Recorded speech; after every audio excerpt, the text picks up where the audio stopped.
It was only to Vici Gaming which played out of their minds that they could lose, but this team has so much potential. It's a little sad to not see Fear on EG anymore. Unfortunately, he couldn't make this year's TI, but I mean, the team's just so young. RTZ at 18, Zai at what, 16? They could play at like 5 or 6 more TIs, if not more. They're an incredible team for sure, and I don't think it's also the position they wanted. The third, I think they expected to do.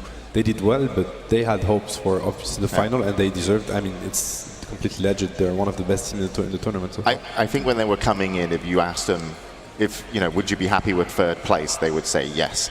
And then when they got to the winner bracket, it's like, okay, this is unfortunately not exactly what we wanted. And I actually spoke to PPD last night, and he was like, yeah, we are actually really happy with third place, in terms of how big the tournament was and skills and teams across the board. But talking about EG, how good is RTZ at using Midas, Sebastian? I mean, because I saw a retweet from like 72 days ago. He's because there was one tweet, like way before, where he was actually blaming some teams for using Midas wrong, because he was one of the players that actually introduced that. I can remember MLG Columbus. I was actually playing in that tournament facing him, and he was in the team that knocked us out. We were in Sigma, and it was mainly because of that Midas. Because whenever they would get some early game advantage, then they would get those Midases, and they would actually pressure you passively. Anyway, he got the Midas in the Alchemist game in the third game. I don't think it was game breaking. It was, in my opinion, a mistake, but it didn't matter much, as Vici was really pressuring them way too much, and getting a Midas or a mech or whatever they could have got instead of that wouldn't really change the thing. What I want to emphasize on is that when you're competing with EG in tournaments, you'd rather actually see them win that tournament than actually lose, because yesterday they took a lesson, I think. They're going to adapt, and they're going to learn from those drafting mistakes or strategical mistakes, and they're going to come back even stronger. And having an EG stronger than what they were in that tournament, who's going to be able to beat them in the upcoming ones? Yeah, that's a scary thought for post-TI. Shiva, how were Evil Geniuses for you this tournament? A third place finish. Well, they get a third place, which is definitely respectable. I talked to AC yesterday. He said, okay, for example, for the money, third place is actually a lot of money still. But before the event, money is nice. After the event, money is nice. But when the event is actually going on, you just want first place. And I think that's what EG also was going for, obviously. They were kind of bummed out. No surprise. For me, EG has had a fantastic run. They've been doing amazingly well. Had some great plays. We just saw the first place on the top 10 of the plays was actually Universe with Chronospheres that landed perfectly every single time, which is very impressive to see. So for me, they did amazingly well. It was fun. Yeah, they definitely did. And I even think if they were here today, they'd have a great shot at winning. So certainly, third place finish is good. We'll see what they can do in the future. But let's take another look at yesterday in terms of how the teams actually matched up against each other and how Vici got to the grand finals.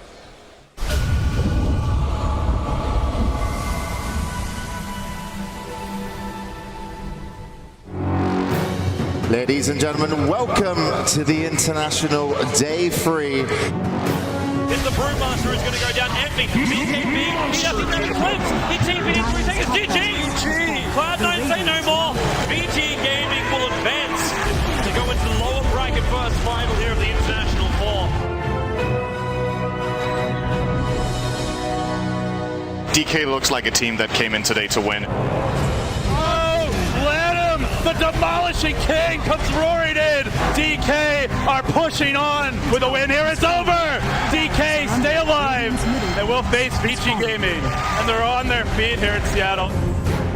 Big charge will go. Soul Ripper's one to keep it alive, burning. There's your double ulti out from Super Up, burning. Evaporates underneath the Razor. This could be almost it. They've got no heroes left up at GG. Vici Gaming will advance through as they 2-0 out DK and get themselves a date with EG. DK, they managed to fight through the best Dota 2 teams in the world and still claim 4th position here at the International. Evil Geniuses versus Vici Gaming. This is going to be a good one. but they lose the Brew, they lose PPD, and Super's just terrorizing them. EG are getting absolutely demolished. Again, no Doom, now the black hole at the final hour. Universe gets the opening, and they wipe Vici off the map. EG, keep the dream alive. Vici are cracking open this EG base, and it's GG. They got too greedy, and Vici punish it again. What a way to go out.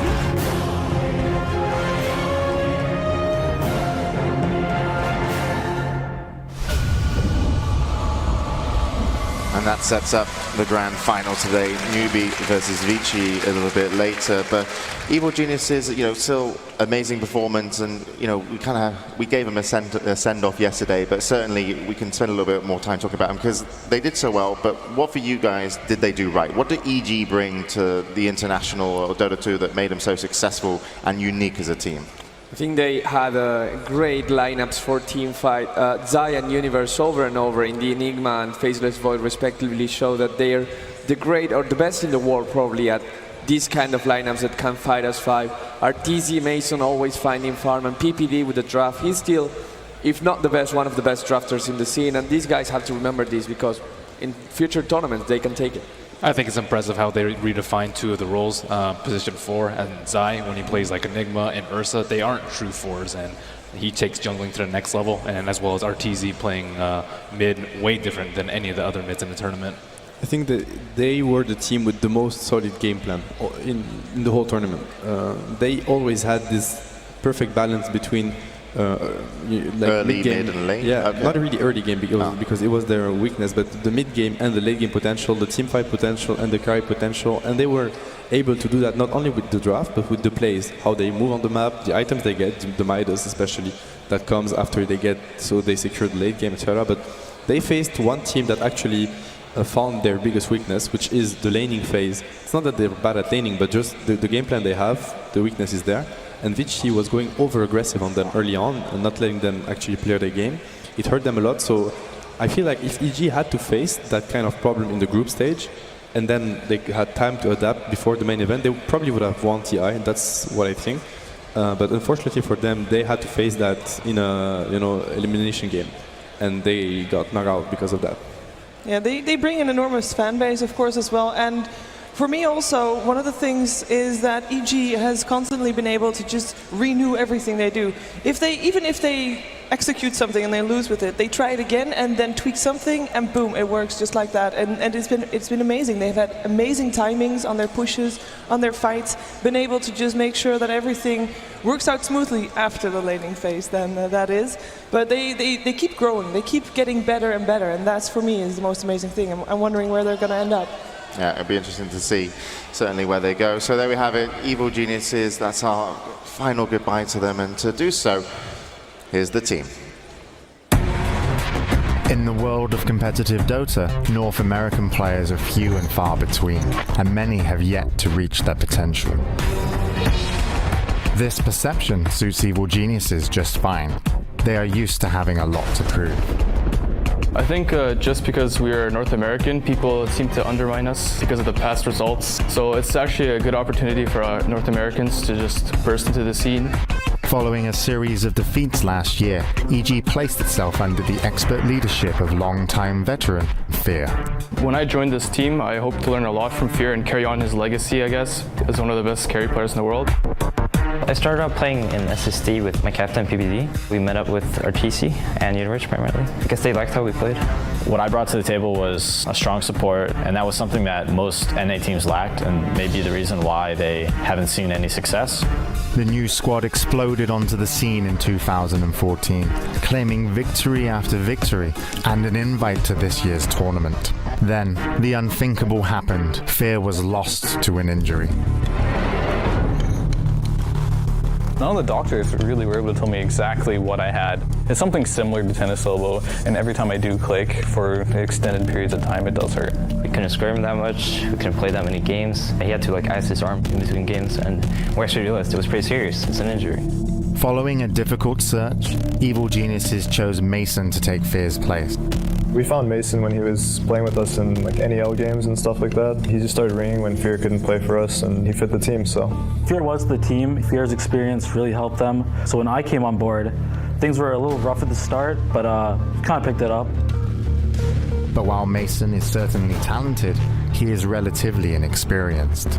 It was decided that Fear would stay on as coach to lend his knowledge and experience to the recovering squad. Even though he's not on this team, he still helps us a lot. That's a good alternative for me because I can still be competitive with the teams as well.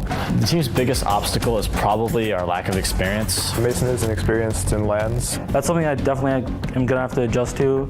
There's no place like TI that puts on the same pressure. I think it's a confidence thing. We're definitely confident in him. And I think nerves will kind of work themselves out. Well, winning this year means a lot to me. I don't think it's because no American team has placed before or something like that. It's more because Fear isn't playing. I feel like if we don't give it our best shot, then we're kind of doing him an injustice kind of thing. So. The new roster picked up where the old left off, continuing the winning streak and even defeating several teams that they could face at the International. Few teams recover from a loss of a player, but the new EG has proven that it is up to the challenge. Going into TI, I think that we are probably one of the best 3 teams in the world. We're kind of like the new American generation, I guess. This international will definitely be the year for EG. We just play to win. It's that simple. But can they prove themselves worthy of the Aegis of Champions?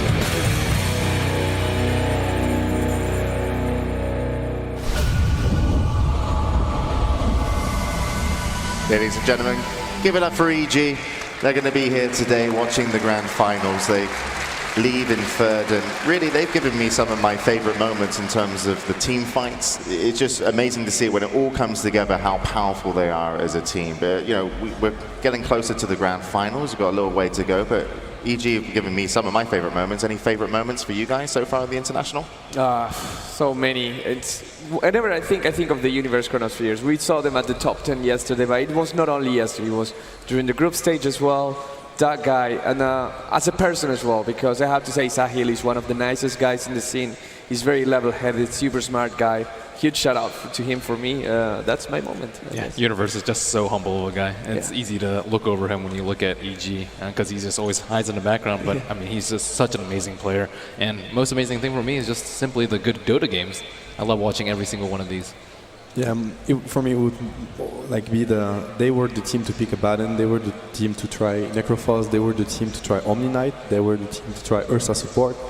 I really feel like they missed the opportunity to actually show once again how strong they are and how smart they are, and the game, how deep their game understanding is. Whether it's thanks to them or thanks to the help of Fear or the two, it doesn't matter at the end of the day. So yeah, my favorite moment were like the strategies they used, if it's a moment. And they were the team, of course, that was able to get everybody here up on their feet with the Chronospheres yesterday. The second match between Vici and EG, definitely one of my favorite ones.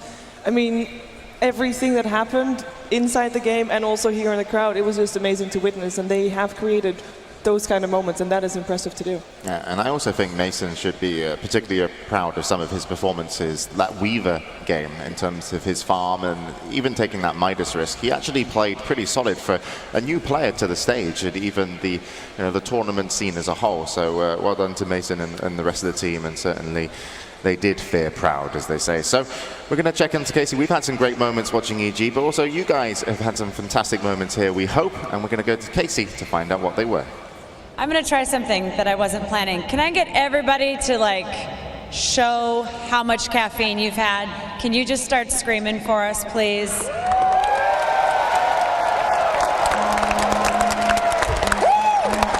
Oh! And it's like the World Cup all over again. Yes, so memorable moments for you guys. What's the biggest thing that stands out in your mind? Meepo game 1 yesterday was awesome. Had courier kills, revenge, team wipes. It was the best. We had 2 games that went super quick. Were you surprised by that? Yeah, absolutely, absolutely. But I'm hoping not to see the same in this series, obviously. But Vici is strong, so we'll have to see. Best Bruno suit so far.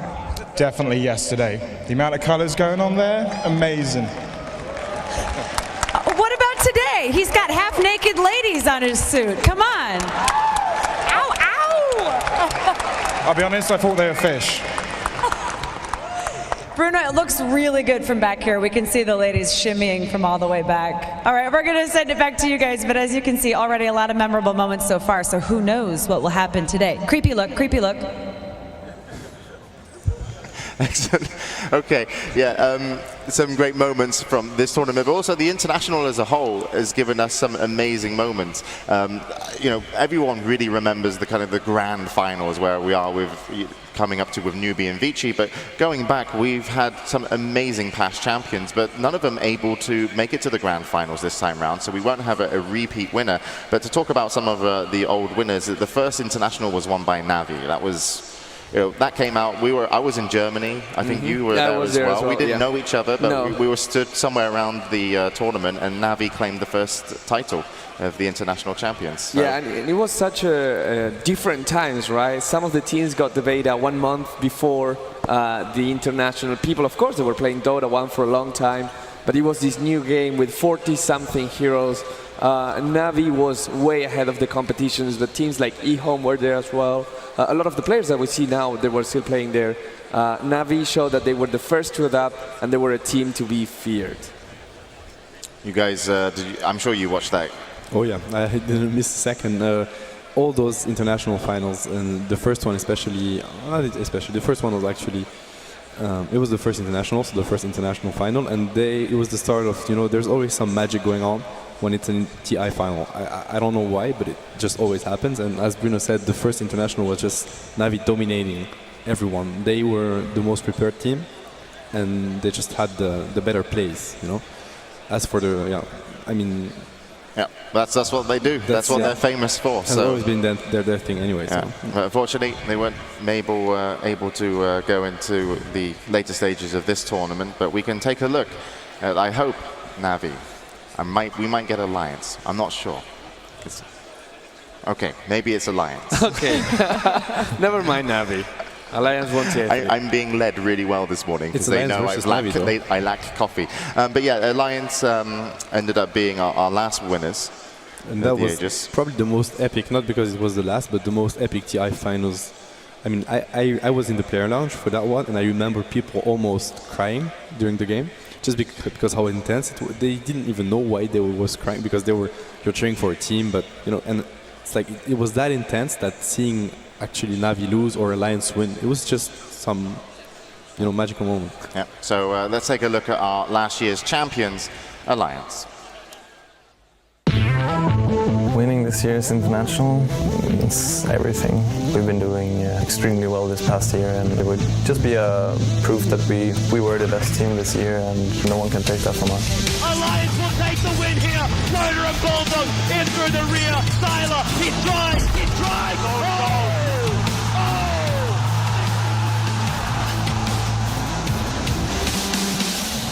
In the end, there is only the Alliance unstoppable. Triple kill for Bulldog. Absolutely crushing performance. Moses in trouble. Illuminates there. Moses gone. A 2-0 flanking of Navi. Time to get into it. The International 3 Grand Finals. Alliance versus Navi. Here we go. He's back in the base. But no boots of travel. Coil on two. Cancels NDCP as well. Now on the fire. They're going to do it. They're going to do it. Alliance wins. TI3. The Alliance just won $1.4 million. They are your International 3 champions. They have taken home the first ever international for the Swedes. I felt from the beginning that this year was going to be a good year, and it was going to be our year.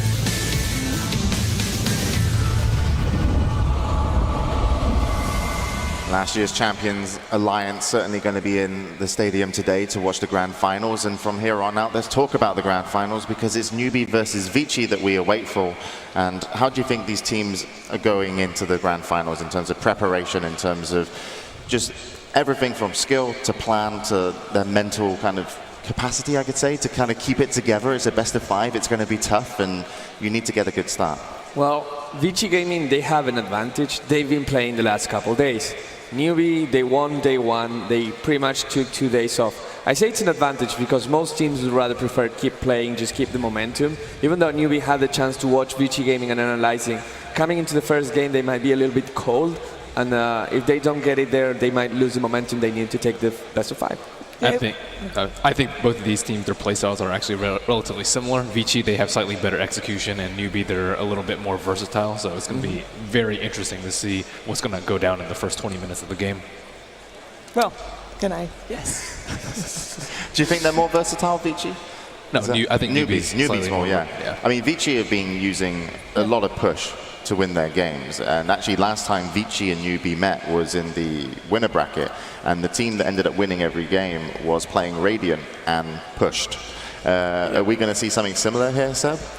My approach to that series, like, I think Vici is going to try what they have been successful doing at the first games, but they think that NewBee is a very cautious team. They will not do...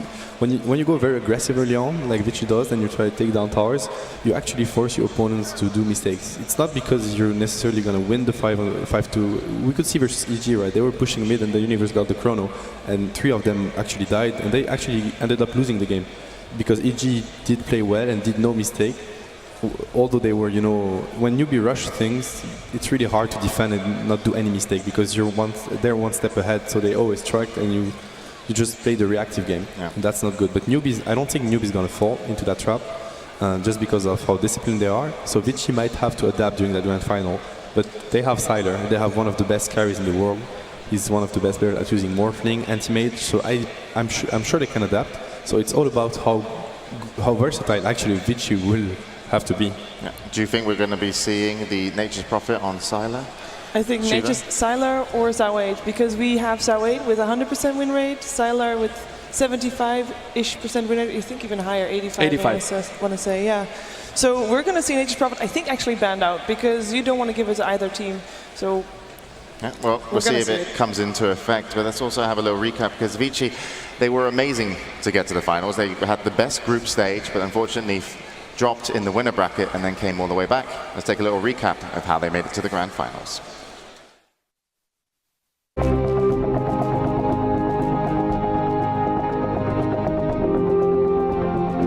This was one of the hottest starts I've ever seen a team have. To the connected, well, the losing team double kill for FY. They are overrunning LGD. Just fantastic teamwork from Vici Gaming. They'll take this game and nearly halfway through their group stage and well on top of the groups.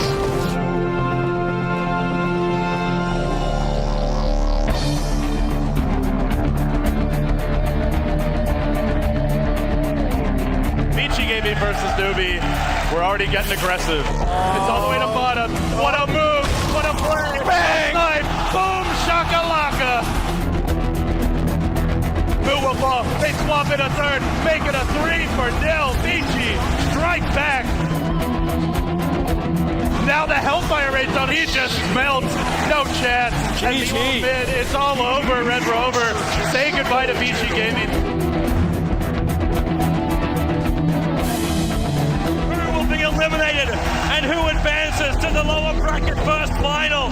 The next person that's respawning gets 26 seconds. Another burrow strike. Both 7's dead. The entire team of Cloud9 is dead. He doesn't know clips. He TP'd in 3 seconds. GG. Cloud9 say no more. Vici Gaming will advance.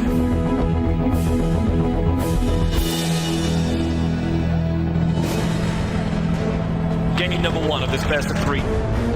Jump out by FY, he controlled eyes outside, the Chrono's still not there yet, now he jumps in Chrono, hits on 3, RTK, big sonic wave from Vici, GG, Vici Gaming as they 2-0 out DK.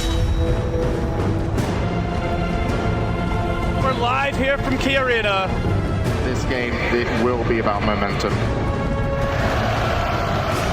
Stampede, and they'll surround Arteezy. He hasn't even got to use the Midas, and he won't get to it all. Oh no, they stole the split. This is unbearable at this point, and they get more. Vici are cracking open this EG base, and it's GG. They got too greedy, and Vici punish it again.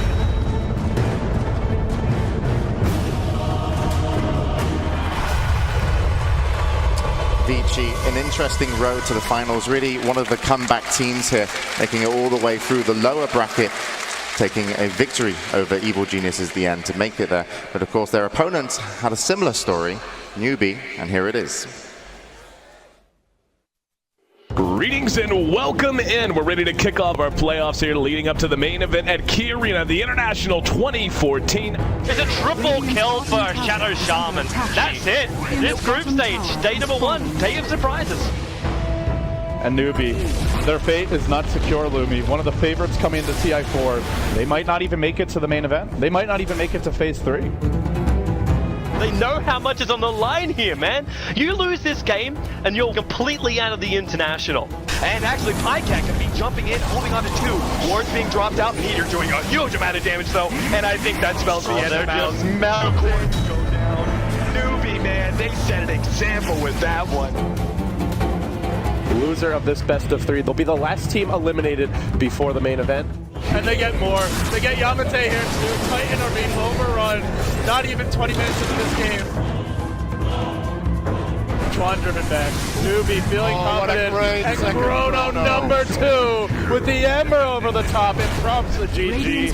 And NewBee have made a really miraculous run here. They go from maybe being out of the tournament after they into the tie breaks. Now here, event from the winners bracket. Vici Gaming versus NewBee. We're already getting aggressive. NewBee are just running a freight train right through Vici Gaming land. Still their parts in. Now they go in with the Infest Bomb. Straight onto Sylar. He just melts. Now FY. He'll drop as well. GG. It's all over. The winner of this best of 3 straight into the grand finals. NewBee straight for the jugular. Onto the throne. They've got to stall this push. They've got to finish him off. He's Cyclones. The throne. It drops low. It falls. They're 1 game away from a grand finals berth after nearly failing to make the playoffs. Maybe they don't need an Aegis. Maybe they can end it now. They find PPD. They're going to get Zai as well. It's going to be 3 down. BKB sped. It's over. GG! NewBee have won 5 best of 3s in a row and are going to the grand finals. What an amazing run.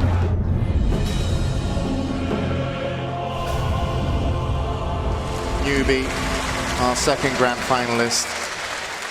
Absolutely amazing. Every best of 3 they won. They struggled in the group stages where they had to actually do a kind of tiebreaker match to get into the bubble bracket, and from there they just beat everybody. And as we saw in the winner bracket, they took out Vici, who they're going to be playing, and also their last game, like Vici, was against NewBee, Evil Geniuses, which they managed to win. So they haven't lost the best of 3. What changed for this team from the group stages into the best of 3s? Probably it was about playing best of 3s instead of best of 1s. Remember, NewBee is the only Chinese team that actually never played in another competitions with Western teams in general. Like most of the big teams, IG, DK, they always came, and Vici Gaming, they all came to tournaments in Europe and America. NewBee were the ones that were kind of the incognito of the whole tournament.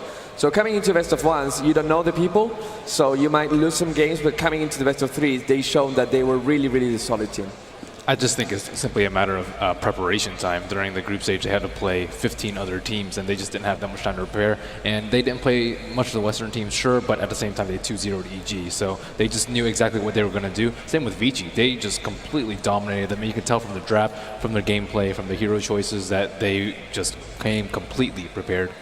What NewBee really has, and Vici doesn't, in my opinion, they have playmakers. Hao and Mu, they're very, very aggressive players. They're very stable, but you can't see them actually go for moves that they shouldn't really go for. But it's just because how confident they are in their individual skill, they will go for the big plays. So they have that, plus obviously the discipline and close to perfect execution. So they're a very scary team, because even when they're behind, if they have to be, they can still come back from nowhere.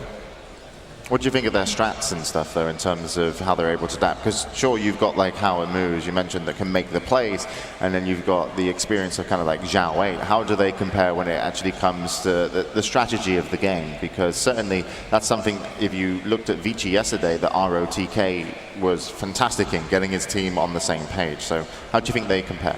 The thing with NewBee is that they usually how to say, they have a defensive early and mid game, in my opinion. Of course, they're going to end the game and pressure their opponent if they get to lead, actually.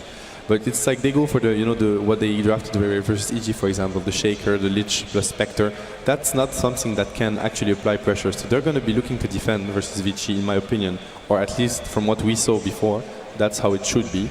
But obviously, with them preparing for that game, maybe they figured this out and they're like, we're going to be the one actually putting the pressure. And that might surprise Vici big time. So we can't really know what they're going to go for. But looking at what they did so far, it's somehow, it's a bit more defensive than the opponent they're going to face. What do you think, Shiv? Do you reckon we get the Spectre Lich off lane, or what do you think of NewBee? Well, definitely a possibility. For me, the two teams are actually quite similar in terms of they go for objective gaming. They want to try to take down the towers early, get some early momentum going, and then take the game off of that. And if you have two teams that are trying to do the same thing, both of them also don't want to give any towers away. So they also want to have some early fighting potential heroes. So I'm actually expecting the teams to either be very passive because neither wants to lose towers, or they're going to clash real hard. And I'm, of course, hoping for the second one. But it's going to be interesting to see because both of the teams, for example, the only game that NewBee lost was against Fiji in the winners bracket finals. They lost because they lost all their towers and they couldn't get anything in return. Yeah. We can take a look actually of some of Vici's lineups here, but yeah, every game that they ended up trading against each other was a push lineup from the Radiant side. So Vici, what they've been picking, and the last 3 games, the one that stands out is Sylar's Nature's Prophet. Yeah. It works really well in a push lineup. Would it work as well on Dire, or doesn't it matter? It doesn't really matter, but what I really want to emphasize on how Vici plays, it's not actually the easy. I hear a lot of comments, it's very easy because they just group up as 5 and then push, but it's one of the hardest type to play in the sense that one misspell from those guys, when they actually go and push one wrong spell, one wrong timing, one wrong item, and then the game is lost. We saw that versus EG in the second game. They were actually leading. They were the one pressuring EG. And then there was that Venge in Universe Chrono. So is it the Venge mistake? Is it Universe big play? I mean, the Venge could stay even far behind. So one misplay actually lost them the game because then EG won the fight, they took Rush, and the game was over suddenly. So it's actually a very, very hard style that Vici is going for in this tournament. So let's see if they can keep that discipline up. Would you say that while the heroes individually, heroes that push like Death Prophet, Shadow Shaman maybe are lower skill compared to a Pac or a Queen of Pain, actually the team play in the combination of all the executing the pushing lineup is much harder than other strats? I wouldn't even say they're lower skill. Obviously when Puck phase shift, it's very impressive and it's super explosive, but when you're playing a Death Prophet, if you're going to position yourself wrong in half a second, they're instantly going to jump you and kill you. So you have to see, where's my Venge standing behind? Is my Venge behind me? Is the Venge in the range for the swap? Am I tanky enough? I mean, it's really hard to play because you have to be aware of the positioning of the 5 hero from your opponent and your older allies. I don't think it's necessarily lower skill.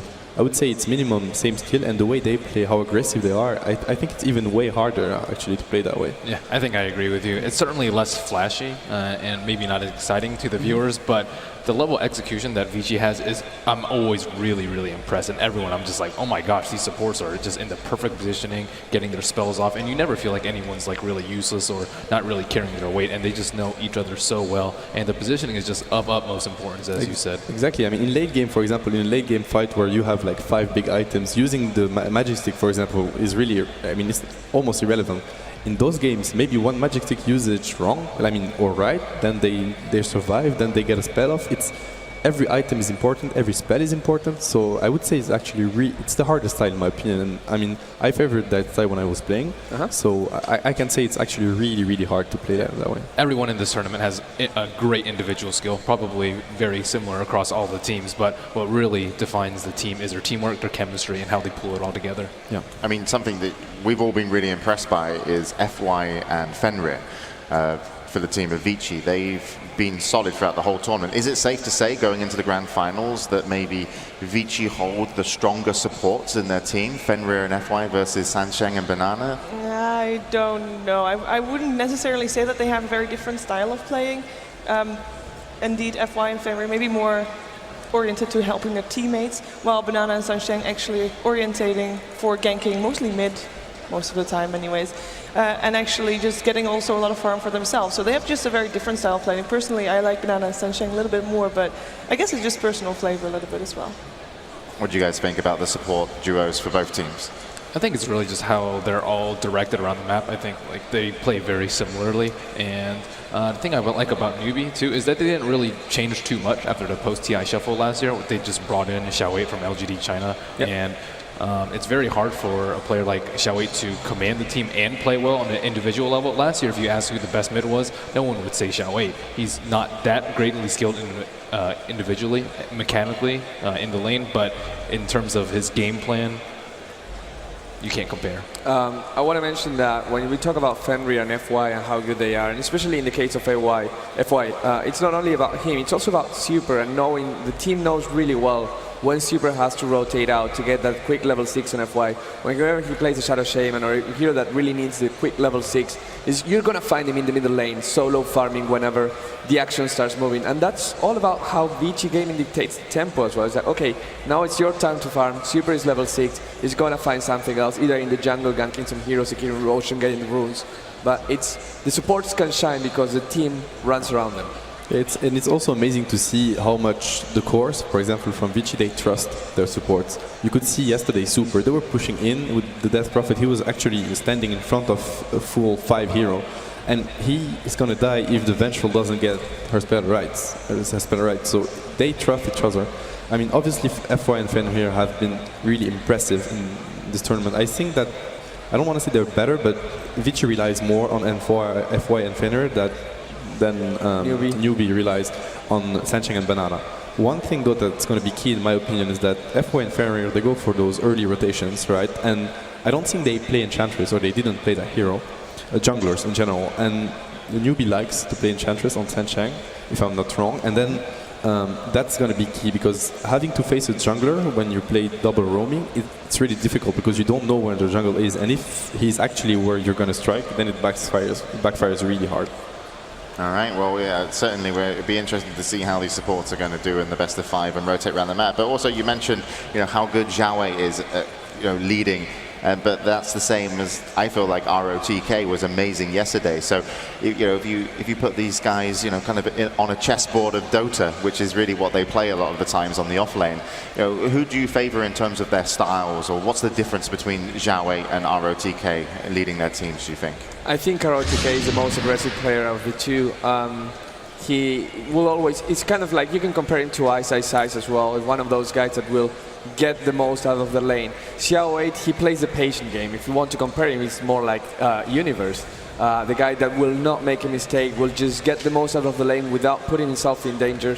And if you're going to be aggressive and just play fast, I'd rather favor ROTK. I think Xiao 8's a little bit more disciplined. I remember last year everyone was making fun of ROTK TPs. It was actually a thing where he would just TP into the middle of 5 heroes as Nature's Prophet without his team there to back him up. And I mean, he's definitely changed a lot since last year, and he's definitely been a lot more disciplined and patient with his team. Yeah, what we have on screen here is actually game 1, and I believe game 1 was won by NewBee. Yeah. It was NewBee, they crushed Vici. And, this lineup, what can it do? Because I think the surprise pick here was Xiao 8's Puck on the offlane, because they couldn't really lock him down. They had a Leshrac, it was a hard hero to hit with stun, so he actually really disrupted the fights. And that was the last pick, I believe, coming in. That game was precisely what I was mentioning before. If I remember well, it was Vici going for the Shadow Demon Leshrac, so they were roaming actually versus a lineup that you can't really roam against. Leshrac, Shadow Demon won't be able to kill Puck, and when you're facing a Chen again, it makes it really hard. Because your supports are low level, they just run around, and then when Chen decides to push, then they don't really have an answer for that. To come back to the Xiao 8 versus ROTK matchup, I want to mention one thing. I mean, having to actually focus on your own game, like Merlin said, and also make the calls for the team, at least early on, it's really difficult. Because when you're a core, you have to last all the time, you have to check, I don't know, the gank timing, etc. So you have a lot to do, and you can't really, I mean, it's a really hard role. I think usually you have the supports that are also the call makers, because that's what they do, right? They just watch the whole map, they just roam around. So as for Xiao 8 and ROTK, it's really impressive to see how they're able to do that. All right, yeah, well, we'll see how that's going to work out, and certainly they disrupted the rotation. So now it's time to talk to Vici, because we're going to go to their press conference before the grand finals. and then they're going to be off to the booth. We're open. 好，那大家好，今天我们在正式比赛之前，我们大概有10几分钟的时间开放，让大家询问有任何的问题。那在结束之后，他们就会直接到选手室了。还有什么问题请发问。How are you feeling, and did you get any sleep last night? 你们感觉怎么样？昨天晚上睡得好吗？睡得挺好的。Slept very well.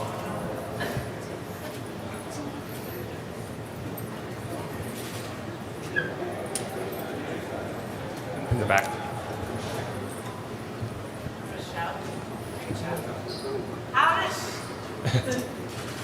I was going to shout super loud.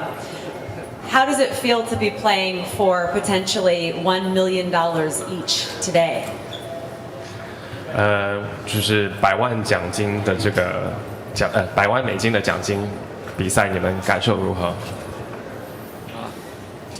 感受很深刻，很爽。Feels really, really awesome.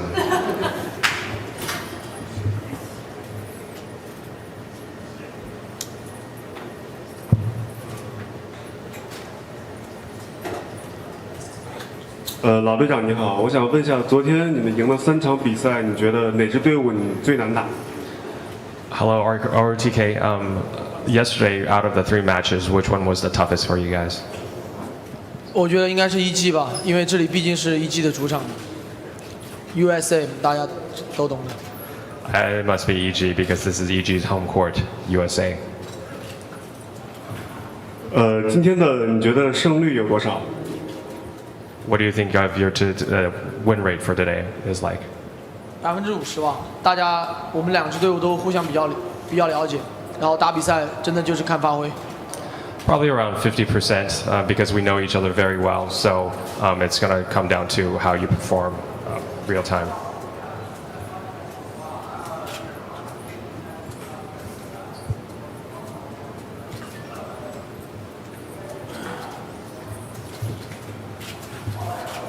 You're a team that's combined of both new and old players. How do you think that's affected your performance in this tournament? 你的队伍有新的也有旧的这老队员，那你觉得这对你们的表现有什么样的影响？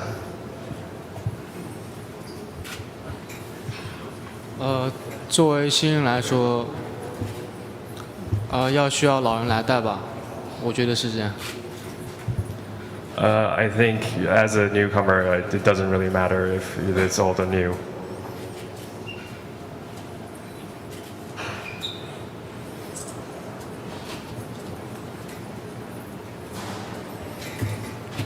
就是通过昨天的比赛可以看出你们的战术是以推进为主，然后就是你们很多场比赛都是通过推进取胜的，然后你们有没有担心过就是这个打法会被NewBee针对？ So yesterday, it seems like your strategy was just purely push strategy. Do you think that NewBee is going to be focused on this and counteract this strategy? 就是我刚才所说，我们2个队伍都互相比较了解。其实我们打推进，他们也打推，然后我们有想过他们会做出一些针对我们的推进体系。不过其实我们的体系不只有推进，还有别的。 So, like I said before, we know each other very well. So, they are going with the push strategy, and so are we. However, we have more than just push strategy.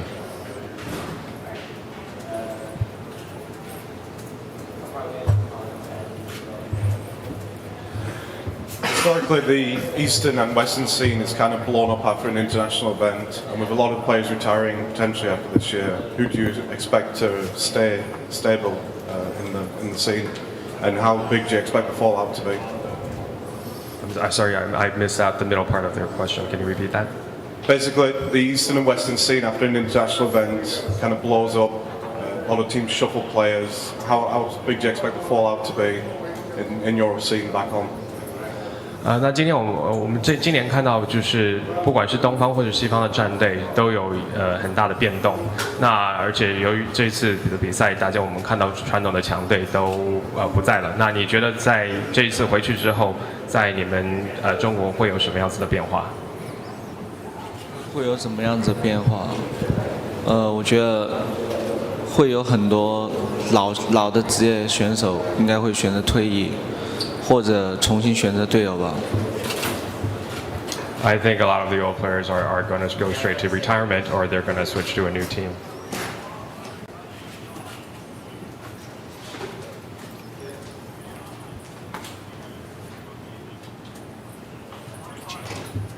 VG 我想问一下，就是在今天的比赛里，VG 你们有没有想过犯大招，或者你认为说 NewBee 有没有可能犯大招？So into the sorry， 你刚说？大招就是特殊的战术。So in today's matches against NewBee, do you think you guys will have a secret strategy ultimate that you guys would surprise them, or would they have one on you? 我觉得我们两个队应该都会有比较新颖，然后就是自己队伍很有自信的一套体系吧。今天在 BO5 中应该会出现。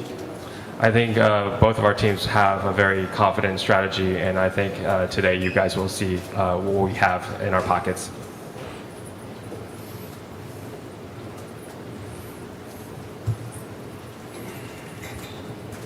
A number of the other Eastern teams have kind of underestimated you guys here at this event. What kind of preparation did you have coming to the international in terms of boot camping and practice?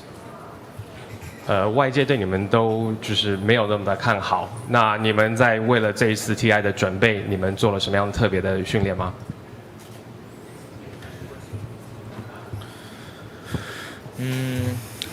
做特殊的准备就是我们提前可能比别的战队都提前训练集训很久吧，然后每天的训练量也很大。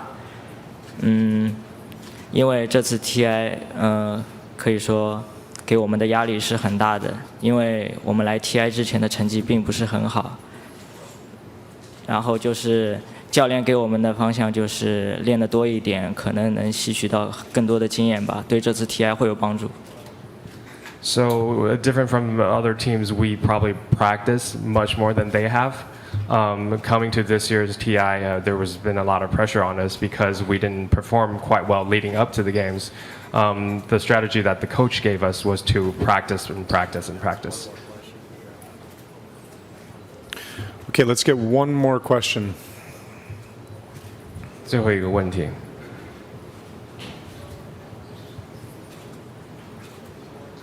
What is the team's plan after this year's international? Will you guys be taking a small break from Dota, or are you just going to go straight back home and carry on playing? 你们在今年 TI 赛后有什么样打算？你们打算休息还是？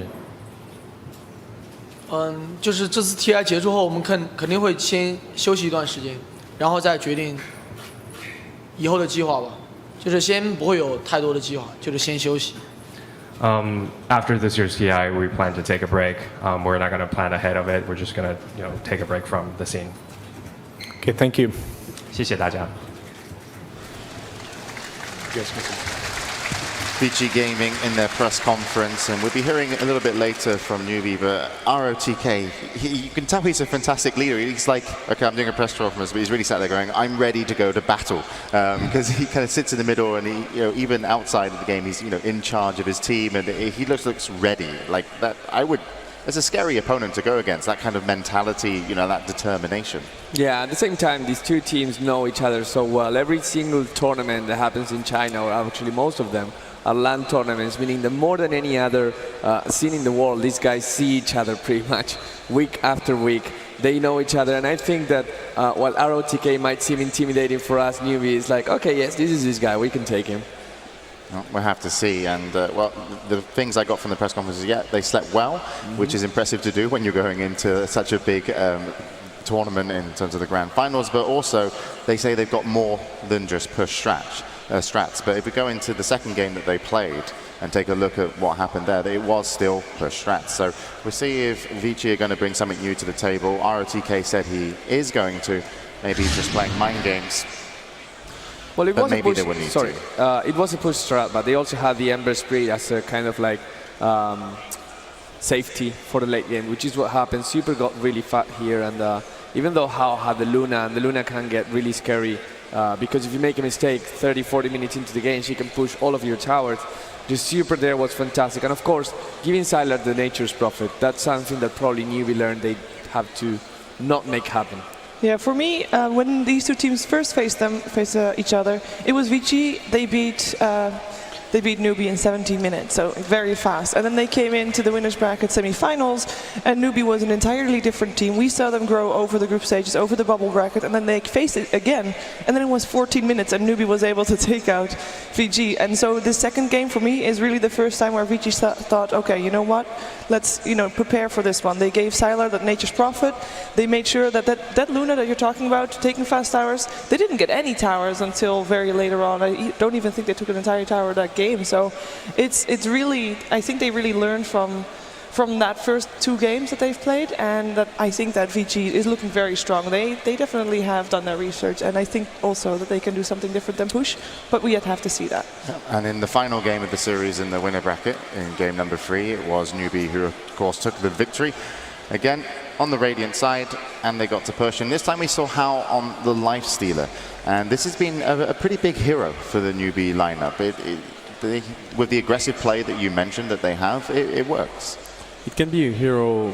I mean, it's very good versus also push strats in a way, because no matter the start of unless you really crush him on the lanes, then he's gonna have what he needs to fight. It's not a hero like, I don't have heroes in mind right now, but he doesn't rely on a special item to actually start fighting. He fights when he needs to.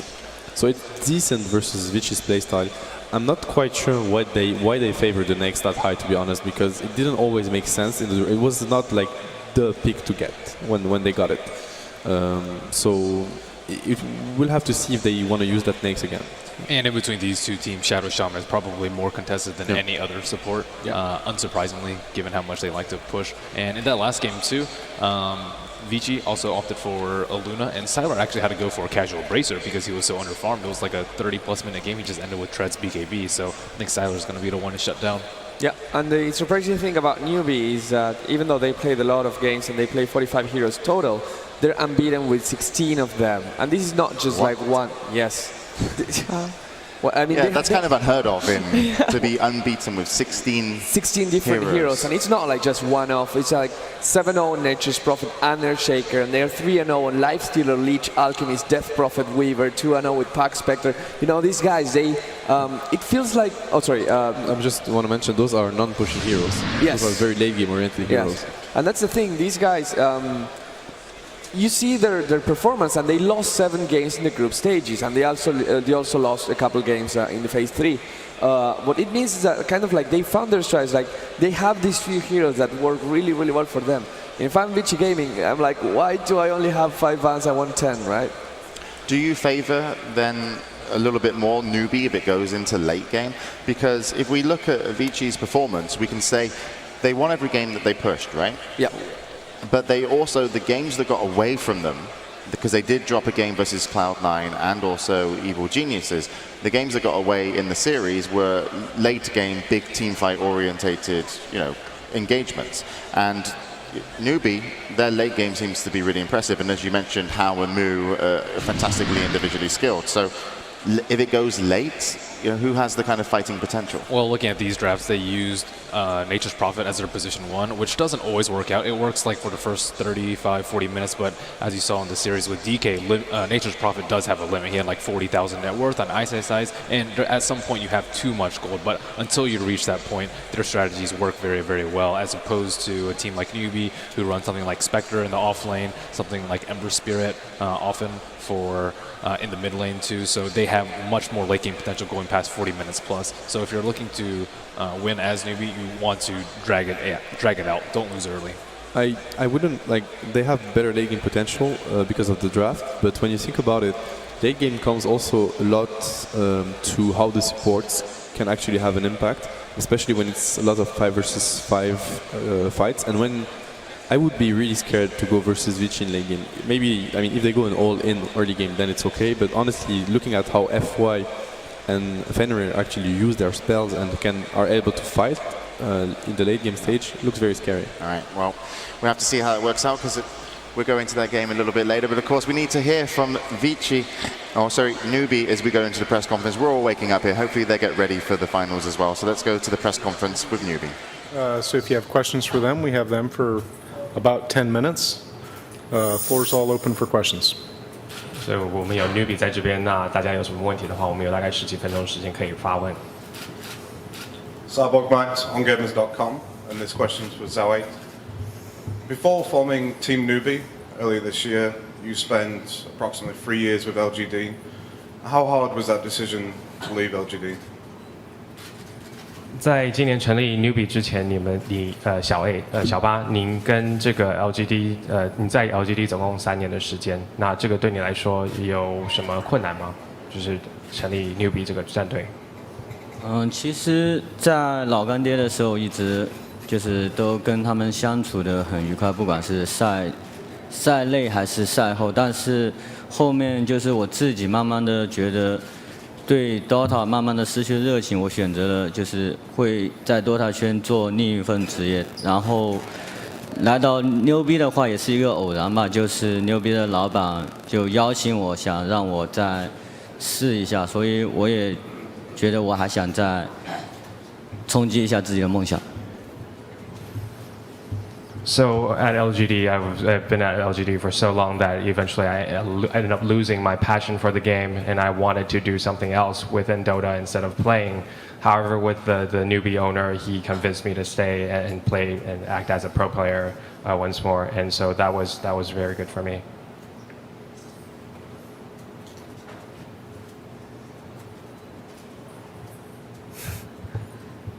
Cyborgmax on gamers.com. As a team, as I mentioned, you formed earlier this year. Did you actually expect to reach the grand finals of the international at such an early stage in the team's career? 作为一个今年刚成立的新战队，你们有预料到就是你们今年会直接打到决赛吗？我一直对我的队伍和我自己都很有信心。既然重新新建立了一个队伍，我就很有信心拿下冠军。I've always been confident with my team and my teammates. We have every faith to believe that we can make it to the champions.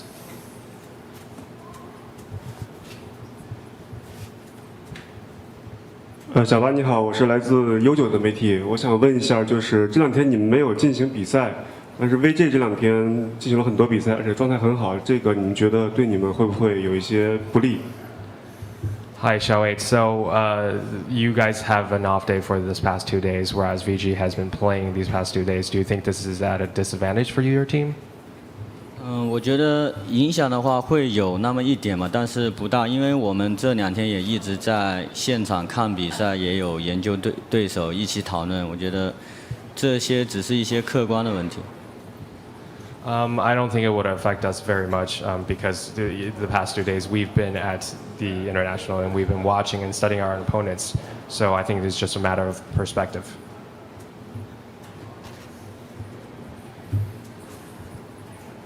Yeah, I'm from media from Korea, IGN. I want to ask you from the playoff till today, what was the most toughest moment? 从那个预赛至今，对你们来说就是最困难的一刻是什么时候？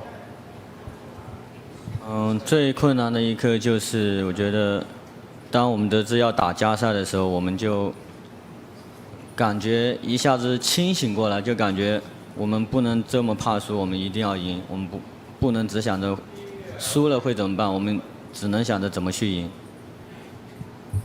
So the toughest moment was when we were facing elimination and we had to really go that extra mile. We needed to stop thinking about what would happen if we lost, but we needed to think about winning.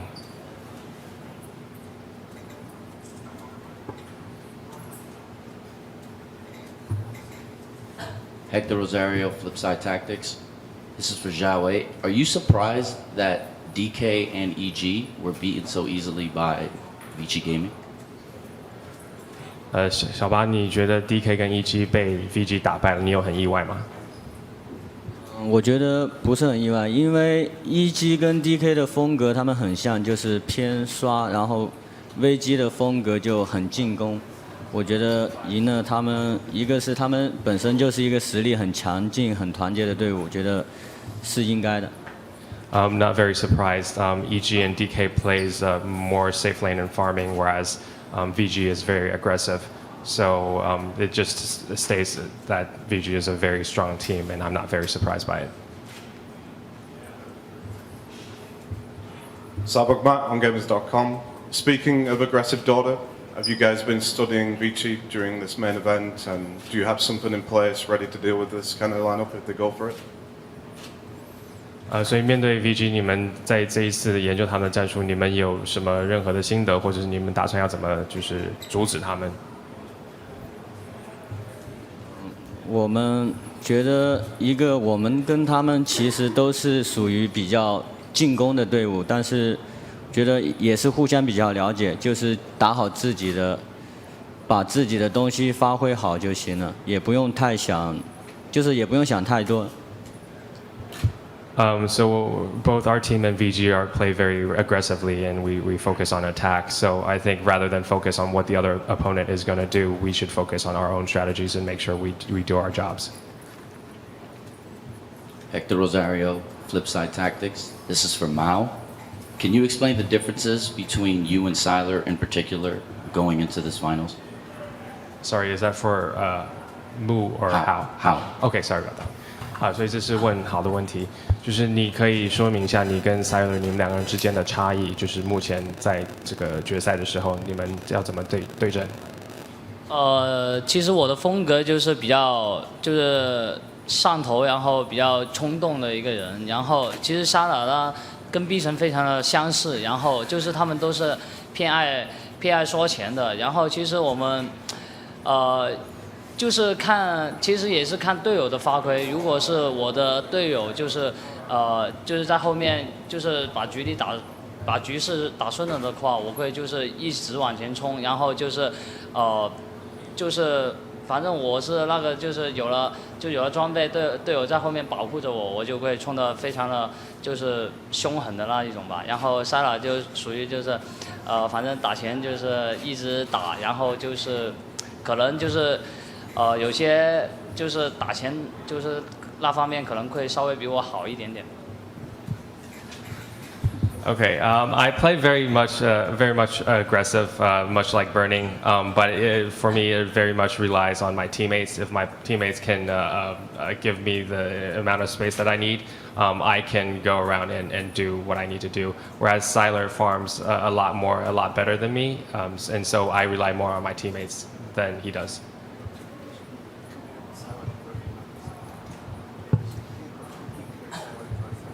Okay. 你好，我是来自新浪游戏的，我想问就是，NewBee 作为一个刚组建不久的新队，获得了如此之好的成绩，那么以后会有怎么样的打算？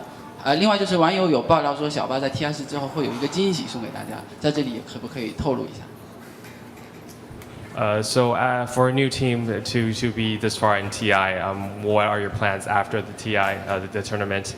Also, we've heard rumors about a surprise coming up with your team after TI. Can you tell us what it's about? 首先我觉得对我自己来说，没拿到冠军就不算好成绩。还有就是那个什么 TI4 以后的惊喜，我觉得这个是个谣言，其实没什么。我已经结婚了，这个消息大家已经知道。 So for me, it's championship or nothing. As far as for the surprise, I'm already married, and I think everyone knows that, so there's not much to it. Okay, one more question, please. Hector Rosario, Flipside Tactics. This is for Zhao 8. Can you explain how difficult of a transition it's been from playing on a team like LGD, which was very safe and very methodical, and now playing on a team like NewBee, which is extremely aggressive? 也是小巴的问题，就是你从一个比较怎么讲稳打的队伍，像 LGD 转型到一个比较具侵略性的队伍，像NewBee，这个转型对你来讲有什么样子的感想或者是看法？我觉得不管在什么队伍，一定就是适应着队友的风格。就比如说我们的核心豪跟木，他都是就比较激进型的，所以我觉得不管是所以我们队的风格就比较偏进攻，但是不管我觉得什么风格的队伍，5个人一定要团结，因为这是个团队的游戏。So I think it's more important for us to adapt to my teammates because this is essentially a teamwork first game. So it doesn't really matter which team I'm on if I'm with Mu and with Banana or how I adapt to what they can play and what they bring to the table. Okay, thank you. 谢谢。 NewBee Gaming then with their press conference. I'm just having a look at it as well. So what stood out for you from what Zhao Wei and the team had to say? Well, this team is really prepared to face Vici Gaming. These guys, as Cyberman let us know with his many questions, these guys really, shout out to him, really know what they come here for, really know how to play against Vici Gaming. And Xiao Wei, he feels really comfortable as the leader. We were talking about our OTK, how he took control of that Vici Gaming, but Xiao Wei is kind of the director, as they used to call him back then in LGD days. It's really amazing to see how he actually changed playstyle. The last question he didn't answer quite too. Yeah. I was expecting him to actually answer that because he was playing so defensively with LGD back then. He was like, he had the whole game plan. I'm going on the off lane, I'm getting some level, I'm getting the mech, and I'm getting one kill when I have the roar. He was playing a lot of Beastmaster, for example. I mean, I'm getting one safe kill and then back to my side of the map.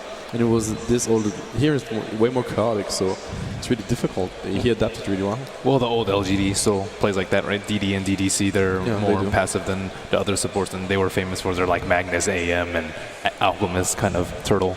At the same time, if you remember, like not Xiao Wei, but most of the other guys from this team were in Tongfu last year, which was a team that did really well and played really aggressive. Remember, if they lost, it was only because of the unfortunate patch hook strategy from Navi that put him on tilt. But the thing about that, and that's actually really interesting because we could not see any more patch gen strat. But this was a team that last year was put on tilt by something that they were not really expecting. Can Vici Gaming actually exploit this, do you think? I think they can. I think last year definitely, you know, made them wake up and think, oh my God, we can actually get surprised sometimes and just be prepared for more. And you see also, for me, for example, how says, you know, Sylar is better at this, better at that, better at farming, and they know how to deal with that. They know that he relies more on his team. He gets more from his supports, perhaps, than he otherwise would. And I think they're definitely aware of what they can and cannot take, and therefore can have superior decision making, perhaps. Yeah, it's really hard to actually manage them. James, we saw Alliance last year. They were a team that didn't have a single highlight. Some people say that Admiral Bulldog was maybe one of the best, but you couldn't take away what Loda, S4, EGM, and AK did. And these two teams, they also seem really similar in that sense. There's no high point. Yeah. I mean, to have to pull something out that's really crazy to be able to win in terms of, you know, we've seen some great moments from like Cloud9. It's like, okay, we've got something, you know, to try and beat what you're doing, which is obviously going to beat us if we, you know, don't bring out something special. And Vici and NewBee have just been playing so solid, and that's why they're obviously in the grand finals. So I think they should go into game one and just be like, take their solid lineups and what they do. So I don't think there's going to be any surprises there, but we might see it later. But I don't even think, you know, we might need to see surprises. It will just be who plays the better game. But we'll see when it gets to the match, and we are, of course, getting closer. But the event of the International has been amazing so far, and we're looking forward to the grand finals. I hope we're about 10 minutes away as we have the press conferences finished. But it's been amazing for you guys here. It's been amazing for us. But there's been a lot of people backstage that have also had a good time and helped make everything happen. And we're going to check into Casey to see that happen. That's not what I wanted to say. So while LGD and DK are playing, all of this is happening right behind the stage with K-Poptosis. Yeah, we're like immediately behind the stage. If we like stuck our hand out and waved, people would be able to see us. So we're like, we'd disrupt the whole thing. Yeah, well. Walk us through everything that's going on back here. All right, so what we're doing back here is this is mainly like the big production, like battle station areas. We can see over here, there's lots of video equipment going on. We're mixing and rendering different videos. There's things like statistics and the awesome hero portraits you see here being rendered from the game and being shown on the screen, as well as the mini-map, other little statistics here.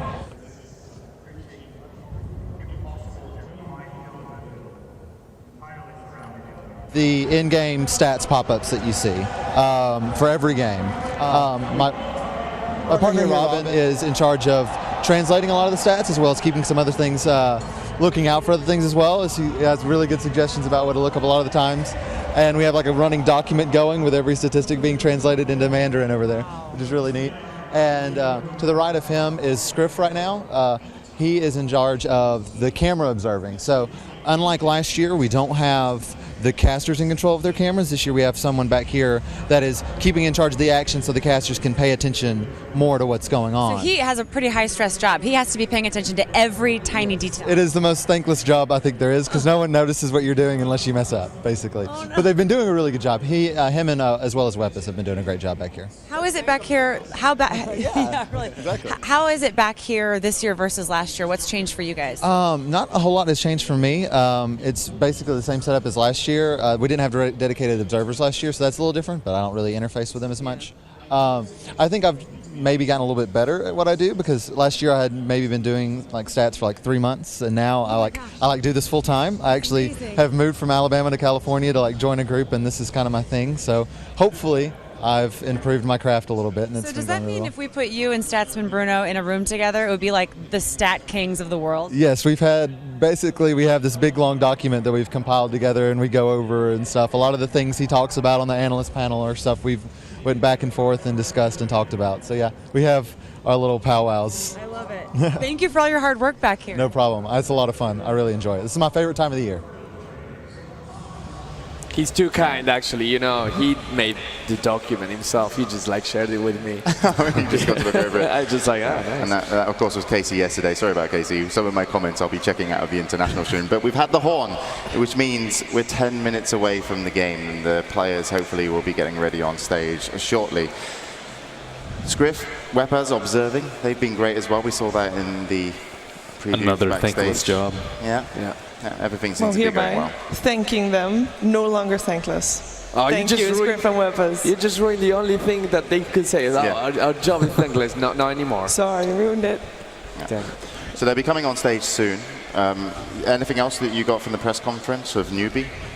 The respect between the players. If you how answering to how he thinks Siler is a better farmer and how has been dominating the tournament, that's actually impressive to be that humble, and there's a lot of respect going on between every one of them. And they also talked about how whether or not they were surprised that Vici handled DK and EG so easily, and that one was just merely a clash of playstyles, so where it's like, okay, we're aiming more towards late game, we're going to try and outgreed it, and Vici's aggressive, heavy push playstyle matches up very well, but these two teams is going to be a lot more exciting, I feel like, because they have very similar ones, and it's much more about execution than picks. Sorry, go ahead. Well, the old stigma of Chinese Dota with boring and no kills, I think that's completely gone, and everybody should forget that, because these series, I think we're going to have amazing matches, amazing clashes, and just forget all the rest. Just think about this amazing Dota. It's meta games, right? I mean, 681B, it really favors these. Maybe 685 or something will go back to late games. Who knows? And that's the beauty about Dota. It's not a game that stays the same over and over. You can get great changes from one month to the other. And it's the teams that get to adapt the faster, to understand what the best way to play is, are the ones to succeed. Let's say these teams are at a very similar level in terms of their draft and their picks and strategy. What's going to separate them? Is it experience? Can you see a team with more experience going into this game? Big plays are going to make the difference. I feel like big plays are going to make the difference. Once again, if no team decide to switch around completely their playstyle, which they can do, you can't say about whether it's Vici Gaming or NewBee. Those guys, they only play pushes. They play whatever. They've been playing for like 5 years at the highest level. They can play anything. We were just mentioning how Chinese team used to be the more disciplined, the more late game oriented. Those guys were playing those games. I feel this is one of those series where more than anyone else, it's going to be a race against the clock for one of both teams.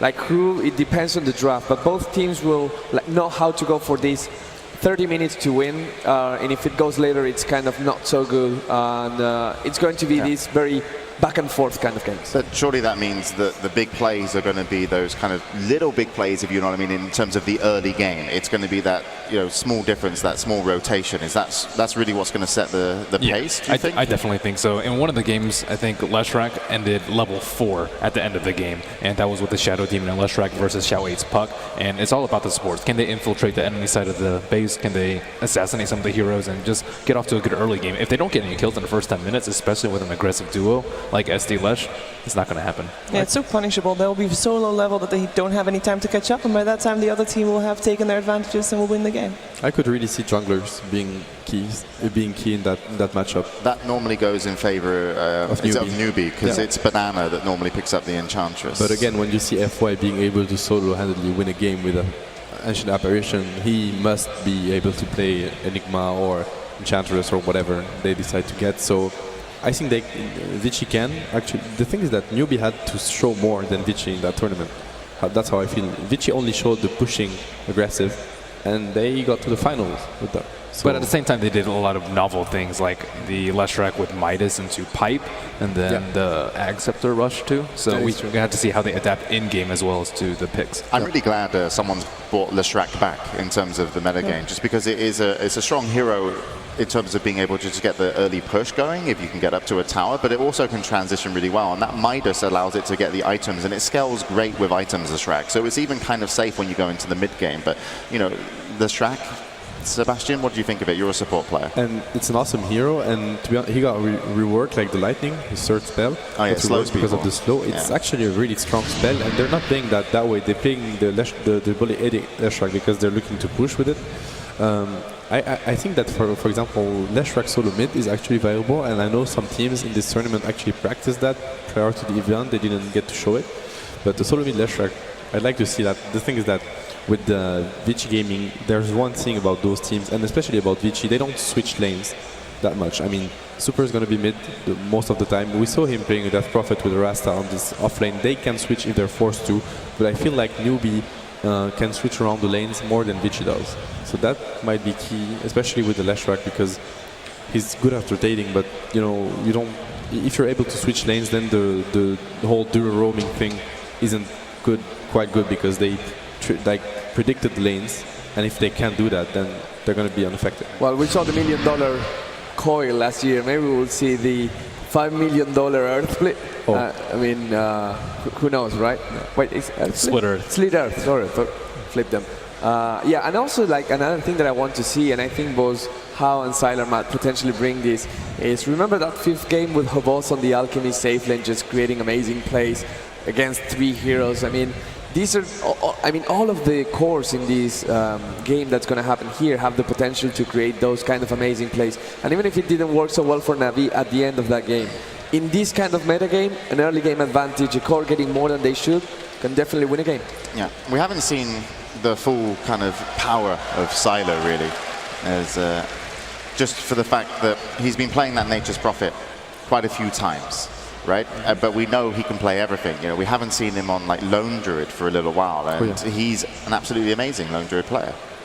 That's how much they can do, actually. Yeah, he's an amazing Lone Druid player. He's amazing, as you said, Morphling, Anti-Mage. There are many heroes like Luna, but we actually see him on Luna. I'm pretty sure he plays next to the highest level as well.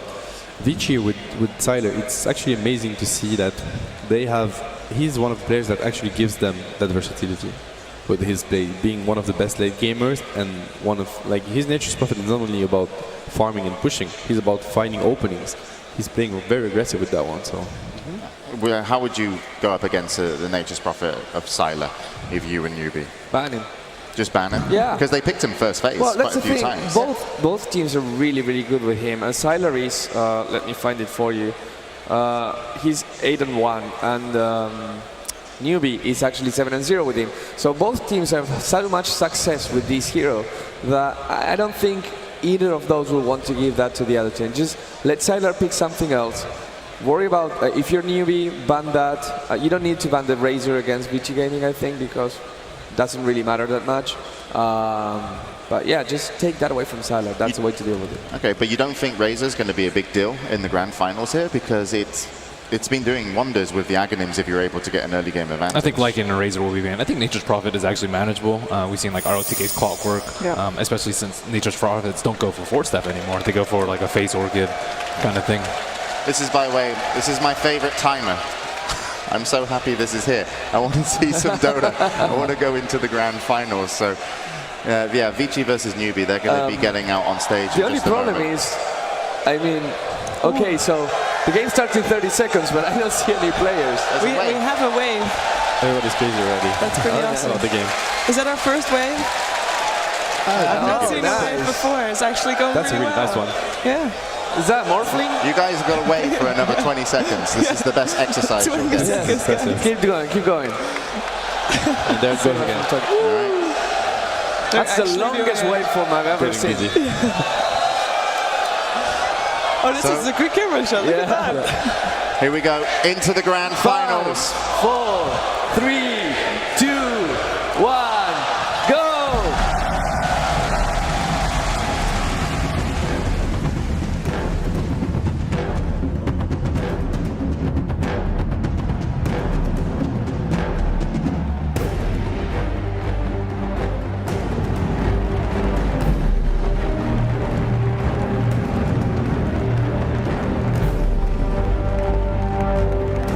They have fought hard and triumphed over many.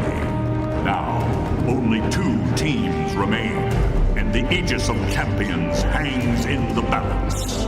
The 2014 International Grand Finals begin. Vici Gaming.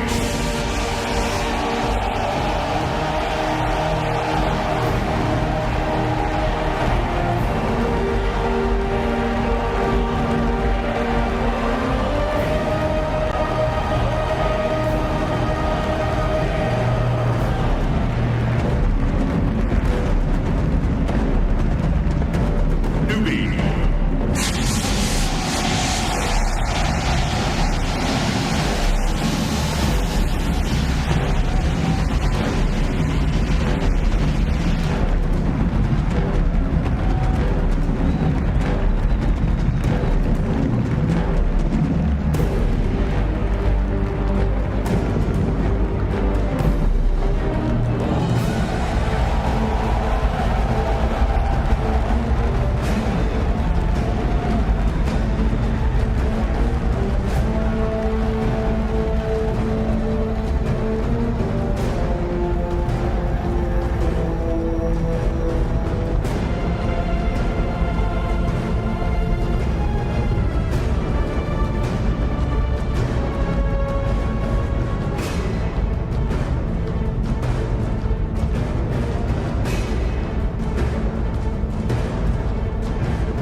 Vici Gaming versus NewBee. Zhao 8 versus ROTK. They're heading to their booths and we'll be getting into the draft momentarily. And once we get started, it will be the first game. So, been a long morning. Bruno suggested we just watch a movie. But, you know, the hour and a half was nice as a build-up. We know a lot about these 2 teams now. But I honestly, just from watching them through the press conferences, getting on stage, it really does feel like ROTK versus Zhao 8. A lot of it, just because it's the draft. That's where we're going next, and that's so important. Yeah, and if you ask me who's going to win this, it's going to be a really, really hard prediction. But I'm just getting it out there. It's going to be Vici Gaming 3-2. I had to go with Vici too. I think NewBee kind of caught them by surprise with how prepared they were in day 1, but Vici, they should have some pocket stuff. I was the most impressed by Vici by far.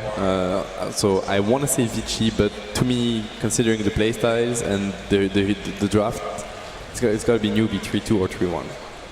I'm going to go with Matt here. I'm going to go for NewBee 3-1. I think they have been looking so strong, and Vici has been looking strong too. Don't get me wrong. Well, they both look strong. They both look strong. Why have you chose NewBee? Because they just look stronger. That's why. That's good. Smart. Yeah, I like so that. Smart. I don't know. Yeah, like every game Vici's lost has just come down to that little moment in the mid game. You know, that little moment that was difficult. And really, they could have won every game.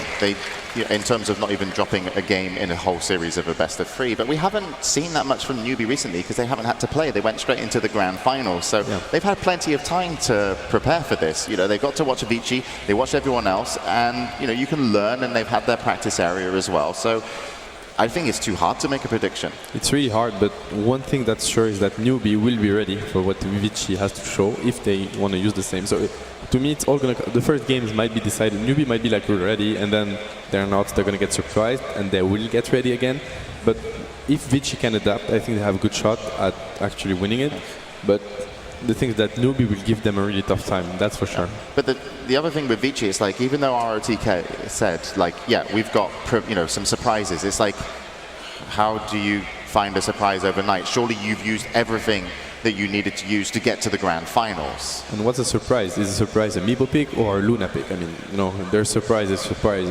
If the surprise is Sylar going crazy and farming creeps, then it's I mean, surprises are surprises. They don't necessarily need to be different heroes. A surprise can be just different way of laning or abusing a Roshan. Like level 2 Roshan was not a thing until this tournament, right? That's a surprise as well, and it's not about what you pick, it's how you play. I'm sure these guys have something prepared for us for the finals. Yeah, I think actually what James said earlier, that the first game is probably going to be the teams testing each other out, both going for their stable play style, their solid heroes, no surprises, just seeing if their style of play actually works against each other, and depending on that, they'll actually review their strategy and then try to beat each other. Yeah. And the big question is who's going to get doomed, but we'll come back to that in a little moment. So let's take a look at Vici Gaming's starting lineup. ROTK, Super, Fenrir, FY, and Sylar. They came third at the summit. And everybody knows when we start showing these graphics, we're soon getting ready to go in the game. So excited for multiple reasons. We get to see minimum three FY games. Yeah. And you're happy about that. Oh, would you say he's your favorite support or even the best by a long way? Because, come on. By far. By far the best support. He's like, for me, the best support in the world, hands down. Well, Seb called it. Yep. And I really want to see it. The story here, or one of the stories, because there are so many stories coming in this. Vici Gaming wins this. It's going to be the first big tournament since EMS 1, which came like a long time ago, last fall. If the guys win, they're going to win the one that really matters. Yeah, that would be impressive. So Vici there in their pods. Let's meet the starting lineup for NewBee. Hao, Mu, Xiao8, Banana, and Sang Sheng. And you can see the stars there mean that they've attended every international, so a lot of experience on the team of NewBee. And certainly Sang Sheng has been playing quite a while with Banana on the support duo. That's something, but most importantly, I think like Hao and Mu, I remembered actually, I was watching games from them back in Dota 1. They're playing in a Chinese team called, it was Panda, I think, or something. Panda. Yeah. They were already playing together, and they were already known for being super aggressive, and Mu was known for actually the Brewmaster and Night Stalker. I mean, we don't see much of Night Stalker nowadays, but Brewmaster we see. I mean, so they're really comfortable. They're in the conference zone right now, both of them. And it's impressive to see the run they had, and now they're playing TI final together for like $5 million. Yeah, I think they're much more comfortable playing against Vici or another team like DK or IG as opposed to Navi, Cloud9, or EG, who you might not actually know as well. Question for all of you guys. There are at least, I think, about 9 to 10 heroes that have been unpicked. With Lina having been picked recently, just removing that one. Will we see a new hero in these finals, yes or no? No, unfortunately. I don't think we will. Does Lina count or not? Because no, she was actually picked. Yeah, okay, but then I say no. James? I don't know. I want to see Husker. That's not going to happen. It has actually been suggested against Skyrise Mage. Yeah, I suggested it. I was like, was you? bring in the Husker. yeah, that's why. Well, which one of the 10 will be most likely to be picked? What? Which one of the 10 will be most likely to be picked? Keeper of the Light wasn't picked. Phantom Lancer, maybe? Phantom Lancer. Oh, we could see a Phantom Maiden. Lancer. I think like that one would make sense. Yeah, why not? We could add some endgame. Yeah. What do you think of Mu's performance mid, in terms of how he's been doing? Impressive. Because you said, like, yeah, he used to be Room Master and that kind of player, but now? Very impressive. And he's one of those players which, like, the Crow Bottle, it hurts him in the sense that he likes to really dominate his lane. He's super aggressive from the get-go. So, but like regardless of that, he's been doing amazingly well. All right, well, we'll see in just a moment because we're now down to our last 30 seconds before we get the bans and picks started of game number 1. You guys made some predictions of the whole series, but who's going to kick off stronger? Vici Gaming, NewBee haven't played for 2 days, or Rusty? I agree. I think NewBee with game 1. Okay. NewBee. All right, well, you guys have decided, and we can see there, Vici Gaming sat down, ready for the draft, and NewBee giving us a huddle. So, audience, give us a countdown, and we're getting to the bans and picks of game number 1.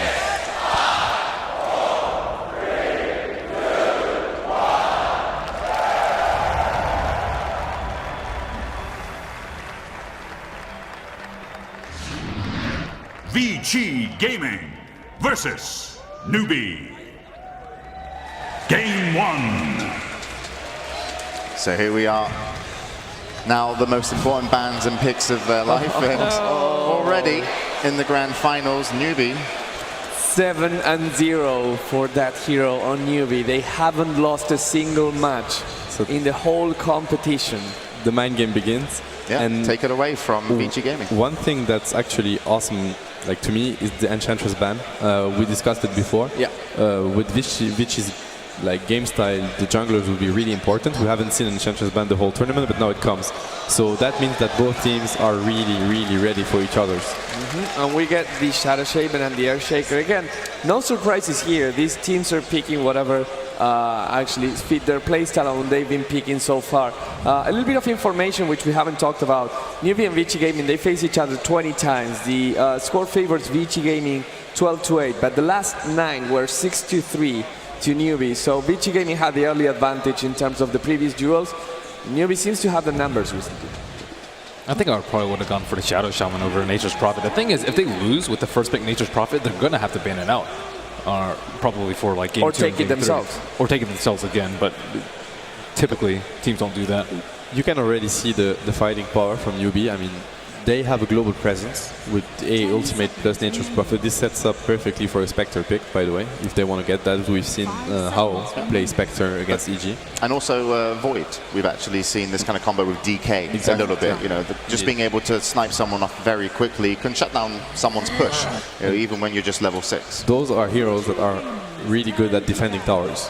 When you're going to have a 5-man lineup showing under a tower, having the Nature's Prophet ultimate plus the AA blast is just insanely good to defend. So I wouldn't be surprised if NewBee decides to go for something they picked already, which is the Spectre as a later pick, because then again, they can do that on the offlane like they did before, and also they have immense global potential. And that's the thing against pushing lineups, that global might work, because pushing is all about, okay, everyone is on the lane, suddenly you have 5 people pushing your towers, you either have to rotate, or if you can apply pressure globally, you can deter the push or just start the fight on your own terms.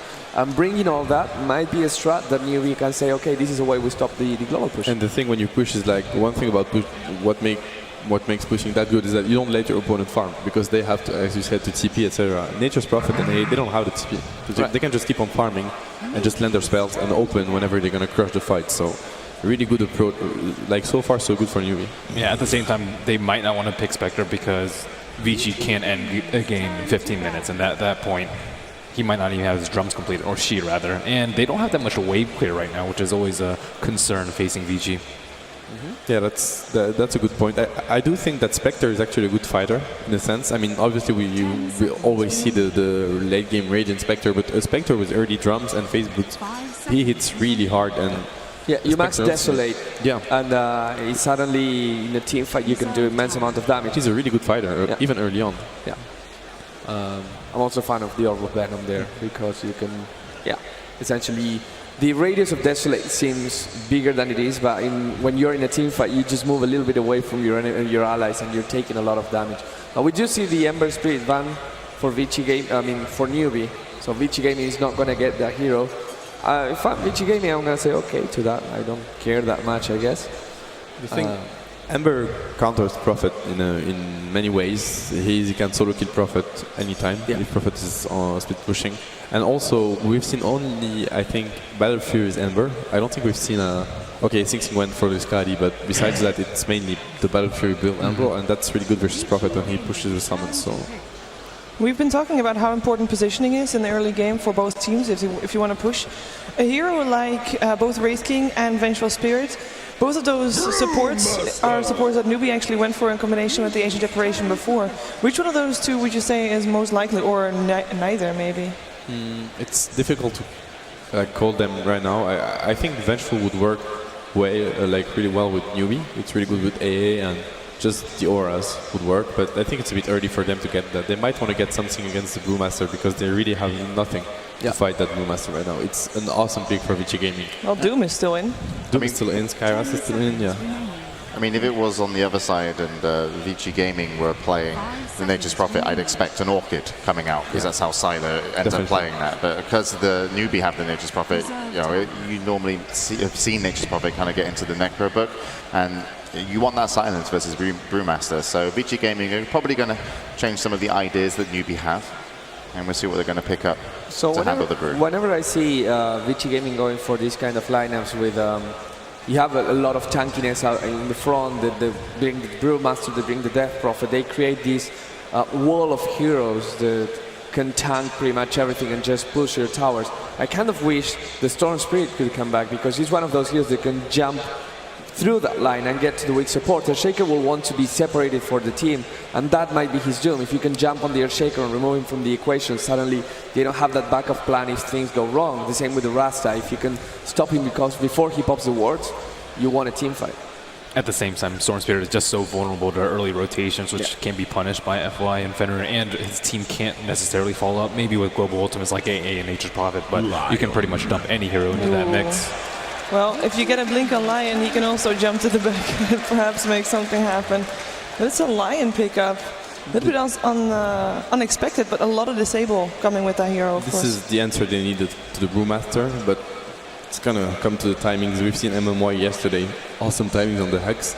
Let's hope for NewBee that Sensheng or Banana, I don't know who's gonna grab that Lion, will be able to actually Hex the Brewmaster as fast as MMY would have. I'd be really scared of a Pugna pick if I were a NewBee. They have 3 int heroes. Lion's a pretty heavy caster, and Vici has like a really strong early push too.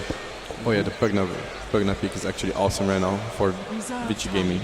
We haven't seen that come out for many of the teams in the main event, but it was played in the group stages. It was played a lot. It was banned all the time in second phase versus those teams.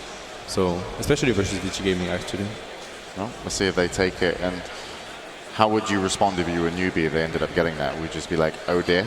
Or is it? It's tough, because if it's a Pugna, then it's most likely a safe lane Pugna. Or it could be. The things that NewBee supports, they're good at laning. I mean, Lion is less good at laning than AA is, but they're not really good at roaming early on. I don't think NewBee is going to look for early kills. They will wait the right timings. And it's the arrow to get Clockwork. Worked twice yesterday, why not try it again? So the reasoning behind the Clockwork is like the Brewmaster can't jump first because he exposed himself to death against the Lion, against the burst damage generally that NewBee has. So Clockwork will be opening the fight. If he can on Lion, that's the best target obviously. So Brewmaster can get his split off no matter what happens. I really like the double initiation from Vici Gaming. They're going to be looking for fights. I think almost it's a necessity these days in these high skill games to actually have 2 people that are able to initiate, because one you can play around so easily. So Vici Gaming are going to pick up the Clockwork and the Brewmaster, and we've had a lot of success with people that have 2 good initiations, and you never know, later on in the game that Shadow Shaman and Earthshaker also benefit from blinks, but that would have to be a pretty long game for maybe that to happen. Sorry, go ahead. I think they can really punish Nature's Prophet pick with the clock. I think Siler had like 11 deaths in one game, and I think that's really one of the keys to beating Nature's Prophet. Oh, and it's a NewBee life stealer. And this works really well. I mean, when you have heroes like Clockwork, Brewmaster, Earthshaker, if you get the jump on them and you can pop the Rage, and Brewmaster, for example, doesn't have his ultimate. These are strength heroes with quite a lot of HP, but not much armor. And they can just like putting yourself on top of the Clockwork stops the Clockwork from initiating. 3-0 with this hero for NewBee. They really play well. You're immune to cogs when you rage now. That was no change, so. Yeah, they picked Lifestealer versus EG, like versus Naga, Senkin, very evasive heroes, and it wasn't really the best pick, but here Lifestealer is actually awesome because Shadow Shaman, Shaker, and Clockwork, they have nothing versus the next. They have the hookshot, that's not even going to work. Like, they really have nothing versus the Nyx. But they don't have any way to get a lifestealer into the fight. They just ban out the puck, Lion, maybe will go to Nature's Prophet bomb. Yeah, but they really need something else. I agree. Yeah, they I need would agree something with else. Marini. They need a co-op. They need something to actually get the lifestealer in the fights. That's a really good point, because the first team that initiates is most likely going to win the fight here. Yeah, if you just walk out, I mean, they'll just drop Shadow Shaman. They'll just drop It's a Sylar Laundry. Nice goal, James. So James called it. Yeah. Always a potential chance of it coming back, certainly. Sylar, one of the best lone druid players. As you heard, his farm is out of control. How he also mentioned that he farms better and maybe one of the best. This is the classic Nyx Lone Druid. They sort of counter each other's. Lone Druid can root the Nyx, but on the other hand, like, Nyx just destroys the bear. So it's actually it was a classic TI3 matchup. Alchemist. Yeah, that's an Alchemist.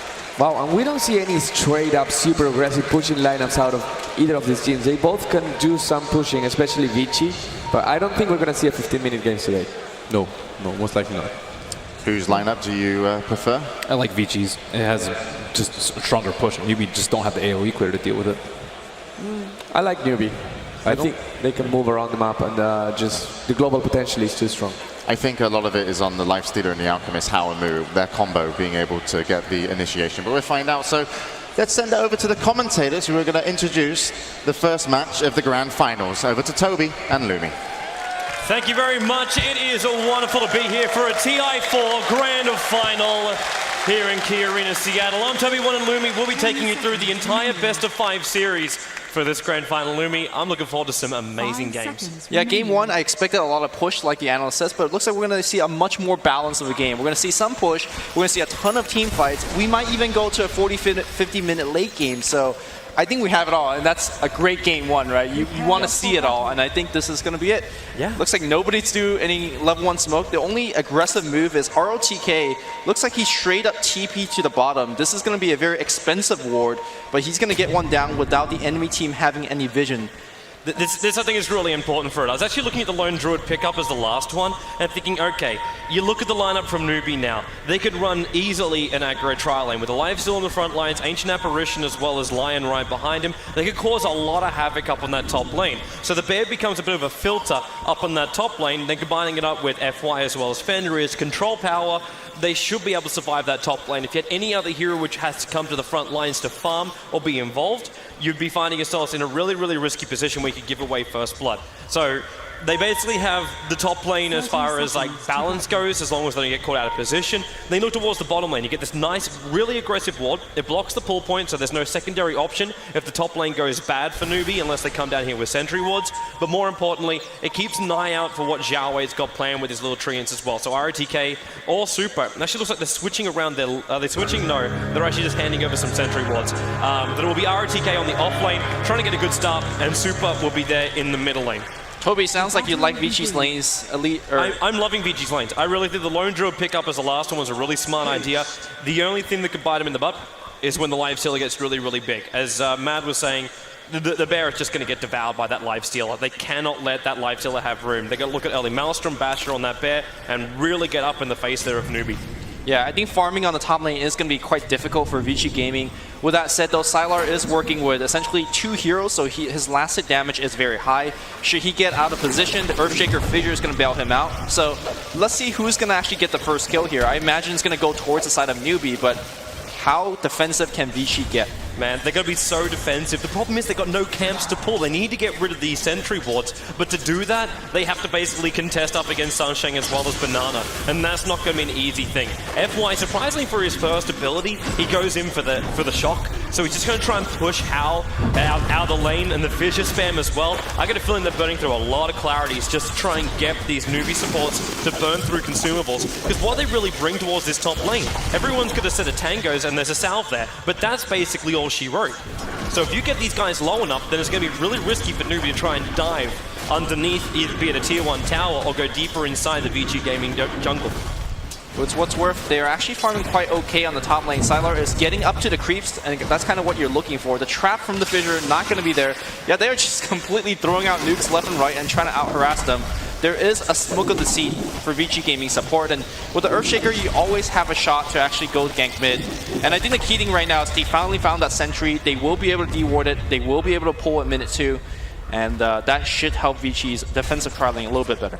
Yeah. Another lane we should probably mark is middle lane. Super already cracking his 10 CS, and finally his bottle coming out because he bought the Stout Shield. It took a little bit longer than it took for Mu, who's playing there as the Alchemist. Oh, hello top lane. That's a real bad position right now for Banana. Gets it on Sylar. He's got to cut his way out. There's no Tango's House trying to help him out. He's blocked in the corner.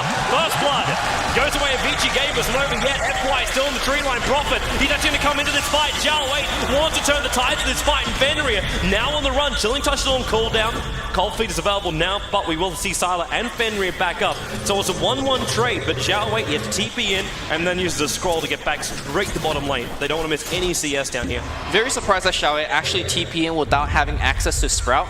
So he essentially teleported in and added 2 or 3 right clicks. Got the kill though, got the experience, and that's the key. He's now going back to the bottom lane. I'm not seeing it as a huge win, especially when this is happening on bottom lane. Smoke movement is going to be perfect, and this is going to set up. Now, Alchemist will die in the middle lane, but Zhao Wei locked inside the cogs with the shackles and the shock and the battery assault rocket. It's actually not even battery assault, it was just plain rocket.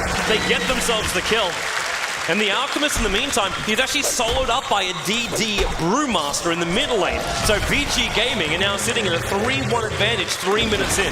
Very, very good movement coming out from Vici early game, especially that gank on the bottom lane. Not only did they get the kill, you gotta keep in mind that FY is playing a hero that really needs to reach level 6. So getting any kills like that, especially when you only like a 2v1 situation, the experience share is very going in the favor of Vici Gaming. And let's see if they continue this aggressive movement. FY, he's gonna find Shanshan. He does have the boots advantage, but ROTK is very far away. Don't think they're really gonna get the kill. I say that though, there is no boots on Shanshan. He can keep chasing this. The right click of Shadow Shaman. He needs 2 more attacks at least to get Sunshine down, but he can't reach him. And there's not enough mana for a shock. Not at this point, but you're realizing just how powerful that rocket can be also early on. ROTK actually favoring the rocket over the battery assault, even though if he does manage to catch Zhao Wei inside a cogs, high-level battery assault will be an instant kill on that Prophet. Yeah, what NewBee's looking for right now is to stabilize their lane. The first step is having how to finish that phase boot. Once you have the phase boot finish, you're essentially immune. Mid lane, it's going to be a lot of trade-off here and there. Looks like 2 heroes running to the rune at top. Nobody finds it. Super comes in and clap. Looks like he's going to threaten for the kill. He's going to get a crit. He's actually going to split. That's going to be a kill if the Dragon doesn't deny it. The Dragon, they're just sitting there and they're not denying. The Dragons are too slow. That last little walkover, the Dragons notice at the last moment. Now up on top lane, Fissure on Hal. But there's rotation support coming over from the Lion. And Hal underneath his own tier 1 tower is going to be okay. Meanwhile, bottom lane, ROTK invis up, and there's going to be support coming in from FY. He's right next to him. Easy calm. And here comes FY. He's going to do a ton of damage with that Ether Shock. Where's the Shackle? He's not using it. There you go. Finally, Shackle. ROTK will pick up the kill. And the important experience and levels are coming in. ROTK hitting level 6, so he can start rotating around, and that's going to free up the lane for FY to actually sit here and get more experience. Man, this movement from Vici Gaming is brilliant, and Super, like knowing how far he can push it up against Mu, realizing an Alchemist is literally acid spray and a concoction. He's got nothing else to really try and stop a Brewmaster, and when Brewmaster splits, there is actually nothing that stops him. You have to tank it all up, and he's not level 6 yet, so there's no Chemical Rage to try and protect this Alchemist. He's very, very weak at this stage of the game. This gank has to work. The one big difference between the two supports of both teams that Banana and Shanshan, they play much more defensive than FY and Fenrir. So you can see that FY is, essentially ganking multiple lanes multiple times, whereas the NewBee supports are kind of hanging out on the top lane, and that's really just a different playstyle of the two teams' supports. But that really is making a big deal. Obviously, we see ROTK is doing such a good job on the bottom lane, now almost hitting level 7. I wonder when he's actually going to make his first rotation in gank.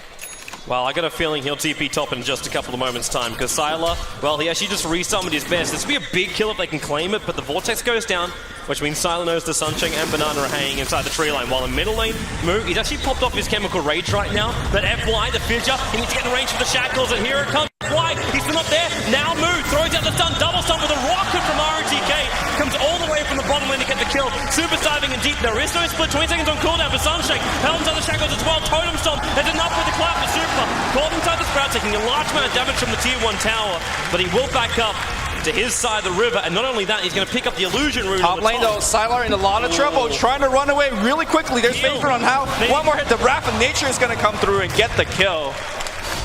And again, any kill going to the supports on NewBee side is going to be huge as well. If you look at their item progression, there is none. Banana is sitting at 500 gold, so he's going to get the boots. It looks like Shanshan has no boots. This is a problem. When you're trying to assist and teleport to the safe lanes and the mid lanes to help your other players, having that mobility and having the mana to TP in is huge. And right now, these supports are very under-leveled, they're very under-farmed, and it's hard to make a recovery in the early game when your supports can't make those plays.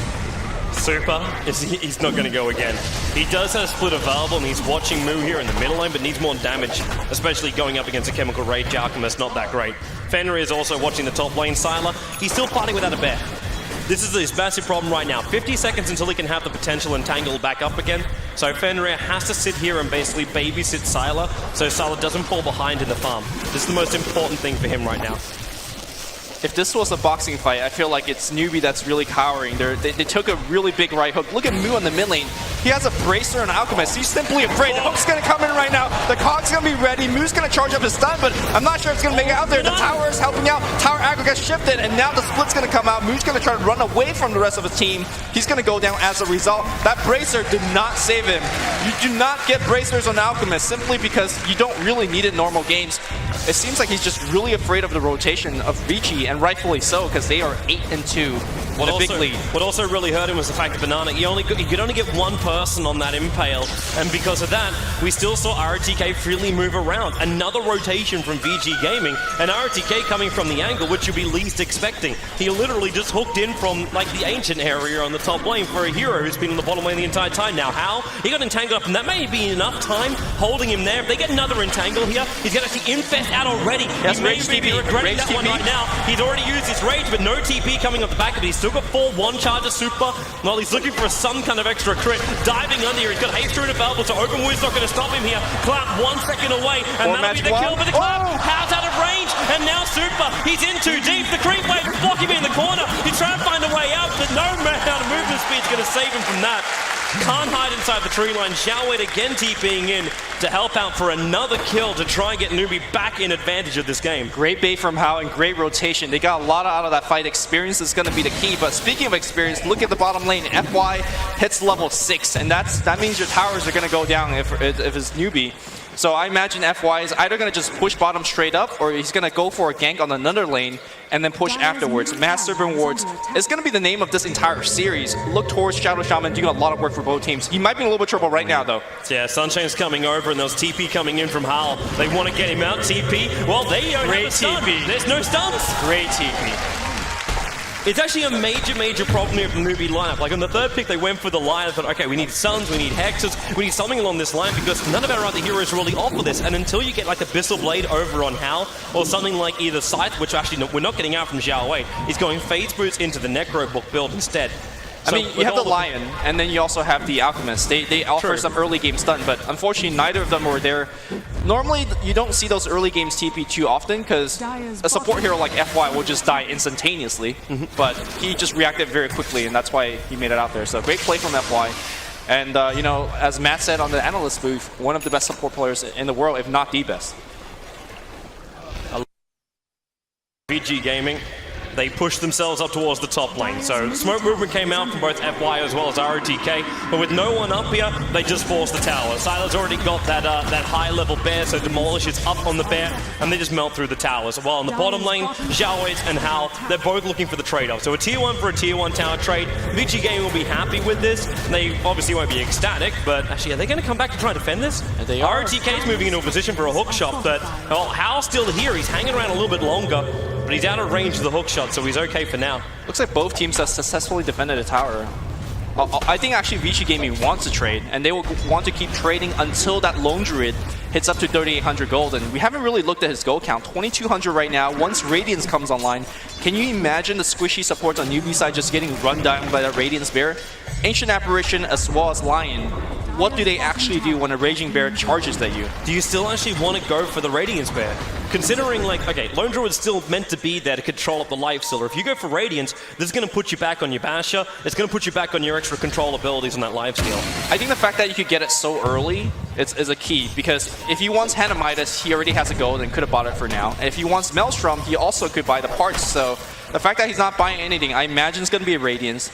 And it's one of those items, the earlier you pick it up, the more effective it will be, and this is a great Radiance timing coming out from Sylar.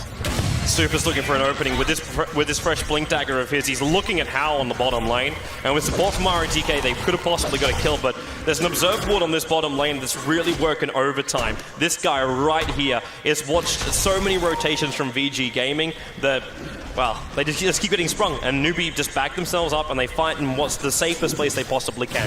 And for Hao, that's right under his tier 1 tower. They are avoiding fights thanks to those wards, but it's a decent goalie for Vici Gaming right now. Because they have the Shadow Shaman and the Roshan advantage, they could easily sneak into the pit whenever they want and then just steal it. So I feel like Vici still has a better position in this game. Moo, be careful how long you hang around here. ROTK's moving up. We've even got Couriers delivering in the Blaze of Attack with a Haste Rune. Moo is actually outrunning his own chesty Courier. But they'll look towards mid lane now. FY, we still haven't seen these Mass 7 wards being committed. For the nice fast level 6 that he got, FY has still been very, very cautious about using these Mass Serpent wards. I see it as anytime you save it, you could guarantee another tower afterwards, or maybe even Roshan in this early stage of the game. But looks like he'll drop it right now for the mid lane. But hard to actually push this one here, because here comes everybody of NewBee, and those wards are just going to get farmed up. He's looking for the fissure right now. Moo getting shocked up. The Mass 7 wards actually, yeah, most of them are already gone. Alchemist just walked up, tanked it up, and farmed it up. And that's generally why you don't drop those Mass Serpent Ward unless you really have forced the enemy heroes back. It was a really good asset spray, just really made it difficult for Vici Gaming to commit. Anytime that Super wants to jump in, he can, he really can. Blink Dagger, clap into a split. There's really no good answer from NewBee right now, apart from a good quick Hex coming out from line. I'm surprised to see that Vici Gaming wasn't as aggressive as they've been so far in this game. Yeah. Now, Vici Gaming are coming off worse for the trade. Even Xiao Wei's being a real nuisance. He's got this one little Treant taking the creep wave on a bit of a tourist trip down through the middle lane. And this is allowing the tier 2 tower in the bottom lane to take a lot of damage. Now, top lane VG Gaming are looking for some kind of counter initiation. So we've got smoke movement from ROTK as well as Fenrir again. But again, also, NewBee not too far out of position. How's the closest one? And there goes your fissure. Follow-up Hex, Shackles as well. ROTK going to go for the battery assault. They're trying to keep him stunned up and locked here. And how? Well, he does have rage, but okay, Shadow Shaman will finish the job right there. Fenrir did commit Echo Slam as well. I'm very surprised that he decided to fight that. He could have infested an enemy creep and just stood there and waited for the creep to come close his tower. Instead, he decided to rage and open wounds and fight, and you can't fight everything there. So perhaps a misplay coming out from Hao, and that's a key misplay because not only has he died as a carry, he also has lost a tier 1 tower. And speaking of that, the momentum is going towards VG Gaming. Look at the gold on Lone Druid. He's sitting at 3,700, just a little bit more to that relic. And then you're right, then the supports will be having a lot more problems. And Banana Fissure, that just sets up perfectly. That range on the Fissure is just the perfect initiator without having to put your supports at risk. You think Earthshaker, he's a melee hero. Maybe he's not that great for harassing people out of lanes or setting up for things because he's not a range guy. But really, with that Fissure, you can set anything up. Yeah, it just really feels like newbies aren't able to really execute the game plan. What they really want to do is have a fairly passive laning phase, make sure everybody's decently level and farm, and as the mid-game chaos happens, that's where you have Xiao Wei coming in with either a Blink Puck or a Prophet, or Hao really joining a lot of fights. Right now, nobody's really initiating fights. They're losing essentially every single lane. My question for NewBee is, how are they going to start recovering? What items are they going to be? Does he hook shot? Does he hook shot? No. Xiao Wei just TP straight out. Yes, he heads towards the top lane to join Hao up here. Maybe they can add some pressure towards the tier 1 tower. But it was ROTK as well as Super trying to rotate themselves around. Another thing we also haven't seen is, like, Hao and Xiao Wei, they're on the same lane right now, but we actually haven't seen them combo either. Like, Infest inside Nature's Prophet is a wonderful... Oh, mid lane, it's going to be Hook coming in. Moo's going to get, well, shackled up in the cogs with 3 heroes hitting him, and he's straight up dead. Although the heals of the ultimate, not going to be enough. No. That's still only a level 1. It's not enough for him to really do much there. And VG Gaming can now force the middle lane or top lane. The middle lane going Super up and towards the high ground. His Blink is still on cooldown, but out very quick in the Hex. Yeah, the disparity between the levels of support is just huge right now. Level 8 supports on VG Gaming and level 5 supports on the side of NewBee. They need level 6s such that they could actually assist the team with burst. They really need burst damage. A Brave TP coming in mid. What is this about? Hao, slightly suicidal. Shackles, fissures, hexes, and now the stuns. Hao goes down. Lifesteal unable to survive. Brewmaster already let his split off, and he's going to move forward. The stun will go over on Banana. Maybe send Sunshine up and towards the air. They can actually turn what's 1 into 2 and potentially 3. Another TP's on the way, and the Alchemist instantly pushed back. Echo Slam. Fissure going down. They're going to lose Alchemist. They're going to lose Sunshine as well. Super, the clap. There it is. Actually rolls him down. Triple kill for Super. And NewBee bringing the supports one by one and turning this game of Dota 2 into Duck Hunt. The scary thing is FY still has Mass Serpent Ward. If they want to commit for a tier 3 push right now, they can. Looks like they're going to go back and secure the safe Roshan. They had the full Radiance after that fight, man. They do not want to take any other risk. You take Roshan, you look to your outer towers, and you don't give NewBee any advantage to come back in this. This is the grand final with $5 million for first place. You take no risks if you don't have to. Also, look over to go to FY. He's sitting at 2,700. He could go blink if he wants. I actually think an Aghanim Scepter will be excellent in this game. You just want tanky. You just want to put down bigger and more awesome wards. And I think he's going to go for that. At the same time, at Blink Day, you can also understand that with ROTK jumping in like he is with his hookshot, you need abilities to keep up with him at the same time. So I think having another way to jump in and shut down that Life Slur is going to be excellent. But looks like we're going to see a gank up top. It's going to be a TP bomb coming in. Fenrir, there's the combo. Straight up dead. And that's what they need to keep on doing. Get these pick off. It's going to come in a very expensive trade of a Roshan, but it wasn't like NewBee's going to defend the Roshan anyway, so might as well do something else. And it looks like we are going to see a Blink Dagger coming out FY. Yeah, he's got to keep up with it. It's actually kind of funny that the Sep was talking about this over on the panel.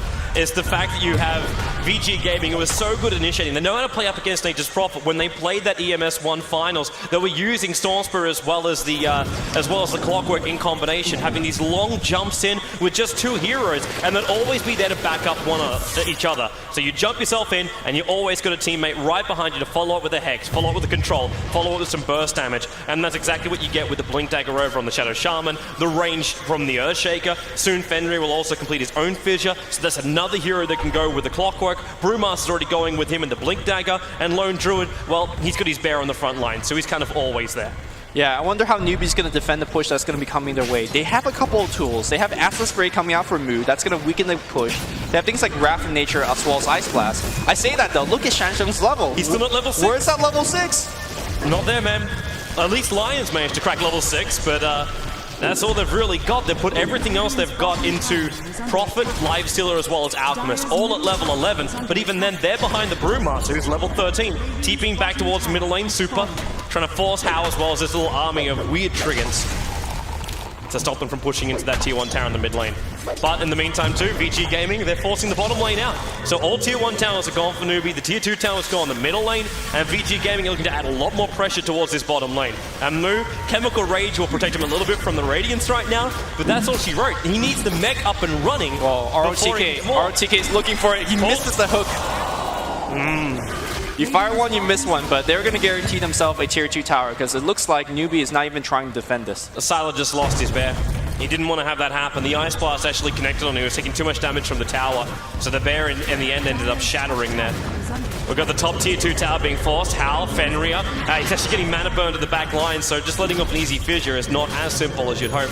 But Lone Druid already took the tier 2 tower in the bottom lane, so Sylar just defends and soaks up the experience and gold. Vici Gaming completely in control of this game. They're doing whatever they want. They're pushing every tower, they're defending the towers that they care about the most, and their supports are picking up so much farm. I don't know how NewBee's going to make a comeback. How are they going to begin a comeback? I think it has to really come through with those Lifestealer bombs again. Yep. Maybe a little bit more high priority targets. You really can't do it against a Lifestealer, or sorry, you can't do it against an Earthshaker anymore. You can't do it against a Shadow Shaman anymore because they could both blink away. So maybe, and obviously that applies to Brewmaster as well, maybe just try to find that Lone Druid and kill him a couple of times. But if they're going to do that, they need better vision than this. And it might also be a note for Vici Gaming to think about having a gem around this time. Because if you're thinking from NewBee, like you're ahead, you could probably have a nice gem carrier which shouldn't be able to die. You've got a lot of strength heroes which are very, very fat to do such a thing. But main thing is just making sure Vici Gaming, NewBee doesn't see you moving across the map, so you can't have a good position Lifestealer bottom. You have to guess where you're going, and if you're guessing where you're TPing with Nature's Prophet, that's when things go horribly, horribly wrong. Yeah, it's also the fact that you could, for example, see the Lone Druid up top and maybe just teleport there, but you don't know where his teammate is. Yep. You don't want to teleport in and suddenly eat a big dunk from the Earthshaker, so having the vision is necessary, but your supports, high ground. Their supports just don't have the gold, and, well, scratch that. How do you defend your high ground now? Master Servant committed. And the bear is just mauling away. Man, that bear's got a Hyperzone in the back of it. It's attacking nice, hard, and fast. And now in comes ROTK. The Cog's going to split up NewBee. And the Brewmaster split's already gone. They hold Moo in position. And on like Brewmaster, he's able to pick up the kill. Think Trigger of Death, return kill into ROTK. The tower is still not down yet, but the map 7 wards haven't even really been touched. The stun into Super. Sylar, his Varus on Fitch, jump Fenrir, he's right on top of Xiao Wei, finishes the job. The tier 3 tower is down as well, but Banana double kill the Necro units. He's actually body blocking up Sylar a little bit, keeping him inside the acid spray. It was up to get the kill, now FY blinks in with Super. Very quick execution to kill off Lion. And Banana, Ice Blast, that's gonna hit us out. Bang! Age is gonna be removed, he still has another life. The bear is still alive, that's a critical game. Moo's gonna stun himself. No, he throws it on Super. He's gonna be fine. The Radiance is burning him down. The Impale does hit on 2 as well. But this bear is just running rampage in the Radiant base. They cannot hold. And also the buybacks coming out during that engagement. You managed to actually force one out from both Xiao Wei as well as one out from the Lion. This is not what Banana wanted to have to do as a support hero. On the bright side for NewBee, it was only the melee racks that was being attacked. So this is going to regenerate. So technically all the damage which Vici Gaming did just send, it's gonna, well, it's only gonna take a couple of minutes before it regenerates back up again, but it's gonna be almost useless, like it never happened. Yeah, the building damage, it's gonna regen. I see that point, but it's more that the economic damage is really a huge goal swing. If you look at the goal graph, we're seeing a 12,000 goal lead. Yep. More importantly, that goal lead has transitioned into some huge item pickup. For example, the Spirit Bear just picked up the Assault Cuirass. That's gonna give armor to the team and remove the armor from the building. Vlad's doing essentially the same, more armor buff to Vici Gaming. And I think all the damage essentially is coming out from the Lifestealer right now and those 2 Necro Books. And they don't do well when the enemy have a ton of armor. I see the next push being a lot more lopsided than the successful defense, sort of, for NewBee just now. Well, it looks like the push is coming right now. Super's on his way with a DD rune inside the bottle and an Aghanim Scepter freshly on that Brewmaster. So he's also got, like, it's a level 2 Aghanim split. ROTK, he's got a lot of life points with that Mech Force Staff as well as Point Booster. He also does double damage. Yep. By the way, Earthshaker missed an Echo Slam in that last fight because he ran into the Acid Spray and then, you know, the dagger got cancelled. Fenrir is not going to make that mistake again. Moo looking for the stun on ROTK. Look how far out he's coming. He's so far out. It will not be used, and now it does. Matt Serpents are there. We'll watch the Infeds go out from the Lifestealer. He's protected inside the Dire Creep. Now he pops back out again, but it's Earthshaker for the Ancient Apparition. And ROTK chasing down Banana. The blink out from FY, able to finish off the escaping Lion.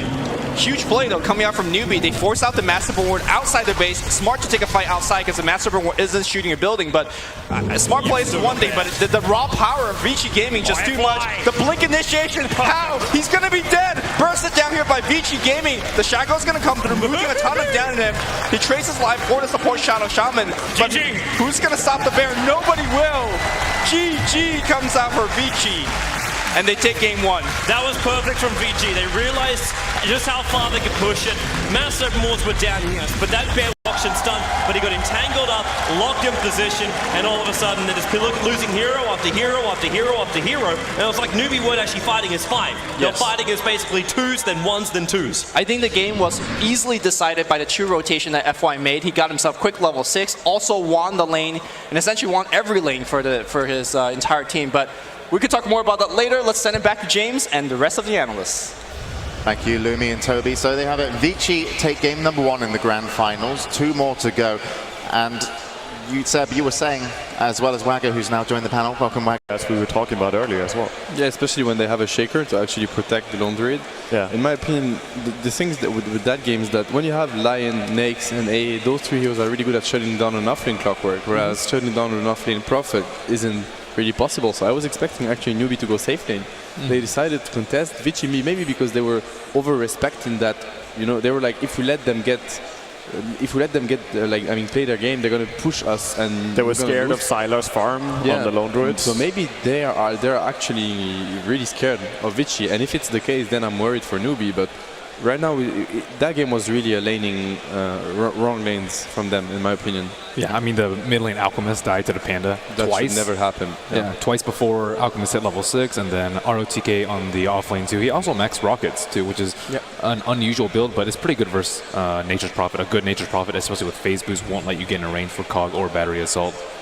Yeah, because he ended up rotating out, if that was correct. And then when he came back into his lane, Nature's Prophet, low on mana, you know, Xiao Wei had a tough time. Once again, FY's decision-making was just perfect. It's like, sure, we want the safe lane, they don't need me there anymore, we don't want to go into an AA Lion next, that's what they want us to do. Silas farming with the Shaker protecting him.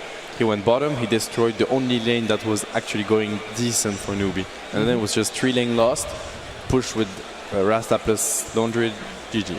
Yeah, and let's, I mean, NewBee certainly made some mistakes, but give credit where it's due. Everyone from Vici Gaming played an excellent game. Not only FY, our OTK, as we were talking, it was not only perfect, it just TP's smoked, and our OTK is like, okay, I can just now go. And credit to just coming with the rotation from Banana, but it's not enough, it's too little too late. Our OTK with the Invis rune again. Hello, Siler. No, Siler, sorry. Hello, Xiaowei. Yeah. And Xiaowei tries to attack, but he can't. Again, our OTK, always in your face. That guy. We're talking with Seba, and we're saying, and let's see if you agree with me. I think the third and fourth position, the offlaner and the first support, are actually the most important roles in Dota 2. And we saw that in EG with Zaya and Universe. We see him here with our OTK and FY. These two guys, if they go well, they can create space for the rest of the team. So, just because you've got like someone like Nature's Prophet on the safe lane, and they go aggressive tri-lane, does that open up the potential of those kind of single hero smokes from the supports? Because to be honest, you can keep one support in the lane and they'll be like, okay, we don't know where the other one is, probably, you know, pulling or something, and then all of a sudden, you know, you go down to the safe lane, smoke before you get there, maybe on tier 2 tower, and how can you predict that's going to happen? That gank was only possible because of the fact that Furion ganked the Rasta on top, or Shadow Shaman. So when he kills the Shadow Shaman there, Shadow Shaman is alone in the space, gonna smoke up and go down, do a single man gank down to Clockwork's lane. It's perfect for the Shadow Shaman, to be honest. And they also got the better end of the trade, getting the first blood up there. 1-5 or 1-7, something like that. And they tried to still stay in it, but it was just so hard at that point. What's really interesting is that the Chinese teams, they're new to that kind of playstyle, right? The super aggressive thing. So that's actually, if you had like a Na'Vi versus Alliance game, exactly the same game, and Alliance or Na'Vi, whoever, would go aggressive.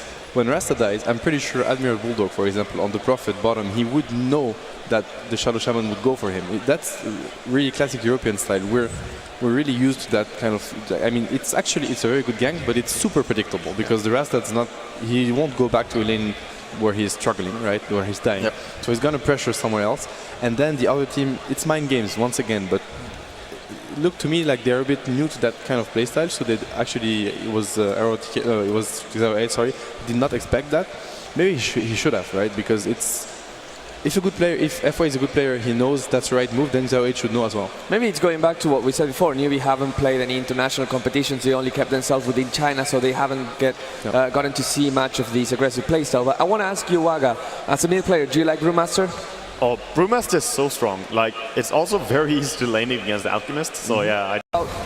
How he micros is better, because sometimes you just like right click and go, right? This is TP is really aggressive and suicidal.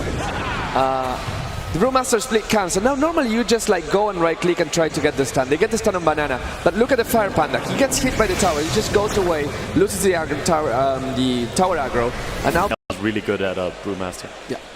What did you think about the Alchemist pick? Do you think it was the right pick because it struggled in the lane, and from that lane actually losing where they maybe shouldn't have? I was not convinced. Like, the Alchemist was the only hero I did not like that much on the side of NewBee, but I think it could have worked if they played differently, if they played safe lane, if they just played it, you know, not going aggressive, because they go all in against Vici, and as we were talking about, it's so hard to punish Vici's lineup, especially with ES being such a popular hero to just protect lanes from these ganks.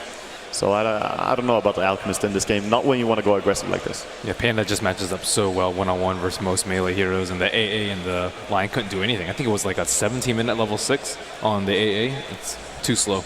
Yeah, it was pretty slow, and it was not fast enough for NewBee that had to defend. And Vici Gaming, even though they didn't have Death Ball pushing line, and they still made the pressure, they got a really fast relic on Sylar, and they just started pushing. And one of the pushes went to a tier 3 tower top.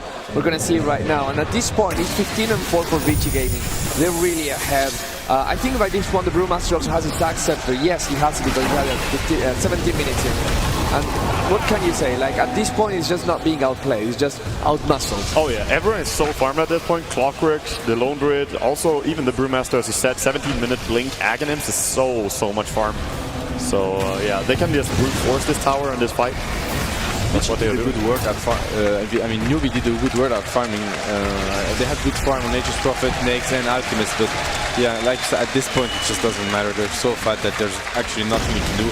They did okay actually to get 2 kills, and almost killed. Actually, they got 3 because they will end up killing with the Ice Blast the Laundry, but he has Aegis, so it doesn't really matter. At this point, it's really hard for them to take any sort of fight. Yep. And now you've just heard an applaud from the stadium. That's because the players have come back up on stage and they're going back into their pods. What do you think Vici are talking about going into the next game? They've obviously got the advantage. Well, they probably are thinking, okay, we tried to go for something more conservative than we did yesterday, and we still managed to win in 20-something minutes, right? If I'm Vici Gaming, I have to be very comfortable. It's all about making the team relax, not getting too excited about, because now is when, okay, you start getting these $5 million in mind, and that might play against you. So it's about relax. Think like if you're in your bedroom playing just for fun. Relax, you're doing fine. Yeah. Okay. Well, that's what we think, and we'll talk a little bit about NewBee when we come back. But let's go over to Casey and see what you guys have to say about the match. Thanks, guys. I found a juggernaut. I'm not sure how this interview is going to work. Let's start with your bold prediction. Right here. I think VC is going to pull it off straight. How many games? Straight. 3. 3 and done. 3 and done. Now you're holding up a sign that says you're from Florida, but you came all the way here from where? I work in Afghanistan. I'm here visiting on vacation with my family, and we came down to Dota for that reason. That is fantastic. I'll let you have a seat. I want to show you just how big the stadium is. They're doing the wave. Guys in the center, that's not fair. We got to get in on that, right? I'm going to have Myron stay here. I'm going to run here. And when you see me run by your row, stand up and scream as loud as you can, okay? Here I go. Ready?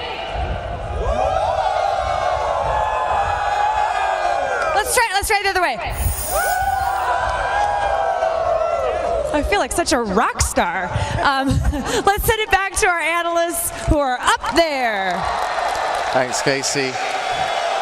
She has way too much power down there. I think. She does. We can't get people doing that up here, but there we go. We're 1 minute away. So going over to NewBee then, what do you think they needed to talk about? How do you feel they need to come into the next game? I'm just distracted by the wave, sorry. NewBee, as I said, they probably were rusty for game 1. They got up now, they can play, they will take their normal game, and they just will do things right. I think that they need to play around Xiao8 a little bit more in the games that NewBee's lost, which they dropped a couple in the BO3s. Xiao8 has actually performed pretty poorly, so they need to support him more. Yeah, well, I think the laning phase is like the only thing that NewBee need to get set for them. Vici, though, are really smart about countering it. All right, well, let's see as we go into the bans and picks.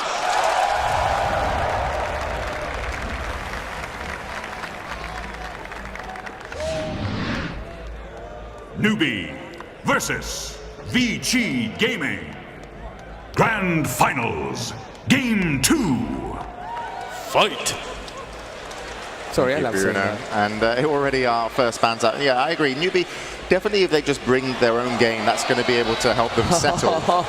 But Vici Gaming, you know, someone predicted it was going to be a 3-0. I actually think it could be.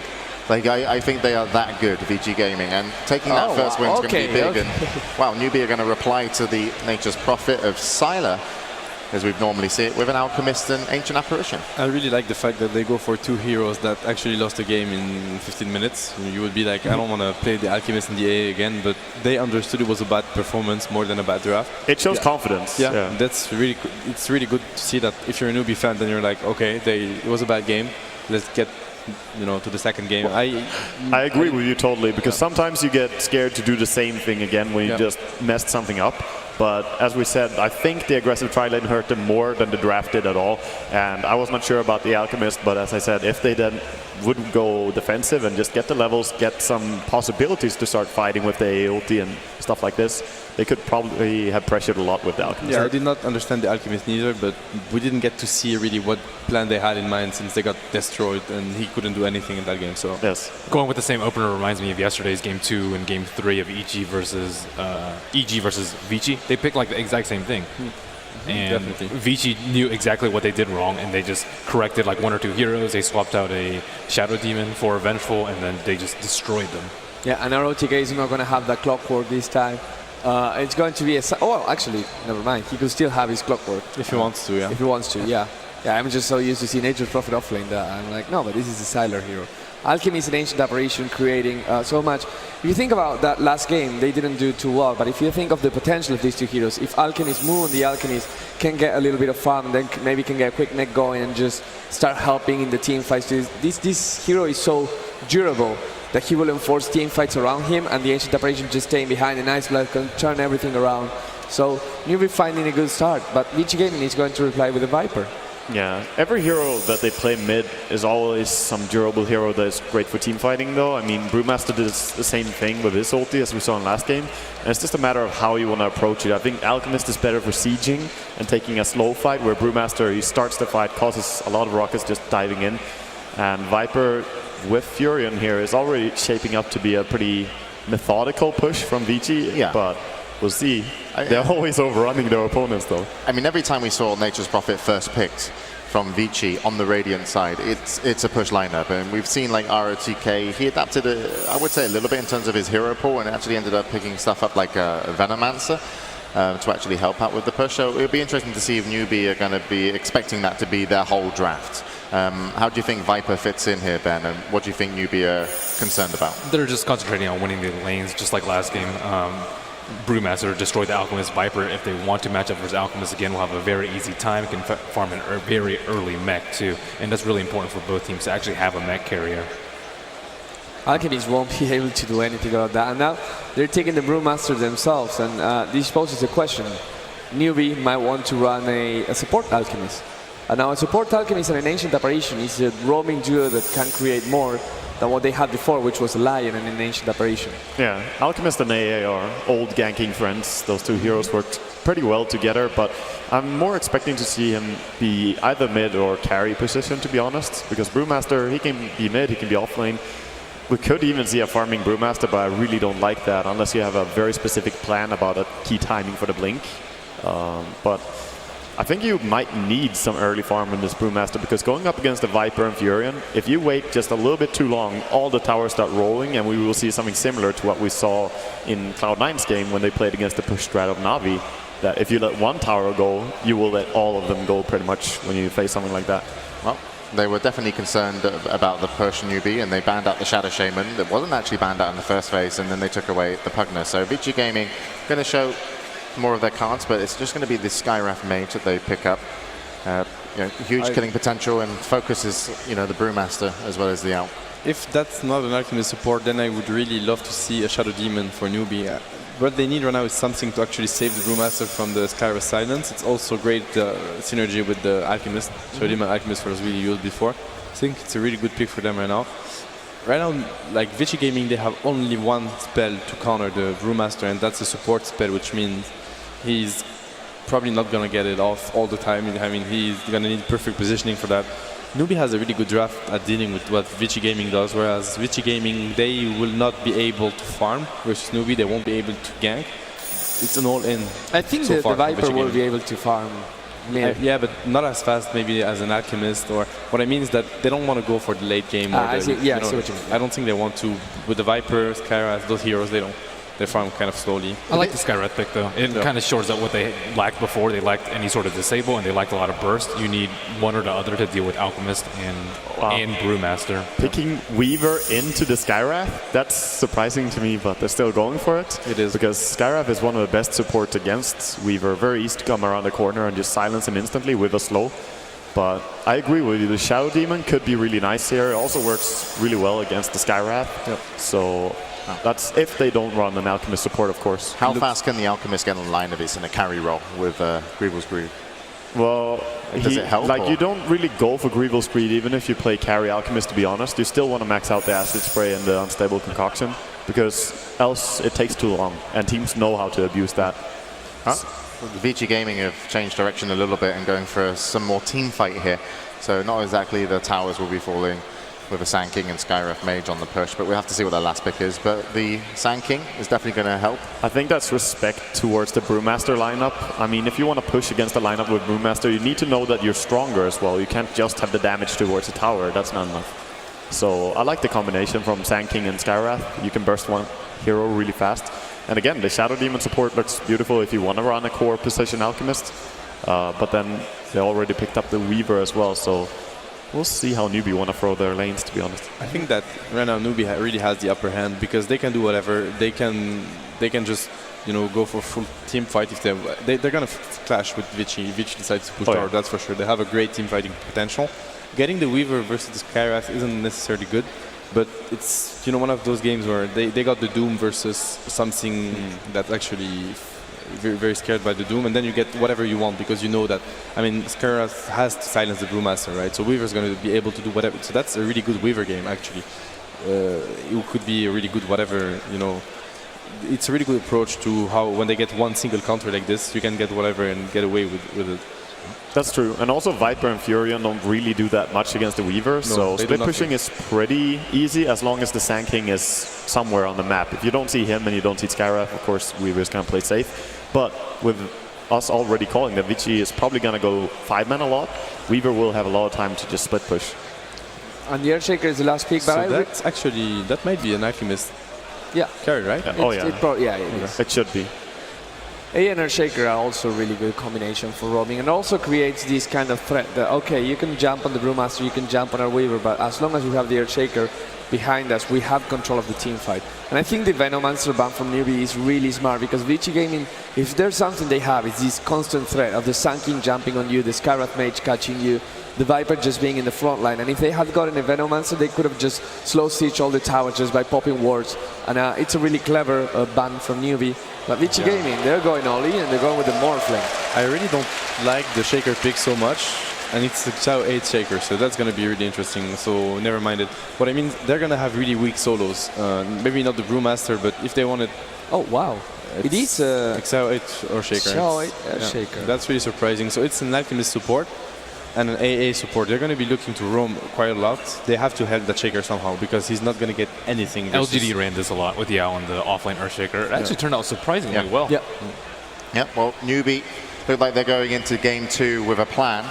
We'll see how it works out for them. They're going to want to win this one.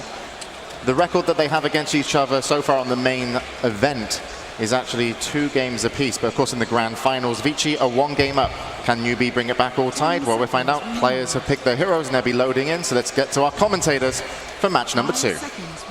Thank you very much, everybody. We're back here, game number 2. It is getting underway. I'm Toby1, joined by Luminous, and again, we go through the entire best of 5 grand final. And so far, man, it's been a very impressive display from VG Gaming. But we're into game number 2. It's a whole new kettle of fish, and it looks like we're looking at a different style of draft. We're looking at a lot more drawn-out team fights in this game, where it's not just melting down towers and pushing for victory. It looks like Xiao 8 and the rest of NewBee just pulled a fast one on everybody. It's going to be a swap back. Xiao 8 on the Alchemist. It's going to be Boots first. Here we go. The lines are being drawn. They know what they want. These lineups from both VG as well as NewBee, they're designed to kill.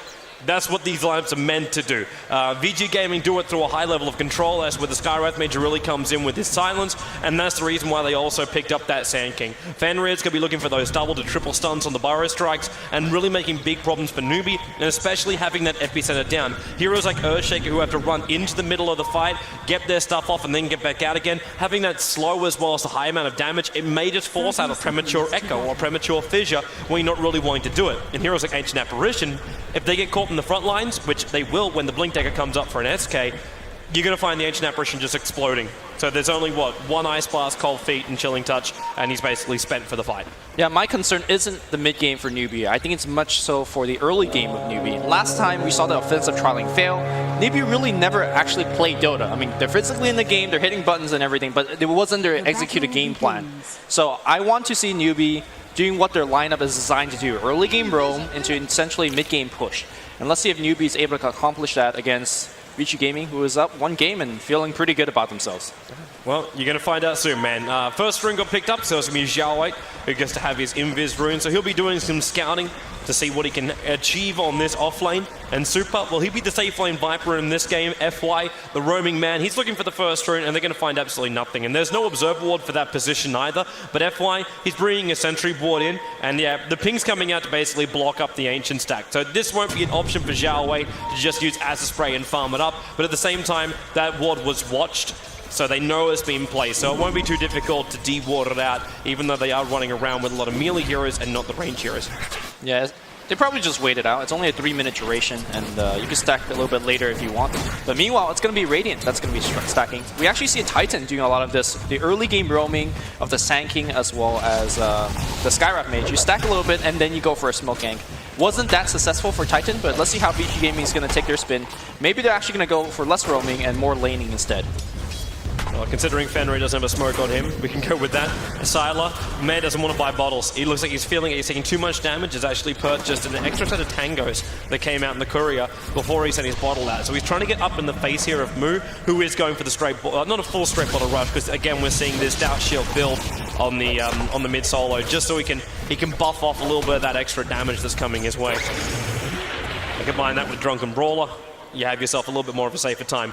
FY harassed on the bottom lane, not really happening. Xiaowei's managed to almost find 3 levels on this off lane as the Alchemist. You're expecting a little bit more, a little bit less from him, because FY should have been able to zone him out.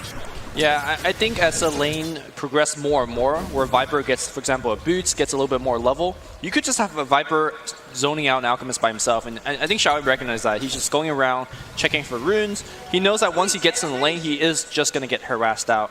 And that was the Shaker helping him out. And the Shaker is no longer there. Shaker is now rotating up to top lane and maybe going for a kill. But I foresee that Xiaowei is going to have a much tougher time as the minutes pass.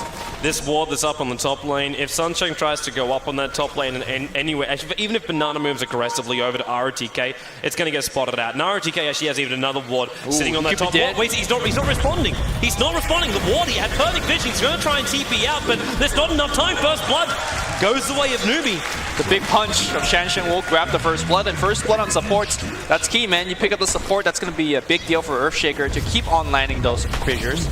Now, his fissure and his rotation to the mid lane won't be as helpful, because Sylar could always waveform across, but I think he's going to be continuously an issue for ROTK on the top lane. I'm really surprised ROTK didn't respond. There's this Observer ward. They're sitting up on top of the cliff, watching across the top rune area, and this is like, why he should have seen it coming. It's like he'll be watching the Earthshaker move in behind him right now.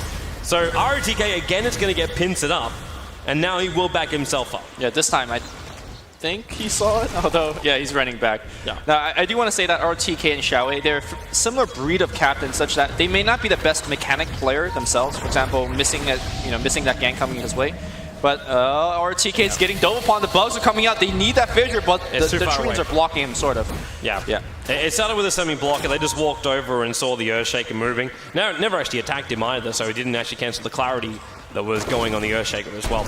Yeah, but what ROTK and Xiaowei, they really bring to the team is the direction to the rest of the team. The rest of the team would not be playing nearly as well if it's not for ROTK and Xiaowei, the captains and the drafters. So sometimes you miss them, and sometimes you tell the rest what to do, you know? Yeah.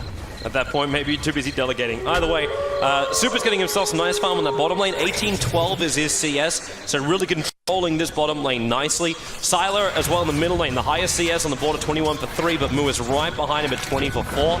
And then up towards the top lane, ROTK is his Aegis Prophet. Has only claimed 7 for 1. He's actually on the same CS as what Xiaowei's managed to get from the off lane. But going up against Hao is 21 for 4. So all the cores are looking very similar. I don't think anyone you could say has an advantage, even though the gold advantage is saying on the graphs is about 500 to 750. So it's negligible for 5 minutes into the game. Yeah, we're going to see how the cores are going to play differently with that lead. For example, he's going to be going for Lincoln Sphere, which is the same item I imagine that Morphling on Sylar is going to be going for. But how they use that Lincoln Sphere is very different. We're going to likely to see Sylar mostly pushing the lanes, just ricing away. Whereas he's going to be rotating behind support heroes and going for backstab and kills. So personally, I like Hao's playstyle quite a bit. I think he's one of the best Weaver players in the world for that particular playstyle, but let's see if he could deliver. This is the main stage. You could do well on all the matches leading up to this. If you don't win this game, man, they're going to be down 2-0, and that's really I want to say, insurmountable lead. Mm-hmm.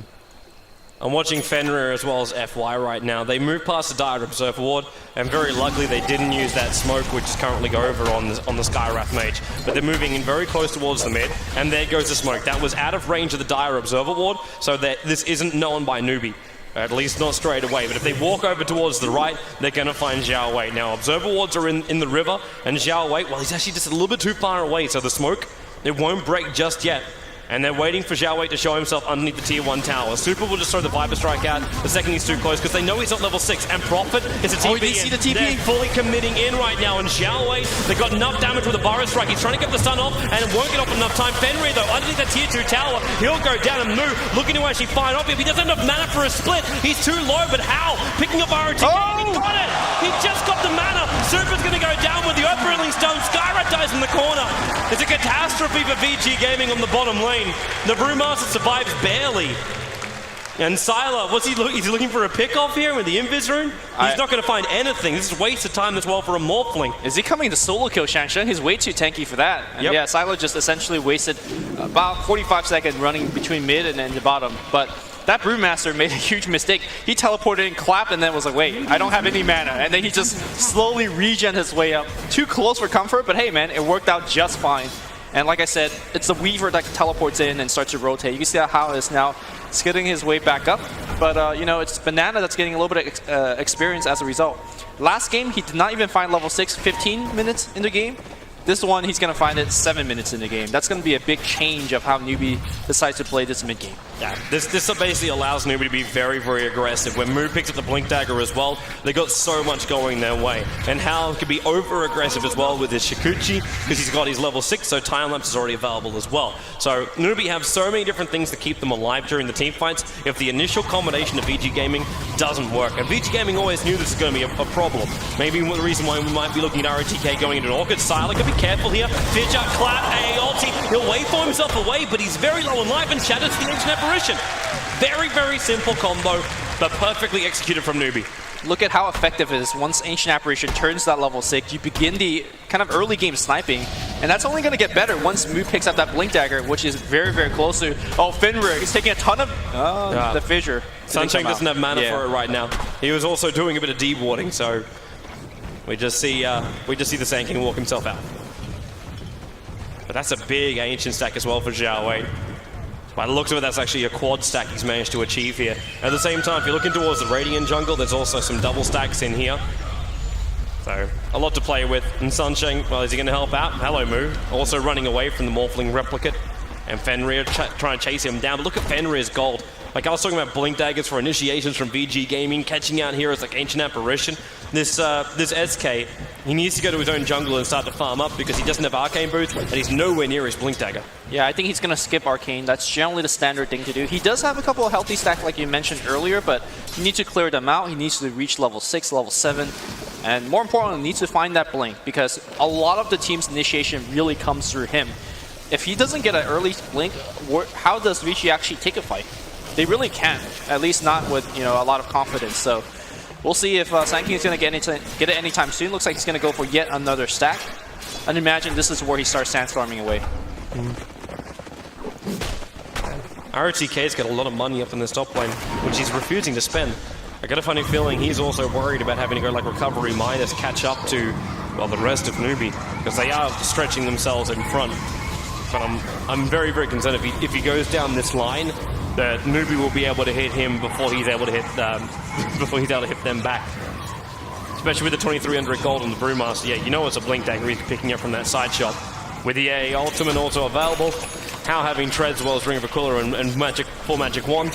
This tier 1 tower is actually dead in the top lane. VG Gaming can throw a Wrath of Nature, but it's not going to stop the push. Coming in mid, that's going to be on top of FY. Fissure. Okay. It connects, but they need more damage. This isn't enough to kill off FY. Yeah, he's going to have to go back home, which, harass done. Meanwhile, they're going to do a little bit of pushing up top here. And NewBee does have the Ring of Aquila, giving the creep wave +2 armor, slowly whittling this tower away. It's a bit of a trade, but the TP support coming to bottom lane is Moo. Actually with a haste rune, collapse in, goes straight for the split. Looking at Silent now, he's still got a Replicant he can jump down to. Super being stunned up by Zhao Wei as well as by the Brewmaster.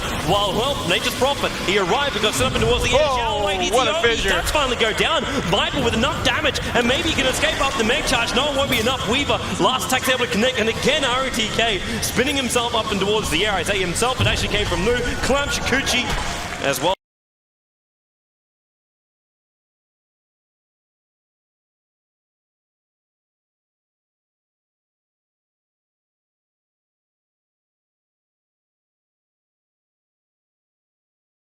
An extra little bit of damage from a hit from Sunshine, and they will take a 2-for-1 trade on that bottom lane and hold the tier 1 tower at 86 life points. Yeah, a great amount of kills going towards NewBee, being able to do a lot, and unfortunately Vici could just only sit on sideline and watch. Looks like we can see a concussive shot going to the top, but nothing really comes of it. The key thing to point out right now is that Sand King, he's in the jungle. He's doing his do-do-do, and he's going really up to 2150 very, very soon. Once he has it, I think that's where Vici decides to start making TPs, start making some fights happening their way. But right now, they kind of just have to take it on the chin, man. Yeah, well, they do.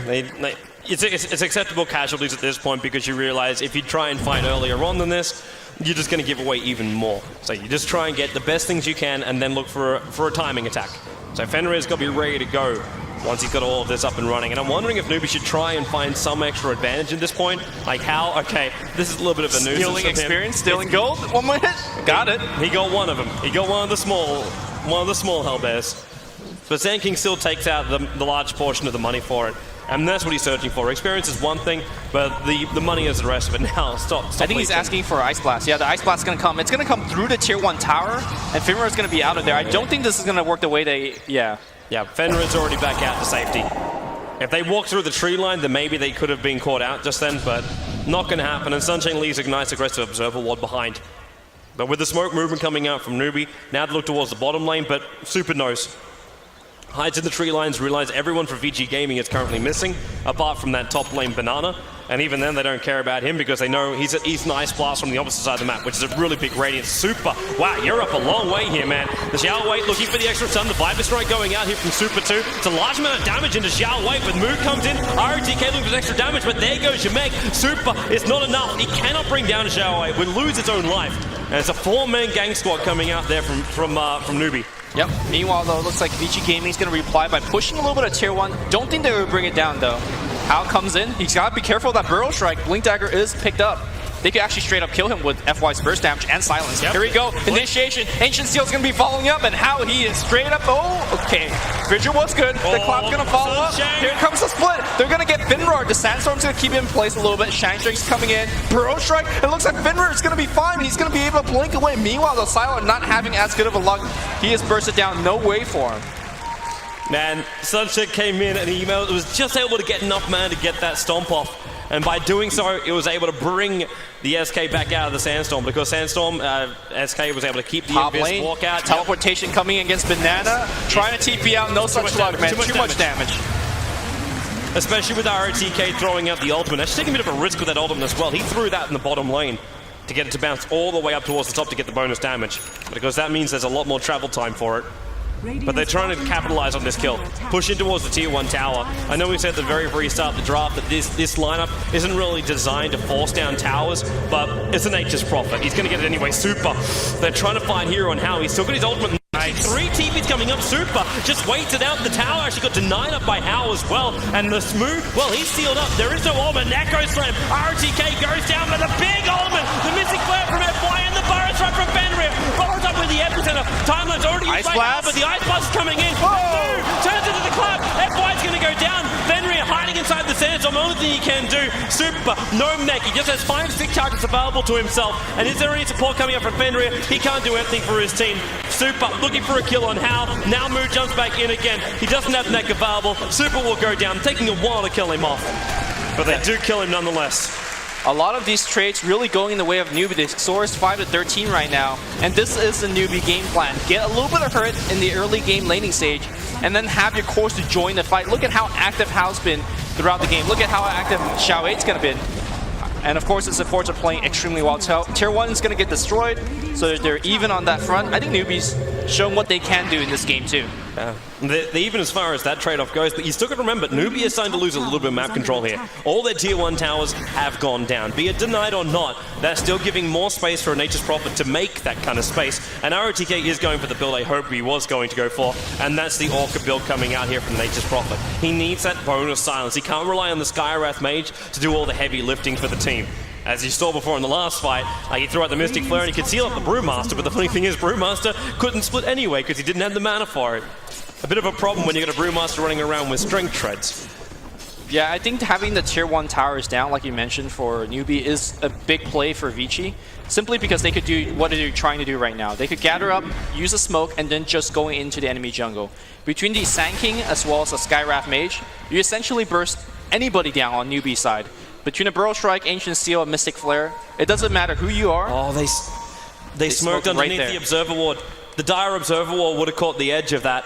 I don't know if they saw the heroes exactly, but they definitely saw the movement coming towards bottom lane, and NewBee are baiting. They got Zhao Wei, who's the only man visible on this bottom lane, but look where we've got the movement. Moo's sitting inside the tree lines, Sunshing's behind. Now Zhao Wei, there's your Observer Ward, and they'll see him. Blink, Burrow Strike. They're looking to actually steal him off. There's actually got Moo again. Moo can't go for the split. They need to bill him off before he splits, and he got the split off. Super's in trouble. He's already used the mech. He's down. RTK. The Vortex has caught him in the tree line. He'll TP himself out of safety. Nothing can stop that one. He goes all the way back to base. Skywrath up and towards the air by the Brewmaster Robin. How in the meantime, diving after Fenrir. Sunshine, he's in trouble. Actually, no, he's not. He's just walking underneath the tower. Sealed on, not the Skywrath.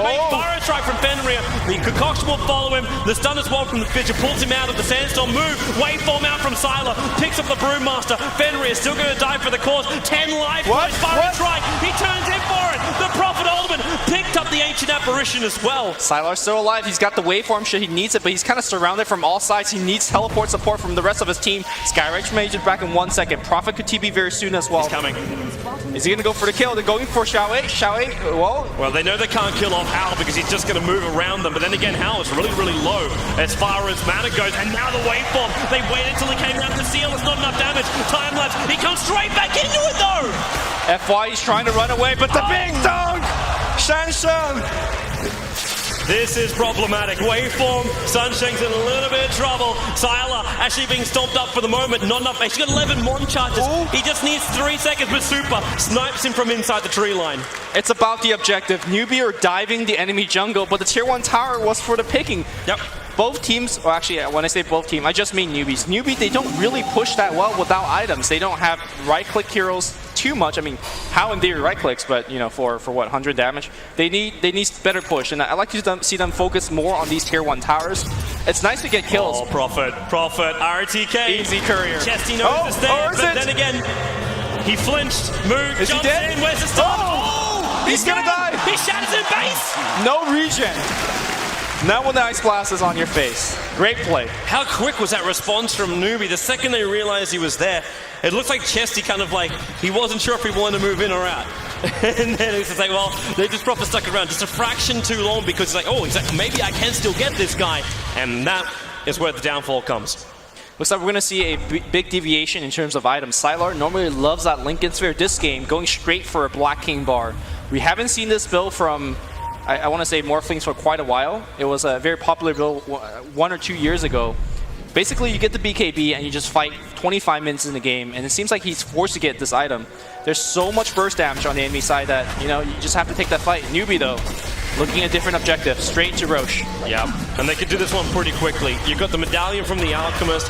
Spray's about to come off cooldown as well, so have that available, and RTK's in no position to come and fight this one. There's 10 seconds still left on his own TP. The Observer Ward does go down, and we'll see Immortal in his hands. He needs it. Oh, they need a D-Ward. Sentry Ward, Fenrir! Okay. He actually got himself a double stun with the Mystic Flag, goes into the epicenter. Moo's going to evaporate right now, stealed up so he couldn't get the split. Hal will get the kill on Skywrath Mage, but Fenrir losing his life. Hal now actually going for a time lapse. The Sentry Ward isn't available anymore. Concoction from Zhao Wei trying to stop this Viper from attacking any further. While Hal, remember, he's took up this Aegis model, hunting RTK in the tree line, dukes him up, dukes him down. Look at the shaker, now they turn around. Hal, he gets a fissure off. Maybe it's enough life points. It is RTK. One more attack from Hal. He takes him out. Banana, they're actually looking to get attacked. Super getting set up again by Zhao Wei's unstable Concoction. Hal over towards the side. He just sitting everywhere in this fight, but the kill goes to Zhao Wei. It's a Morphling Replicant running away. Echo Slam being used. Sylar, he wants to jump on the Replicant, but doesn't have enough time. Another Concoction out from Zhao Wei. Able to secure the kill after what looked like a really great initiation from Vici Gaming. Hal teleports to the top lane with 160 health to farm. He's got to be careful because Prophet's back. No ultimate though for about 30 seconds. Brings me to the question, how do you stop Hal? He was in that fight with like 200 HP for all of it. There's too many and targets he didn't to die. silence. There's too many targets to silence, and they don't have enough like burst damage to kill them off because you throw all your burst damage to get through a 1700 life point Brewmaster. Yeah, I also think that Vici Gaming's forte isn't at taking these fights. What they're really good at is initiating with the Burrow Strike, Ancient Seal, Mystic Flare. Get one kill and get back to farming. Yes. You don't want to take those chaotic fight in the jungle, but simply you don't have enough lockdown for Hao. You don't really have enough chaos control to deal with the Shaker, deal with the Brewmaster, and Xiaowei on the Alchemist. So I feel like Vici Gaming is trying to tackle NewBee where NewBee is at their strongest, which is these scrappy fights. And right now, that's the reason why they're behind 15 kills and a ton of gold, 75,000 gold lead for NewBee. Yeah, and 15k on the experience as well. This is not the way Vici Gaming have to continue to play if they want to try and win this game and be one victory away from taking out the International 4. And NewBee, they're grouping up. Again, they try and force the team fight. And again, Mu, he's sitting there with a level 2 split. He knows he's still got his ultimate. The question is if he can use it or not, because ROTK throws out his own ultimate. This actually give him enough money to finish the Orchid now. So we have a secondary disabled during the team fights. That mech charge, well, that just repaired all damage done by the Prophet ultimate. And the TP is coming to bottom lane. It's going to be the Alchemist to defend the tier 2 tower here. But Sylar, he just wants to try and force into the tier 2 tower, force a little bit of harassment, maybe some reactions from NewBee at least to the bottom lane, to buy some more space for ROTK on the top lane, who, maybe this is now what Vici Gaming do. They realize that the split push power of NewBee is quite poor. So what do? You have a Prophet and you have a Morphling. Oh wow, bottom lane, Xiaowei. Epi's gonna be committed, it's enough damage. They get the kill and they're out. Fenrir may not be so lucky. He's got bugs on the back of him. Mu with a clap off target on that one. Didn't have enough damage. Sandstorm is there. There's your Burrow Strike down, but he can't blink away while this bug is on him, using the Sandstorm for the Invis, but Hao is sticking along with him, and they will be able to pick up the kill here. I think the Sand King should have used Sandstorm as soon as it came off cooldown, because that will remove the bug, allowing to essentially blink away if you ever get the blink off cooldown. Burrow Strike afterwards. But great chasing from Hao, and picks up yet another kill. Top lane, Fidget was just used. ROTK is trying to reach him. But I thought for a moment he had the Orchid already on him, but it looked like he didn't. Yeah, right now Shansheng is getting to his Blink Dagger. He will have it if he wants to wait for that. I think the key items are coming out from NewBee are just simply on a different tier. At this point, Hao is just going to pick up damage. Desolator is going to be done in 1,000 gold. I imagine that's going to be his item choice. Blink Dagger is going to be allowing Shansheng to fight much, much better. I'm surprised that Banana didn't go for an item like Aghanims to just increase your damage output and his survivability, but Force Staff is one of the best utility items in the entire game, so no surprise that he's going for one of the better support items, should he not buff up himself. I'm wondering how long it's going to take before ROTK just tries to force something against the Weaver. Because I really feel like Hao has got to be the main focus here. I know he's got Nagus the Immortal, and you got to kill him twice over, but they need to kill this Weaver. He's out of control. His net worth is 11.6k right now.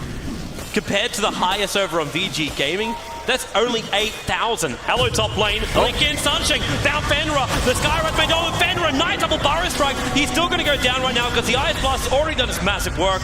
And when the follow-up's done from Alchemist, they pick up both heroes on the top and feed the BKB into Xiaowei. While in middle lane, Hao's diving in ROTK. He doesn't have the Lincoln Sphere anymore. He's got a lot of damage, and now he Orchid at a range creep.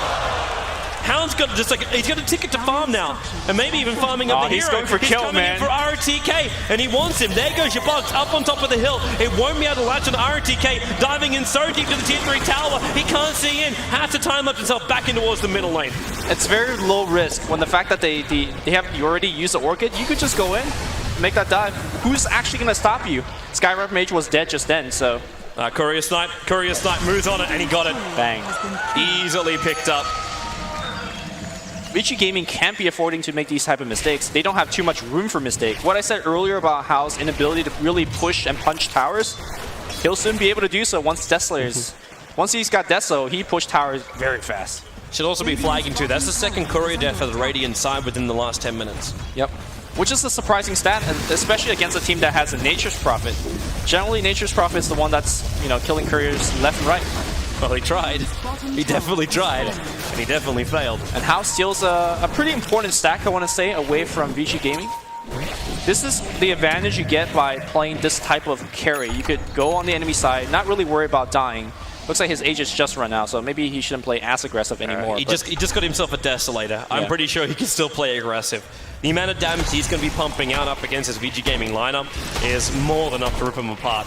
Even with Super with his 16 armor, that Desolator is really going to stop that. And there's actually a large smoke movement coming out right now from VG Gaming. You've got to get the Blink Burrow Strike right. Zhao Wei's the man on the front lines, but inside Chemical Rage, and that's a level 3 Chemical Rage.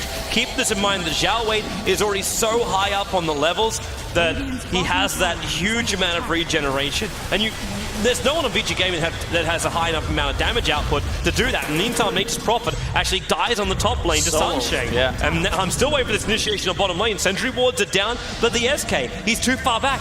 He's not in the front lines.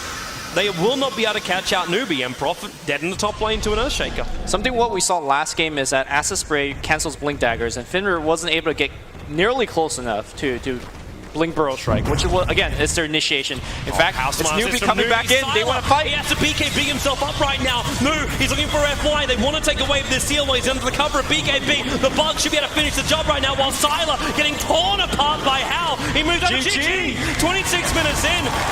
NewBee have too much control. VG Gaming, they didn't even lose a tier 2 town before they make the call, but they realize resistance is futile in this game, and NewBee will level up the grand final at 1 game apiece. To me, this is a series of supports. If FY gets going, they're going to do a lot better. If Banana gets going, then the other team's going to do well. So I think they should focus very much so on the lanes and on the supports. Man, it's worked for NewBee in this game. Of course, though, VG Gaming, they still have that 1 game, which means we basically clean the slate as far as who has the advantage. But of course, we'll be coming back for game number 3 in just a moment. In the meantime, back to the panel. Thank you, Toby and Lumi. So NewBee bring it back to a 1-1 scoreline, and now we're essentially back to a best of 3. In that game, we've seen Brewmaster again. Yeah. Very prominent. That has to be a ban out, is that what you would say, sir? Definitely. I mean, the Brewmaster did, I don't want to say everything that game, but since they were all the time fighting 5 versus 5, we've seen all that disable come out from the Brewmaster. It was just too much for Vici Gaming to handle. Yeah, and you pointed it correctly. FY had the Skywrath Mage, and as a support, it's so much harder to just be there, reposition to stop the Primal Split from happening. He tried a lot, but he wasn't getting the results, and NewBee was, Vici Gaming was just not prepared for such a great play from from Mu. They brought a lot of firepower into this game. I mean, he had some really clutch moments as well, though. Yeah. Like they were getting the silences on him, but like there were a couple of times where he was either out of mana to split or just got it off in time when the silence wore off. So it was pretty clutch, but definitely in the mid game. Do you think Brew is worth banning out, Melini? I think so, especially with NewBee's quickness to react to all of the ganks. Like one of the times when ROTK even TP to try and kill a courier, he couldn't get away with it. They didn't even have any stuns. They just killed him in like half a second. And on the bottom lane too, when they overextended trying to kill the Brew behind the T1, and then boom, just everything just went to poop. Because NewBee, they knew exactly what they needed to do, either counter the ganks from FY or Fenrir, or just put pressure of their own from their own supports. So what did you guys think about the Sylar taking his Morphling mid up against Mu? Is that kind of an exchangeable, evenly exchangeable in terms of farm, or does it go in favor of anybody? I think that, I mean, it's just so hard to do that much as Sylar. He couldn't even contest any of the runes too. Mu just got a couple of runes too many, and Sylar, he doesn't have that much range. I actually think it was a pretty greedy pick. They could have done ROTK's Nature's Prophet. They could have switched that over to Sylar and then have something else for more control onto the off-lane hero. Yeah, Mu felt more comfortable just by being in that position when Sylar took the mid lane. In fact, speaking of Mu as well, we can go to one of those fights where the Primal Split was really, really clutch and just made things happen last minute. And this is a gank attempt from Vici Gaming. They want to try and get this kill right now. And they're going to find Zhao 8. Zhao 8 really, like against these 3 heroes, really slow with the stun from the Alchemy, from the Sanction, cannot do much. But follow Mu right now. And he's there, he's just destroying people. And he's about to get silence here. Maybe he's going to get some, no, Primal Split. Yeah, it was mana in that fight, and that's like 2 big turnaround kills. That's so really aggressive. nicely done. It was right in between the T1 and the T2. They don't have to go for a kill back there, especially on Alchemist. So Alchemist is, he's pretty tanky, especially when he gets his ultimate off. And if they don't just get a quick kill and get out, then they're going to incur heavy casualties. How did you prefer the laning phase for either a team? Because you said to me while you were watching the game that Vici actually looked like they could have had the stronger laning phase. They had really good lanes, Vici, to their names. I feel like they didn't get the openings they maybe wanted. the thing is that like when you're playing against an Earthshaker, it's always difficult because you don't know where he is and he can counter initiate so easily. It only takes him a Fisher and a Clarity Potion. So it was actually NewBee, you know, moving really well on the map, and how got all the farm he needed. And to me, that game is mostly about the Brewmaster. So either Vici decides to remove the Brewmaster from the pool or just adapt. You don't want to go in early 5 versus 5. So you could see that every tower attempt that Vici went for, NewBee punished them. On that dire tier 1 was where the game got so hard for them because they lost so many fights and they kept on going and going again. So yeah, and that's the thing about the Brewmaster is Vici Gaming is a team that normally he just went through and pushed and got towers and got things just like by overpowering their opponents. But even when they didn't overpower, they were really smart at getting trades. Now with the Brewmaster in, you cannot really get trades, and now they want to get this top tower. And Vici Gaming, yeah, it's again them trying to take a tower. Yeah, and not only they're not going to make it, there's a deny from Weaver, but also well, with the rotation from Mo here, he gets silenced, but it doesn't matter because Sunshine is there. Echo's lands, huge one. The damage from the Mystic Flare is split between two.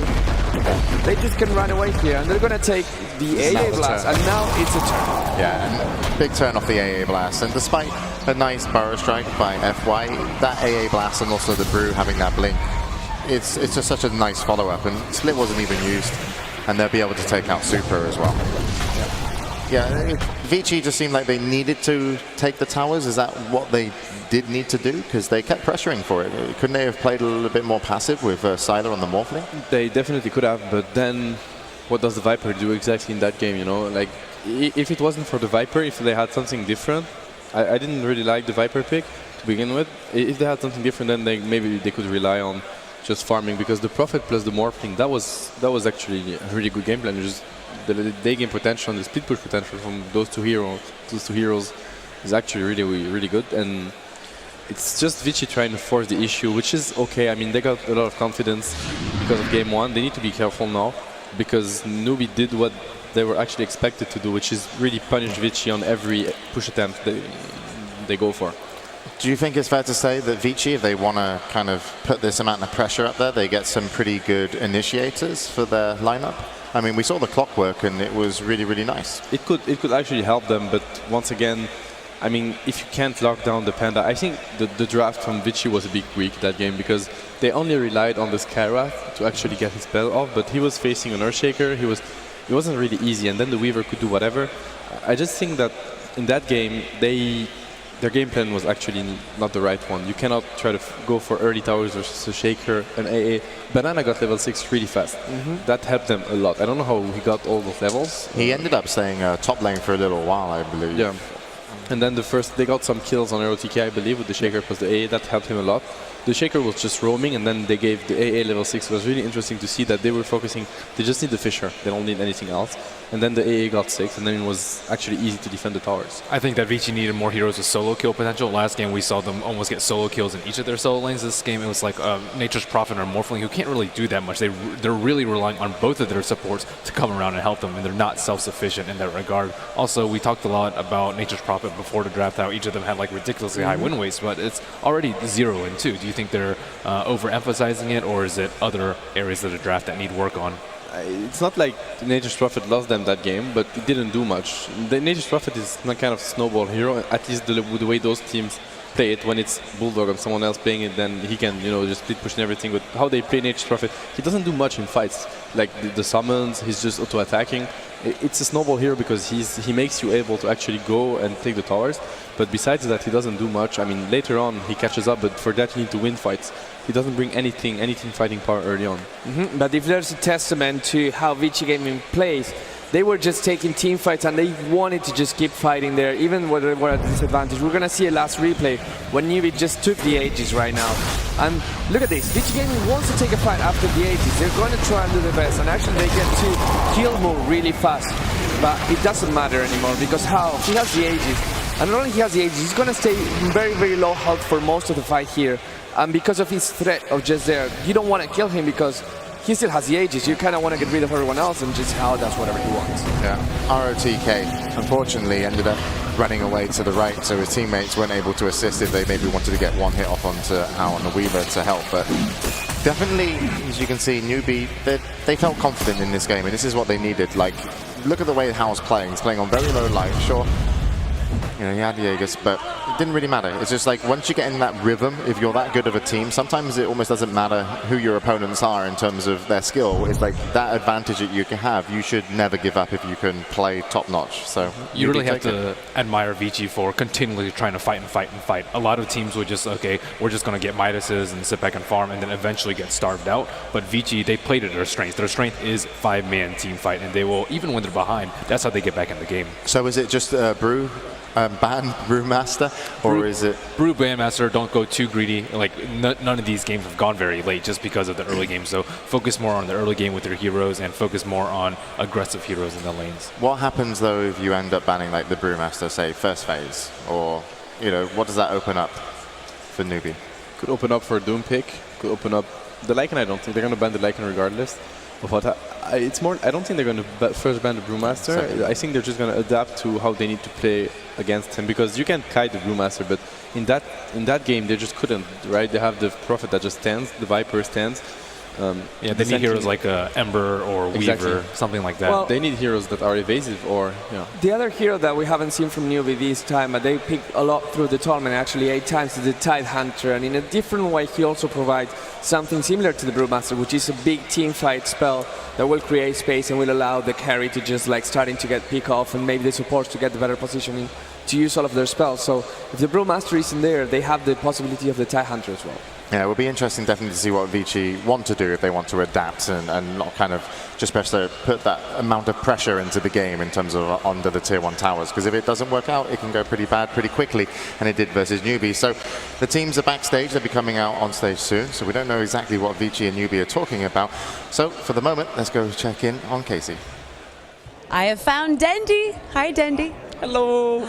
It's good to see you again. Good to see you.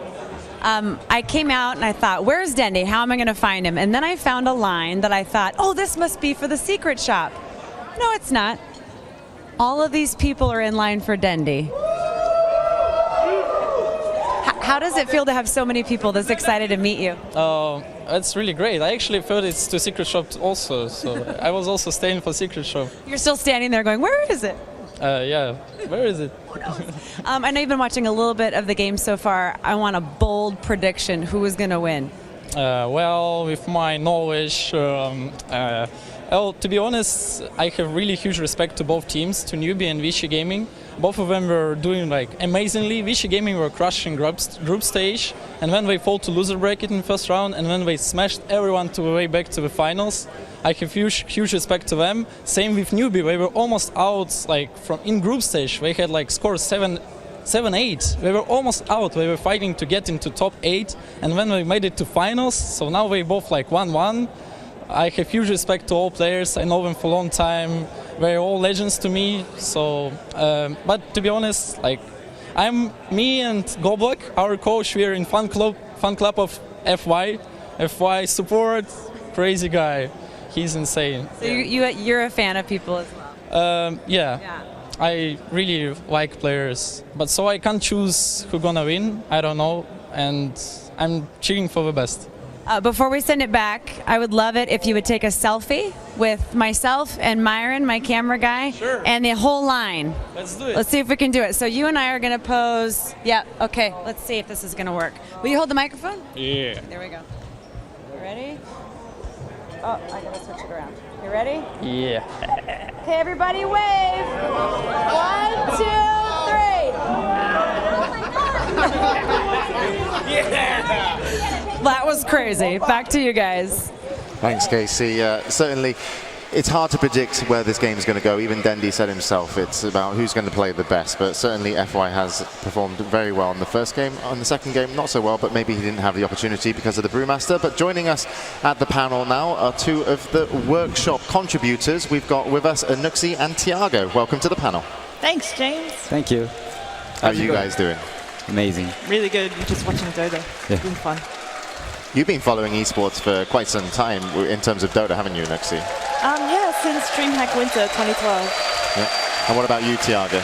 I've been following Dota for a long time. I'm used to play Dota 1 like a lot of time. Like. Yeah. So our players have come back on stage, so we're going to have a little interview, guys, because I want to know what you've been up to. What have you been doing here? Because you're contributors in terms of items, skins, and I actually believe that you've had some stuff that you made for this. Is it at this event? Did you do a Dazzle set, Anuxi? Yes, I resubmitted my Dazzle set, which you can see here. Ooh. And that looks nice. Thiago? Yeah, I have this one. This is the Lone Druid set. Were you happy that we got to see Lone Druid in the finals then? I would like to. Yeah, we're waiting to see if Siler can get your set in later. So what have you actually been doing at the event? Because you've been at the workshop area, is that correct? Yeah, I was doing signings, so I did 2 hours of signing and taking pictures with people and saying hi and everything. And the other workshop artists, they got time on stage to actually perform workshop stuff and show people how the workshop actually works in their own personal way. Yeah, so how did that go, Thiago? Were you on stage on the workshop? Yeah, it was. It was really nice. It's really nice to show how we do what we do for a living. It's really nice to try to get more people joining the workshop.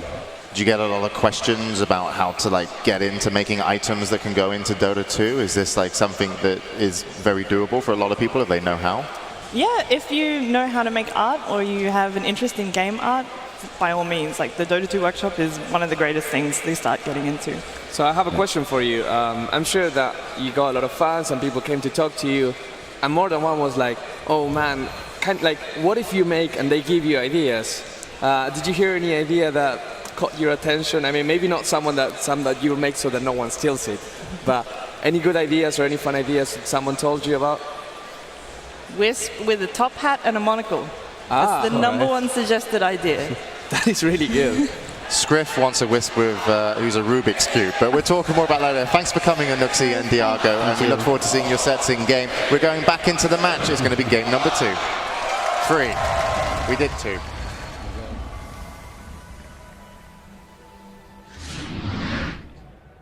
NewBee versus Vici Gaming. Grand Finals, Game 3. Oh, thank God for the voice of God. He was able to correct me as well. Yeah, it is game number 3. Vici Gaming and NewBee are going to be one apiece. I'm still here with Sebastian, and so far our first set of bans is going to be Lycan. No surprise. Vici Gaming also going to target down the Enchantress, and they're going to pick up the Veno into Nature's Prophet. And we know that ROTK has played the Venomancer a lot. Siler's been playing the Nature's Prophet almost, well, the majority of the tournament on the main stage. And NewBee, they're quite fond of this Alchemist. They're going to bring it back with the Shadow Shaman.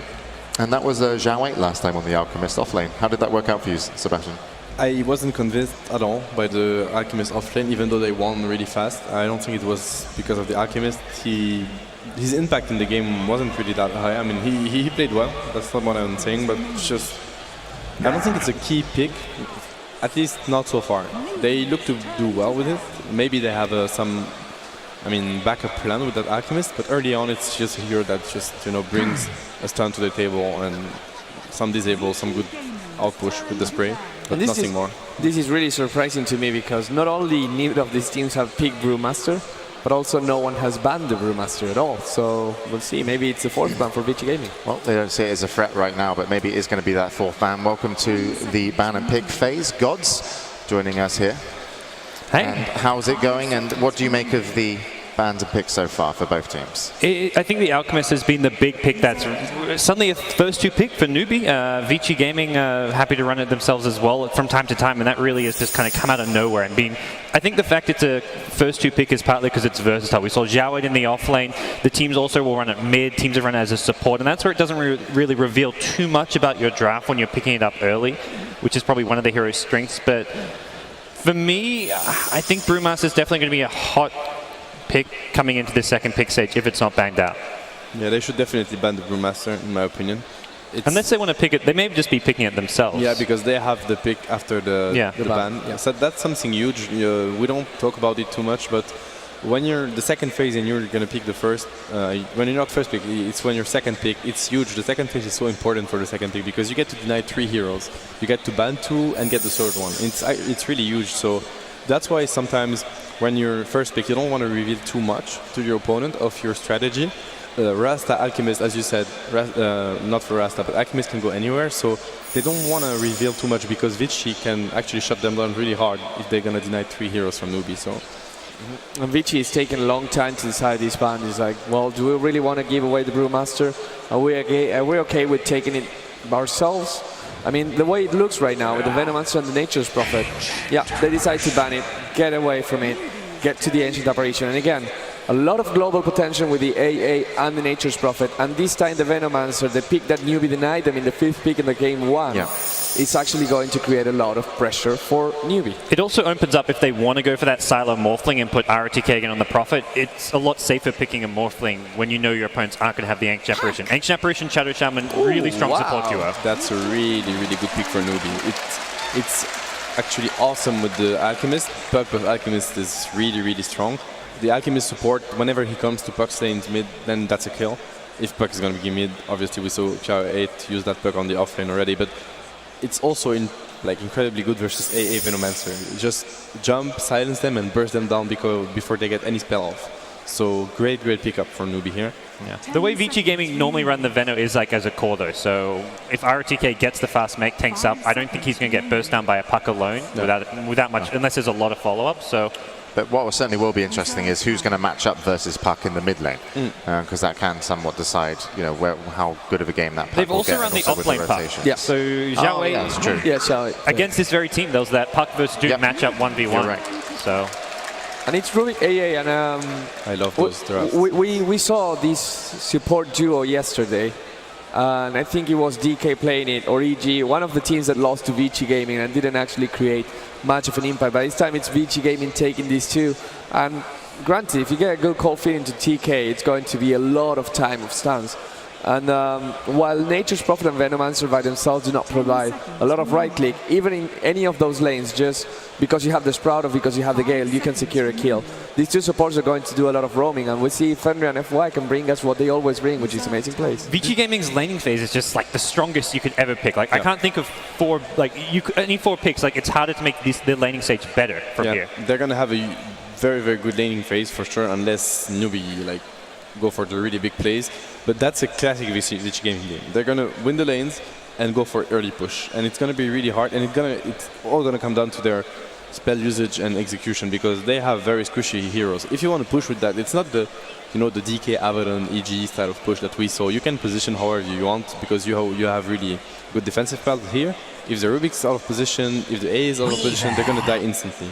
They don't have much versus the Weaver, but I don't think the Weaver is actually a really good pick here for NewBee, because of how early Vici Gaming is going to be looking to push. The Weaver is going to be very squishy early on, and she's going to get, burst down really fast. I could see a DK pick for Vici Gaming here. I think it's a really good hero for them right now. Whatever they get for Super, I think it's something like DK, something that's tanking the mid lane, can be on the front lines for the push, because that's kind of the one thing they're lacking. They don't have Serpent Wards which they can drop down. It's just the treants. They need really something to soak up a lot of damage from the mid lane. Brewmaster taken out, DK still there. Yeah, DK is really obvious. I think NewBee is going to ban the DK most likely. It's really the obvious pick here for Vici. So even with the Weaver being the pick that maybe you don't like so much, Sebastian, even if it goes safe lane and gets an early farm, can you not adjust your build that you might not even want to go Linken's? Yeah, you could actually go for something really different and it could work. The thing is that the Weaver is not going to decide that game. It's all going to come down to the Puck initiation power, the burst damage. Weaver is going to win if the team wins, and it's going to do okay. If the team actually fails, then Weaver is going to lose. We see the DK ban really smart from NewBee. I wonder what Vici wants to get right now. I don't think a Death Prophet is a good oh, it's banned actually, never mind. I'm not sure what they want to get right now, because the Viper's out, the Razor's out, basically 5 super heroes banned. Yeah. And Alchemist was picked up. That's something that Super often plays too. So. And the Brewmaster. So it's 7 heroes that are banned or denied from Super. So I really wonder what Vici wants to go for. Ember Spirit. And it's an Ember Spirit. Ember It's. I feel like they just ran out of options. It's not. I don't think it's. I don't look at this and say, "Oh, it's a great pick," but it's. Yeah. And what would be better, especially versus Puck. He's going to have a tough time versus Puck. Yeah, probably doesn't synergize as well. But one of the remaining heroes that can fight pretty good. But certainly, the silence from Puck is the bane of an Ember Spirit in this match. The only thing about Vici Gaming that they have to be worried about is that none of these heroes are particularly tanky, as we said before. Ember Spirit, he can tank a low one, he has the Flame Guard up, but without that, he's not going to go for any survivability items. unless it's the Fnatic, Vanguard, Ember Spirit, but that doesn't really work well. And there's a lot of like minus army. You've got Weaver, Alchemist. These heroes are going to become very squishy. The Vici Gaming's lineup to me has like zero room for error. Like they've got to get that first tower fairly early, dominate the lane stage, get that first tower. As soon as they like lose a fight or two, it's just going to snowball out of control because NewBee have a much more well-rounded lineup mid to late game. I would love to see a Centaur pick for NewBee here. They need something to really jump on Vici's Gaming lineup and just burst them down. You know, fight into the heart of their pushing style. Because if they struggle with the initiation, it's going to be really tough. Like going into all the summons, the Venom wards, the Ember just poking people, it's going to be really tough. So I they mean, need more initiation. Plague Ward's 10% slow, right? So that's kind of big. And The also, Vortex, Alchemist, even if it's, you know, as we assume, probably a support, you still want to get your Alchemist hitting somebody. So, of course, you've got your Coil, but then if that doesn't land in a big way, because how spaced out they are, the Centaur could work pretty well. But it's actually going to be a Chen for Banana. And when he plays in his jungle, or sometimes the enemy jungle, he does a great job, and someone's happy Puck has turned up this evening. Yeah, his Chen the other day was pretty spot on. He used that on the first day of the grand stage of the finals. He did amazingly well with it. Let's see if he can create a lot of space for this team as well this time. So that's a Chen picked after an AA, which is a bit surprising. Usually you want to go for the AA versus the Chen. Looks like they have a plan and they want to be aggressive or win the lanes. As we said, getting a jungler versus Vici is something you really want to do. Well, we'll find out what their plan is with the Chen as we're going to go in to the next game in this series. It's game 3, and our commentators will take us into the match. Thank you very much. Welcome back. Game number 3, Vici Gaming going up against NewBee. Who gets to push that advantage up? One game is all they want to go in and then say, hey, game number 4, 1 victory, and we have won ourselves over $5 million. That's how close they are, Lumi. I think Vici Gaming is going to be the team that's pressing for the advantage. They are building a siege lineup. This is not your ricing. This is a paleo diet draft, if I call it. No rice, just push for towers. And you know, when you have a draft like this, the early 5-10 minutes is the most important time. So look towards FY, look towards Finrear to make those ganks and rotations. And they're going to need to as well. When you're running a Chen, it's almost crazy that NewBee would still pick up a Chen. Knowing good Ancient Apparition on the lineup here for Vici Gaming, the second you see that hero, you know it's a free ticket to walk through the enemy jungle. Chilling Touch will always give you the bonus advantage. Not to mention you have ROTK and FY, 2 great heroes with the Venomancer as well as the Rubik for early level 1 fights. So they're going to be controlling up the entire jungle here of NewBee. And I wouldn't be surprised if they even just leave the aggro tri-lane down there. Very, very smart though from NewBee. They left 1 Observer Ward just sitting up here on the hill, so they know where Vici Gaming are moving, so they'll know the lanes before Vici Gaming actually display them properly in the lanes. But it's pretty obvious what they're going to do. ROTK, actually they're not. They're actually switching it. They're putting Super in the middle lane, and they're going to run ROTK up on the top lane after they've already boarded out at least 2 of the camps from Chen inside of his own jungle. Yeah, if you look over at Sylar, he's got that boots of speed, and that should be a giveaway in terms of how the laning stage goes. Sylar now on the off lane, and like you said, ROTK on the top. And looks like, I do believe both the wards were scouted out by NewBee. They definitely scouted out this particular one, immediately D-ward here by Sanction. Yep. I don't think they scouted out the bottom one though, but they don't really care about the jungle being blocked off because Xiaolei really not going to pull for himself. And the supports, well, it's going to annoy Banana a little bit, I say. Yeah, it's basically taking away a lot of the stuff, and the Illusion Rune is also not helping. Yeah. The fact that Rubik was able to get that, so he's able to block up an extra camp here at the 30-second mark. Unfortunately, actually, no, the Illusion will survive until the 1 minute mark. The entire jungle for Banana is blocked off. It's not just a little bit of annoyance. Where is he going to get his first creep? He has 1 Centaur. He has 1 Centaur, which is next to the rune area. A lucky spawn. It could have been like a Mud Golem, and he's done. In the early stage of the game, at the very least. Yeah. One thing, though, I'm not really feeling coming out from the Vici Gaming lineup is control. And it's control going up against a Weaver. This is a guy where if he gets like an okay start, you're good to go because there's no stuns. There's what, telekinesis, and you need Orchid, and then there's nothing left. Yeah, if he gets a Lincoln Sphere, he's good to go. I mean, I agree with you. I think if they really value that Orchid, for example, they would have Sylar on the safe lane. That's where he generally farms it. So it's really up to FY to get that telekinesis lift. He's going to need the assistance of a Blink Dagger, for example. We have to keep in mind that Super I mean, if he's good with that Sleight of Fist and Searing Chain combo, he can initiate from afar. Especially that chain is actually really good against Puck.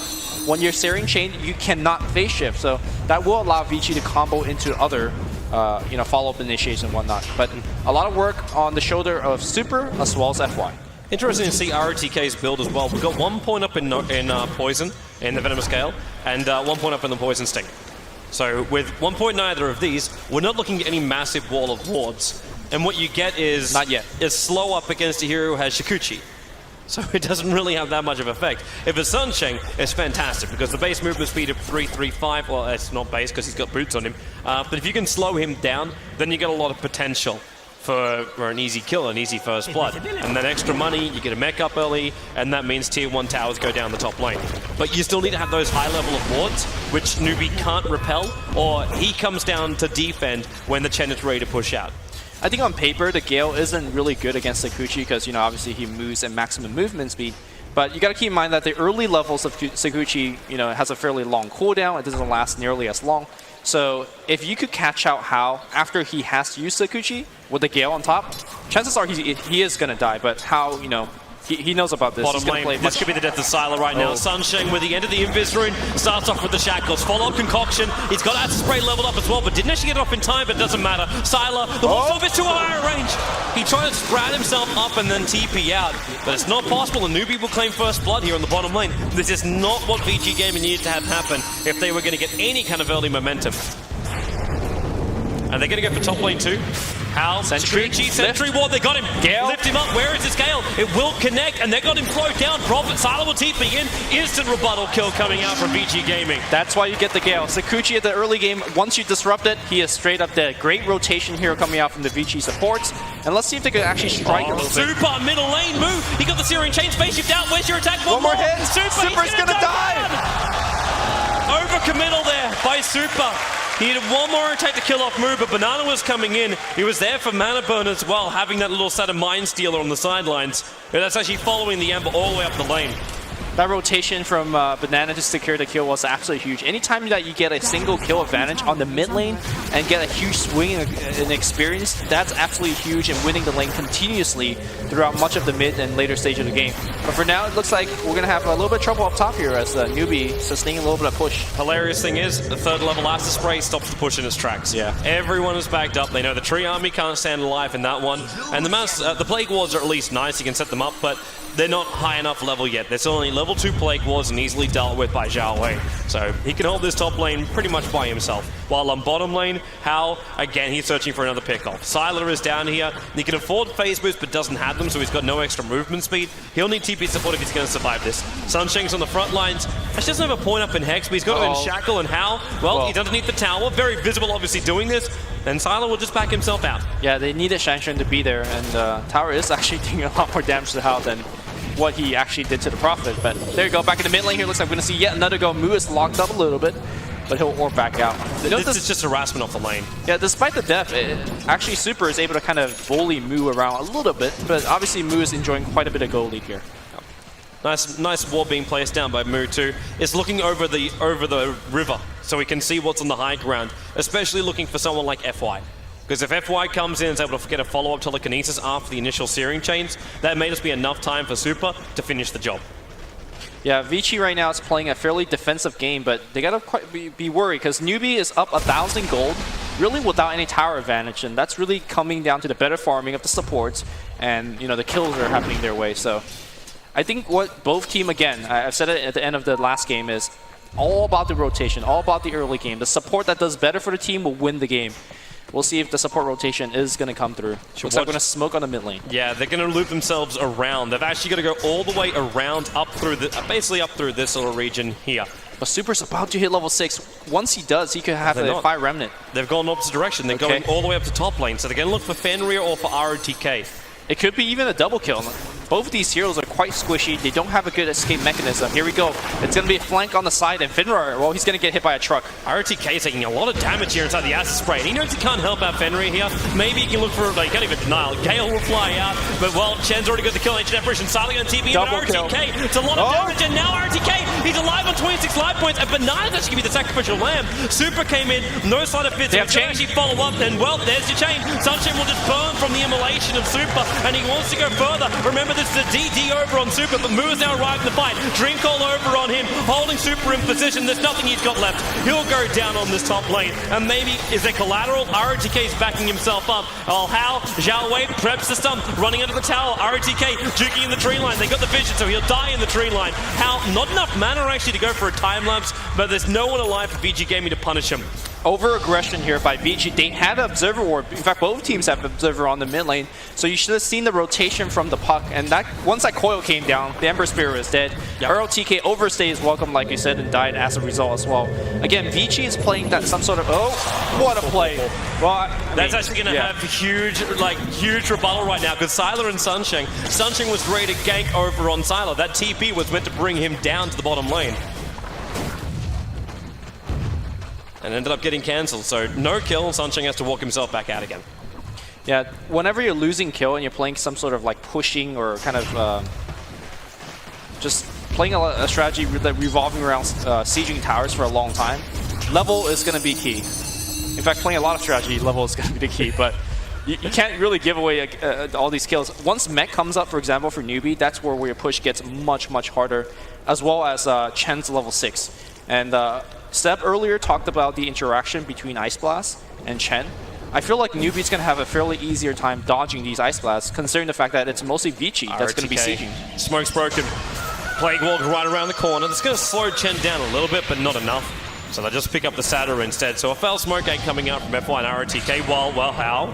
Shikuchi's rather close to him, but they're backing up. There's 3 Euros in the bottom lane, and Super is also rotating down. He sees a regeneration rune, which Mu's going to go for. There's no sleight of fist, so Super, Hal's right on top of him. Dream Cold's going to be committed. He's got one spirit, so he jumps away and in. Back towards his own tower, while the bottom lane, TP Sports coming in. That's the Alchemist of the front lines. Look for the start. Actually, he started with the unstable concoction, so he hits on very hard at sprays there. Pick up of Sunshine, dragging him back in. She's turning over to a Xiao Wei with a shackle, so hold on Silo. The bugs are on him. He gets one last ultimate off, trying to help out his teammate ROTK. How will dive under the tier 1 tower to get the kill. And Sunshine safely TPs out. NewBee, a 2 for 0. This is a very, very, very bad sign for Vici Gaming. Normally when ROTK has a successful game on Venomancer, he's on that top lane to like level 8 or 9. You want to have a lot of spells max. You want to be high level. And more importantly, you need those core items. You need a mech. You ideally want an Aghanim Scepters, as you're pushing multiple towers. So far, he's got nothing. And he really doesn't add much to his team as an underfarmed Venomancer. Ice Blast looks like he's going to fly to the bottom lane, but won't really hit too much of anything. Yeah, they're trying to keep him out, and if possible, they would have gone for a sleight of fist here in chains.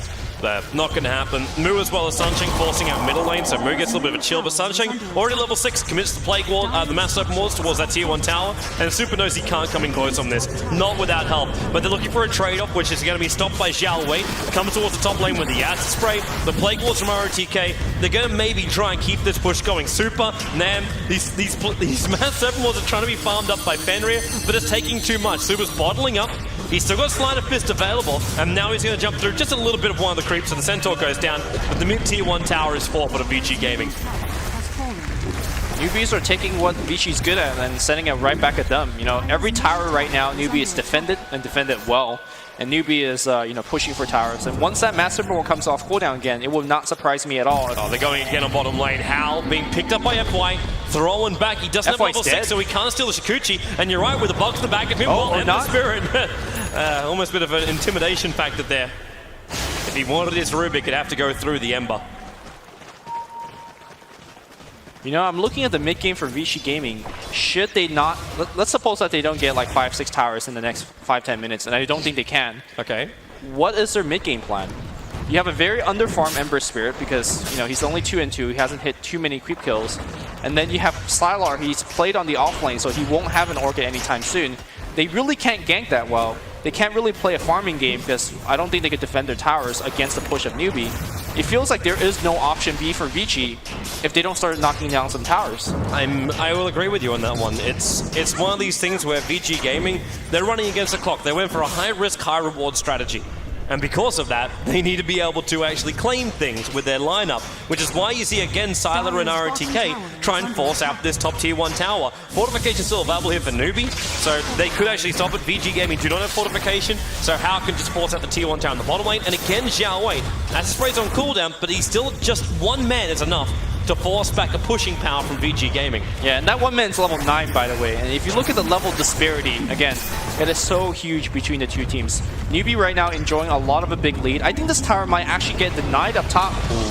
Tier 1, meanwhile, the bottom gets destroyed. FY attempted a denial on that one. The Plague Walls have to be timed right now from ROTK. Gotta be careful of the backstab, though. Here comes a couple of TP. Tower's gonna get lasted. A great play here from Sylar, but he's gonna pay for this life. Silence, or that's one kill. But here comes the backstab support. Super, he's looking for the chain. Ice Blast already prepped up. What a combo. Xiao Wei's dead. The Cornish, are they gonna make it out alive there? He never even got the stun off. Mu has to use his Dream Call to hold Fenrir in position, but now a wonderful phase shift evades the damage of Super, and Hao returns to the fight. Puts the bugs on Fenrir, which means he's going to pick up the support hero, while Super, another Searing Chain, he'll TP himself out. There's no stuns available, so he's away to safety Super with phase moves picked up. But VG Gaming, they keep having bad trades. Tier 2 tower was lost in the bottom lane because, again, Shadow Shaman and these massive open wards from Sunshine bring down the Tier 2 tower. VG Gaming are losing out on every single decision they're making across the map right now. Yeah, and that decision is going to really snowball. Look over how he's got Hand of Midas flying out on the courier too. Normally, as a Weaver, you should be afraid of the single target initiation like a telekinesis or maybe a vengeful orchid coming out from Sylar. He is confident that he could get to that Lincoln's and could make a pick stop with the Midas. That Midas is going to really shoot him to level 16 very quickly. Add to his gold intake. Be very, very careful with what you're doing right now. He actually phase shifts out and blinks himself back towards his tier 1 tower. And has a regen rune. Has a regen rune. NewBee's playing confident. It would not surprise me if they take a 2-1 lead after this particular game because everything is completely under their control. It doesn't seem like NewBee has the initiation power or the late game power to really tackle NewBee. So what is the game plan, Mr. ROTK? It's a question which I don't think he'll answer, not until after the game at least. But they're going to answer actually during the game. Sunshine's almost got his own blink dagger. You talk about initiation. The Shadow Shaman's going to cause so many problems for VG Gaming. Hao is staring down ROTK now. FY is also here, but just a quick time lapse out by Hao. He's just trying to cause some chip damage onto ROTK. Force him back. ROTK still hasn't managed to finish up this full mech. Okay, this is how they're going to do it. His network is pathetic right now in comparison to others. VG Gaming is thinking about stealing Roche. Fenrir just picked up, they just picked up a Medallion of Courage. This is not an item you normally buy. They're coming for kills, man. They found Super Sunshine, Searing chained up. Mu will blink up, but it's not going to happen. And the Ice Blast actually going to connect on Mu as well as Banana, while Sunshine being picked up, thrown back. He is chilled up. The shackles is nice, but Ember Spirit coming in hard, and that's going to be Super picking himself up a double kill. But Xiao Wei also not getting the same as Mu, the puck who got the kill. But Sylar gets a double sprout with the Searing Chain trying to control him there. There's a jump away by Mu. He'll actually orb himself and join himself in. Sylar needs to hit up the hill right now. Ball charges. He misses up the hill into the trees, and he's actually away, blinks over, and actually gets the kill. Mu with a triple kill, looking for an ultra. Super needs to grab the spirit. There's your attack, Super. Not enough damage. 19 life points. One charge is teaming out. Where is it? Blank the attack from Chen. Just had a blast through the tree line. Another unsuccessful team fights where NewBee came out so ahead, and I think the key items are starting to get out of control. Once Xiao Wei finishes that mech, how do you win another team fight against NewBee? And that was a fight that Hao didn't even join. He's one of those carries, again, joins all the fights. He just farmed away. It essentially was like a 3v4, and NewBee still came out ahead. And that was brilliant, the fact that NewBee was able to survive that long. And the puck. Like picking up that many kills, it's allowed Mu to afford up a full Yule Scepter 15 minutes into the game, on top of his Blink Treads as well as Bottle. Great way to get out of trouble, man. Yep. And the mono regen is actually a big part in terms of extending your farm in the mid game. It looks like we're going to see VG trying to steal that Roshan. Yeah, this is but huge. look at the Centaur coming in from Chen. Oh, it's going to reveal the entire thing right now, so they realize what's going on. They could only take it as a surprise because NewBee's got the superior initiation. Don't come out that far. He's coming down for the haste rune. Oh, he's got it. He'll be able to swipe it out at least. But he was very, very close to Xiao Wei. He could have prepped a concoction if he wanted to. Yeah, meanwhile, as NewBee's delaying this Roshan top lane, it's going to be Weaver taking tier 1. It looks like he's going to start pressuring mid and joining that Roshan fight should he needs to be there. Very smart there from FY. A tornado was started up by the Wild Wing, so he just came in and telekinesed it out. Now, Vici Gaming have started this, they've got to finish this. I feel like as they get it low, that's where Puck's going to join in. Zhao Wei's going to come in too. As the spray can just cover over the entire Vici Gaming line. But look where he puts it. It's in the river and not on top of Roshan. He doesn't want to help Vici Gaming finish Roshan. All he wants to do is make sure if they find outside. Oh, RTK! They used the smoke, but he was in vision. He came down the river. And he was in vision of NewBee, and now FY, Sentry Ward, he's too far away from Hal, and in comes Concoction. Maybe Zhao Wei throws it over, he's looking at Fenrir, taking away this Ice Blast. Now he's Flight of Fist, couldn't get the proper steering chain over to Zhao Wei, so there's no extra control. Meanwhile, RTK is still smoked up. He's looking for a backstab. Meanwhile, these screens are constantly scouting Roche. I can't tell who's actually going to get this Roche. Again, Blink Dagger initiation coming out. RTK is going to get caught. Nah, he's getting blocked up by his own treants, which are coming out from his teammate.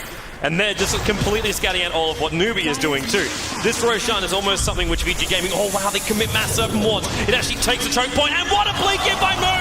Double silence, Orb as well. The A-ult is going to cause a lot of troubles for Hal, but he's able to time-lapse out the damage. He's okay. Double buyback coming from Vici Gaming. Nice mass Serpent Ward steal coming out from the Rubik, but NewBee trying to fight it out. Roshan killed by the Radiant, picked up by the Weaver. This is a disaster for Vici Gaming right now. GG. And GG, they know it. Roshan was the last roll of the dice of Vici Gaming, and NewBee will take a one-game advantage here in the best-of-5 grand final, and they are one victory away from taking first place here at the International 4.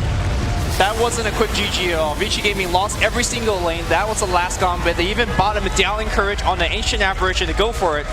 Missed a play, and that was the game. Yeah, but they knew the risk they were taking. You make a draft like that, it had to pay off, and it didn't. It didn't. It really, really didn't. It fell on its face. So back over to the analysts while we have ourselves a break. Thank you, Toby and Lumi. NewBee take 2 in a row and really moves on fire these last 2 games. And it kind of shows like how good it was just to constantly ban out the mid heroes they didn't want to go against. And then that Puck played fantastic, but Vici, they need an answer for this. I feel like they're, correct me if I'm wrong, I feel that they're trying to concentrate too much on fighting to get the towers instead of maybe fighting to get the kills with some of their lineups. And you saw what a Puck was able to do, who is, you know, a hero that can get kills. So they need to bring a fighting lineup.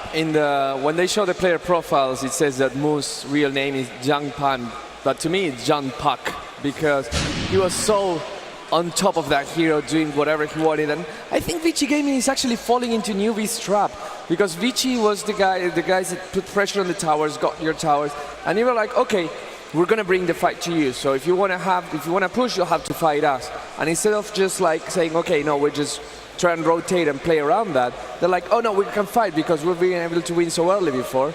And NewBee is like, sweet. And that's NewBee's plan. It's working so well. And their team fights are going so well that even in some of them where they actually got like favorable trades, they didn't even need to bring Hao in on the Weaver, and you know, which meant he could get his Midas. But Seb, Gods, what does Vici do? Because they're clearly playing into NewBee strats in the last 2 games. I don't think the profit pick's working out too well for them. I think they're over-prioritizing a lot with their draft. I think they maybe need to go back to not revealing too much with their opening picks. I kind of like seeing some like Earthshaker and Lich openings that they did yesterday, where they I think they play amazing with Earthshaker. I think that's a hero they want to try to get, even if it means a first 2 pick for them. And also just leave room to maybe put Sylar on one of his hard carries, the Morphling or something. Try and secure this for your team and also protect your lanes as well. I mean, yeah, right now it's just Vici, they just can't play their game at all. They're just losing the lanes no matter what happens. I think the Chen pick was actually really, really clever from NewBee. Turns out to be really good in all the rotations. When you see, like, the thing with for example, you have a Veno AA lane. That's really strong, right? But it does nothing when the changes comes with creeps. The rotations from NewBee were really on point. So Vici will have to be really careful with the. They have to be more defensive. Because NewBee's just, you know, putting pressure on them before Vici even tries to do so. So that was really impressive. It's like this is when Vici needs to adapt. Yeah. We were like, they will get countered. They need to adapt. This is when they need to do it. Exactly. Because if they don't, for the next game, they're out. Sorry, Eb. Yeah. No, sure. I was trying to jump on that. But yeah, that's exactly what you said. And the reason why they didn't adapt, or actually a show why they didn't adapt, is this replay that we're going to see here. It's a top fight. And Vici Gaming, they want to take fights, right? And this is NewBee ganking. And they're going to find Fenrir. But Vici Gaming, they just want to keep fighting. Now, normally, you just run away. But no, it's they commit Sylar, they commit ROTK. and they all come late, and now it's Super here as well. NewBee it's gonna get Chen away, but it's still, they already damage is done. And Zhao Wei was just at every single fight as well. He had the highest kill involvement of the team. His Alchemist was just where it needed to be. I mean, we talk about Mu playing well, like he had some flashy moments, but Zhao Wei was in like 17, 18 of the kills to Mu's like 10 or so. So to me, Zhao Wei in a lot of ways, his positioning and just decision making, knowing which lane the next clash was going to break out. He was there before fights began, or when he wasn't, like the bottom tier 1 tower, he TP'd in with a stun already queued, and he set up like a 3-4 hero kill wipe there as well. So Zhao Wei to me was almost the man of that match. Maybe they actually, maybe they actually get the Alchemist because it's a hero that fights early on really well. You stole my point. Oh, I was going to look super smart there. Then we can I was like, maybe it's the Alchemist not having to be so successful on the offlane, but the ability to be a constant threat when both teams are engaging, because that stun is dangerous. And he's natural. What do you want to say, Seb? The ultimate. You get the stun covered, I get the ultimate covered. Yeah. He's super tanky with the ultimate, and just the acid spray just doing work. And the stun, actually, really, I mean, just the Alchemist was actually really clever, I think, from Zhao 8. I don't think it counters Vici. It's not like we have to ban it, they don't care. But it's just the way NewBee approaches those games. It's like, you want to take early fights, we take early fights. And it's really simple to do so when you have the Puck burst damage, the Alchemist burst damage. It's just easy fights for them to take, you know. We want to see an example of that. Let's go straight into the next replay, where this is the last fight, actually, before calling the GG.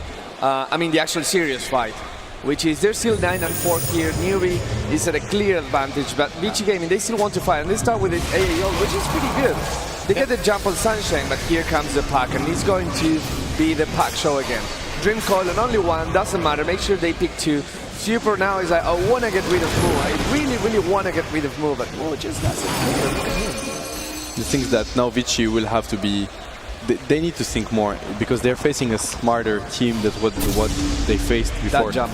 They can't just decide we go and push and fight because we have the better fighting lineup. That's not going to work. You can see at all those jukes from Mu and Super, but he's going to end up dying from the side of the check creep. Yeah. But like the thing is that they need to think one step ahead of what they're doing right now. It's not enough. You just can't decide like we're going to go and force mistakes. We saw, and it was predictable that NewBee just doesn't do mistakes. They take the fight when they need to. If it's a mistake, then it's going to be during the fight, but it's not like we're late to defend, we lose the fight. All right, so we go. So, yeah, definitely Vici have got to change it up. And NewBee, I think they just need to keep doing what they're doing. They have a game lead, and they seem to be playing well, and they're laning well too. So Vici is the one that have to have a response. But speaking of NewBee, I believe Casey got to interview him yesterday about the match they're going into today. So let's see if anything's still relevant here as we go to Casey. We're joined here by Mu from NewBee, and Corey will be interpreting for us. Congratulations on making it this far. Are you able to look back at this point and all the hard work that it took to get to this point? How does that make you feel? 就说你们就这么努力的然后走了这么远，然后以前的这些努力都有了回报，你现在有什么看法？我觉得，打了就是这么几年打职业下来。今天是我最激动的一天吧，然后我感觉，人生也没有几次在 TI 上能进决赛的人或者队伍，我觉得我自己已经做到了，我很满足。This is the best time in his professional Dota 2 career, because getting into TI is the kind of thing that you come across like not many times in life, and he has done it, and he's very satisfied with the results right now. I would imagine you have family and friends watching at home. Who has been your biggest support system for you? 他知道你就是应该有很多亲戚、家人、朋友看你比赛，就是谁对你的支持是最大的？ My girlfriends. Girlfriend. Singular. That was singular That was for the girlfriends. Just one. Yeah. Yeah. Would you like to say anything to her? She's watching. 你想跟女朋友说些什么吗？她应该在看。Baby, I love you so much. Oh, that's so sweet. Thank you so much. And now Hao with NewBee is with us, along with, once again, Corey, our interpreter. Hao, you and Mu have been friends for a very long time. What's it like to make it to the international with a good friend? 就是你跟木做了这么长时间的好朋友，那你们一起打进这个 TI 的决赛，你现在有什么感受？非常的开心吧，因为认识了这么多年了，然后从一开始的攀打，然后到现在的一个新的战队NewBee，然后就一路走过来，非常的不容易，然后走到了这一步，其实就是中间有很多酸甜苦辣都经历过了，然后就是希望给自己一个交代吧，给我们一个交代吧。It's been a long way ever since they've been together in Panda. That's a team before, and then Tongfu and then NewBee. Everything has been so hard. There was some bitterness, everything they came through, and they were so glad to be here and wanted to make it good. You are a very energetic player, very fun to watch. I know Xiao 8 and Mu are both a little bit more calm. Does that ever create a little bit of tension when you're in the booth together? 就是你们就你一般打法比较激进，然后性格也比较就是充满活力这样，然后小八比较冷静。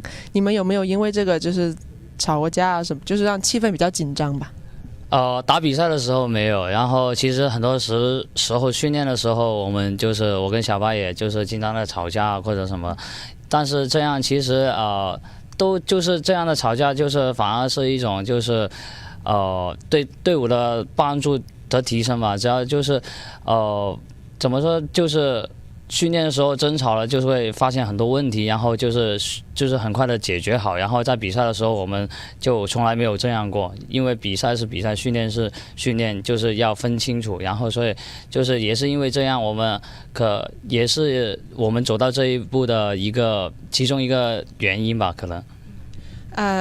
They never fight or get anything intensive during game, but during scrim and back at the base, they fight a lot. But it's a good fight. Yeah. Like they can find questions, problems, so they can solve the problems together. And actually, this kind of helped them to get this far because they found all the problems from the fights and the arguments. A win today means about $1 million each. What would you do with that kind of money?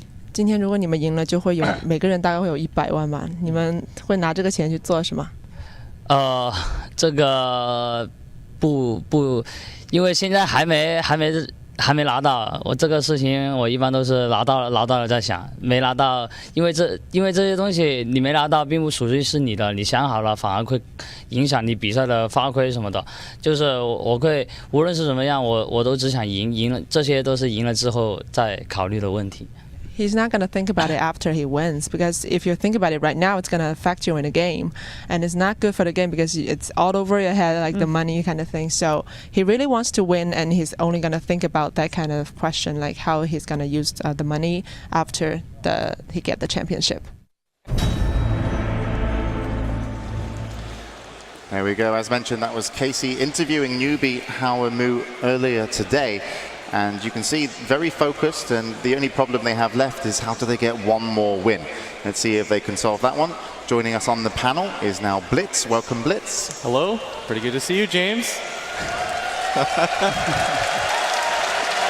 Zephyr's TI4, guys. Yeah, let's not talk about that. What have you made of the game so far, Blitz? I thought NewBee would win. It seemed like they had more time to prepare. Obviously, they had the full day, or actually 2 days, just to watch over, see what Vici were going to bring. And it seems like Vici has a consistent style. They do this ultra hyper-aggressive death ball where they group up as 5. They try to take as many objectives on the map as possible. But it looks like NewBee has the same idea. And instead of trying to directly counter that style, they're trying to mimic it and just take objectives faster than they can. All right. So do you think Vici can change up their style a little bit? What would you do in this situation? I think the strength of Vici so far has been their consistency. Consistency in a tournament like this is something that's incredibly underrated. You want to just have a style that you play, try not to adjust too much to what other people are doing, stick to what you know best, and I think that serves them the best. I think they just have to continue to do what they've done this entire tournament, which is get the death ball going, try to get as many objectives as you can, try to push up the tier 4s as quickly as you can. The more you delay the game, the more difficult it gets. All right, well, we'll see how difficult it's going to be in this one. Vici going to want to bring it back. We're going into the bans and picks, and we're also going to keep Blitz.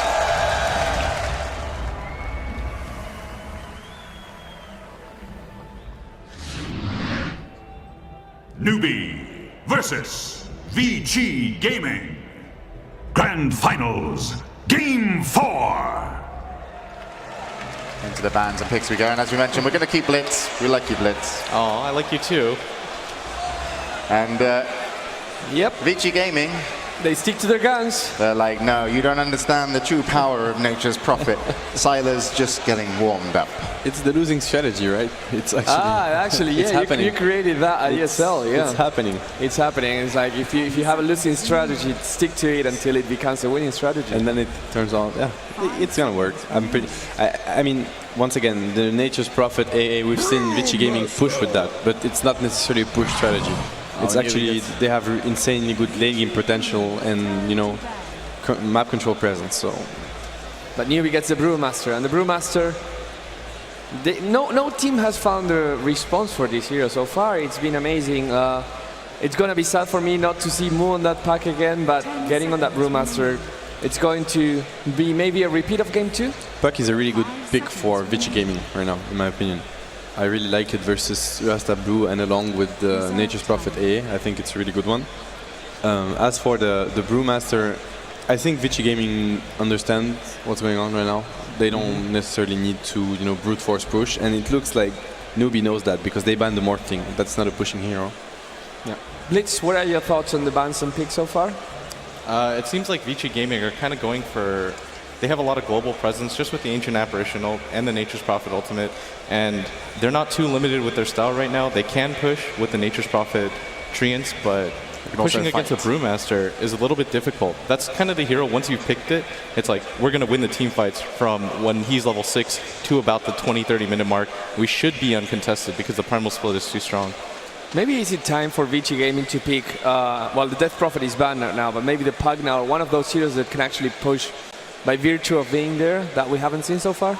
It's still really hard to like push, like as Blitz said, into the Brewmaster. Once he hits level 6, gets the Blink Dagger up, as long as Primal Split's online, you don't want to group as 5 go push towers. You can try split push because then Brewmaster can only be in one place at a time, but they just know this is such a good pick against the Vici Gaming playstyle. Similar to the Puck, I think, but it's even much stronger at stopping the 5-man push, and it forces Vici Gaming to either go for a split push or get Sylar hard carry, and that's where the Morphling ban is just perfect here. They're also going to remove Pugna, NewBee, so they're worried about, as mentioned, the Morphling if they want to do split, and now the Pugna.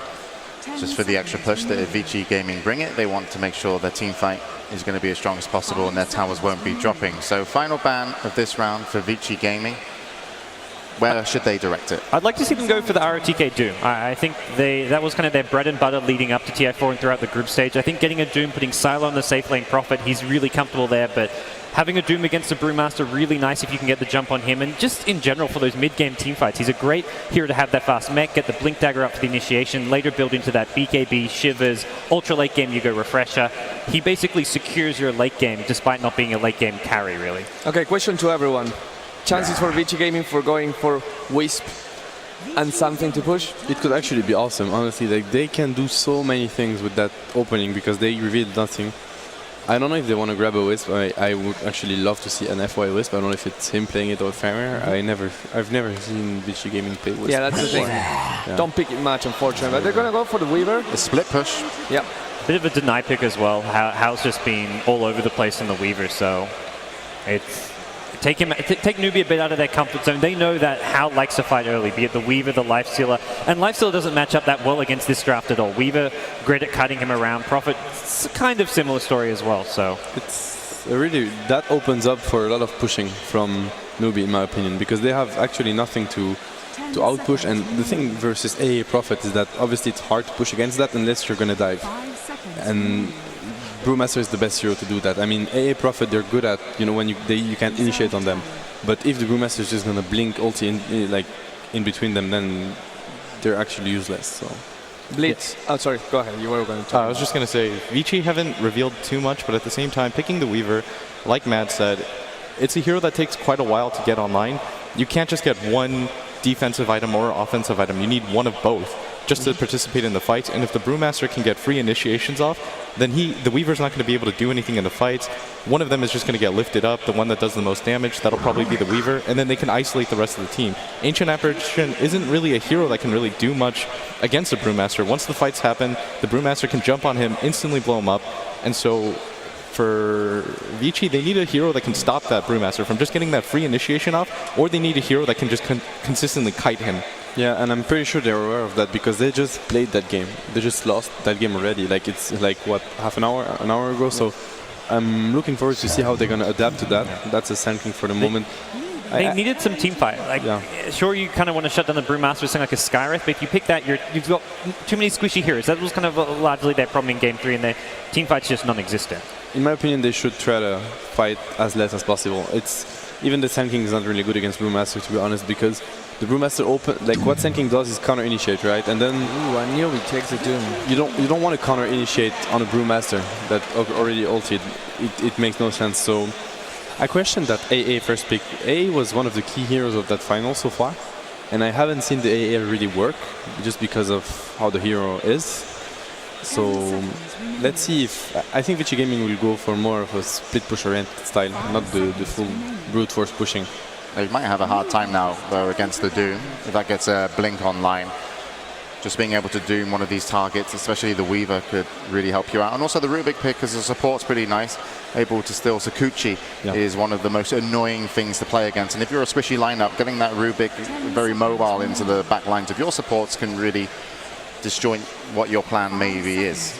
And their plan is obviously to win. So Lifestealer's going to be banned out by Vici. We've got the final ban for NewBee, and then we go into our final picks. Yeah, and remember, this is funny because it feels like a deja vu from Tier 3, a team that really likes the team fight and a team that likes to push, and in this case it's going to go heavily into split push, was kind of what happened with Navi versus Alliance. And with NewBee just one match away, one game away to take the $5 million, they will want to execute to the best of their powers. I'm sure this time they won't get split push like what happened to Navi on that game 5. No, they will make sure that doesn't happen, especially when you have a Rasta and a Doom. Those are heroes that are really good at dealing versus split push just because of the disables they have. So right now, NewBee is looking really strong. Like their draft can do whatever, whereas Vici's is a bit different in my opinion. I like the Bristleback ban. Looking back in the last game, instead of the DK, I think Bristleback would have been a better pick than the Ember Spirit. Almost they needed something just a bit more durable in the front line. So Vici Gaming have also pulled this hero out at unexpected times. Yeah, that's a really good point. Bristleback would have been really good for them last game. The durability in the team fights, though, for Vici seems incredibly limited. And with the Veno, they don't really have anybody that can all in. They can't straight engage at all. If they get into a 5-man fight, they're actually just going to get wiped. You have a hero like Doom and Brewmaster who can just kind of set the front lines while Rubik and Shadow Shaman, they're free to do whatever they want. You can't fight under the Shadow Shaman wards as well. The only chance that Vici has with this kind of draft, especially with NewBee's hyper-aggressive 5-man, is that you have to split push. You don't engage this. You use the Sand King not as a counter initiator, but as somebody to set up with the Nature's Prophet to try to pick off kills. Yeah, they have to, but the problem is that Venomancer is actually not the best hero at doing that, the core Venomancer. I don't know where Vici is going with that draft. I agree, like their option was to actually split push, but here they're going to be looking to fight, and as you said, fighting a Doom plus Brewmaster is probably one of the toughest lineup to fight against. And with split pushing lineup ahead, do you think NewBee might want to go for, instead of just for a carry, just put the Doom in the first position and get a clock or something to attempt to disrupt the... That could work really well. They don't even have to. Yeah, I think it would be a really good option, but I think they don't even have to. I think they're already fine. Like they could even get a carry and it wouldn't matter. Okay, they're going to do great. Yeah. Brewmaster, you guarantee a fast blink dagger if you want to put him in the safe lane. Hao also plays Ember Spirit, sometimes safe lane, and if you want to try guarantee kills against split pushes, Ember Spirit a great long range initiator. Vici will have to play really, really well in the laning phase, because if they don't, they're going to be in huge trouble. The team fight from NewBee is just way superior in my opinion. So there we have it. Vici Gaming and NewBee have their heroes, and they'll be loading into the game in just a moment. As we mentioned on the panel, everyone kind of agrees with Vici Gaming. This is going to be a really tough one for them, but we've been proven wrong here at the panel multiple times, especially me. So maybe Vici Gaming could bring this one back, and they're going to have to, because otherwise NewBee will be the champions here at the International. So let's send it over to our commentators and bring us what could be the last game. Take it away. Yes, we are here for what, as James said, could be the very last game of our Grand Final 2014. The International is what we're casting. I'm Toby1, joined by Lumi. And Lumi, I'm looking at this too, and I'm going, we're in the same position as we were in game number 3.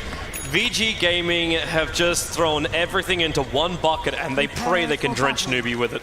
I mean, we've seen a lot of teams running similar risky strategy, Cloud9 being one of those teams. You just pick for the first 10 minutes and you kind of gamble on that first 10 minutes. Vici lost the gamble last game, but they're coming into this game 4 with the same mentality as game 3. You still have 2 more games to win. Like, if you want to be a TI champion, you win 2 more games. It doesn't matter if it's match point or not. So let's see if they can execute. This is time to prove the world that you can. Yes. So let's actually talk about what they can execute very early on. Now, I want to talk firstly about actually NewBee's weakness. They have 3 melee heroes. They're all cores are melee heroes, which means ROTK on the lane has to be concerned about the supports. But as far as directly, if he's one-on-one with a melee hero, he can go builds which will allow him to basically dominate the lanes. Super as well can keep himself at distance. Has to be careful about the steering chains, but Doombringer as well as Brewmaster can't control him that well very early on. You've then got, on top of that, a Nature's Prophet. Can keep you at range and can rush you back with these Treants. And as far as AoE clearance abilities, you don't really get these from the cores either. A little bit comes out from the supports, but not really enough to get rid of the trees very early on. So as far as Vici Gaming goes, all their lanes are actually quite powerful, and you're seeing the lanes come into play now. And you've got an off-lane Super Weaver with Fenrir as well as FY, a roaming support combo. FY with boots first so he can get in range for those Burrow Strikes. They need first blood VG Gaming as well as high advantage. Their top lane is their last hero, and that's Sylar taking the safe lane, Nature's Prophet.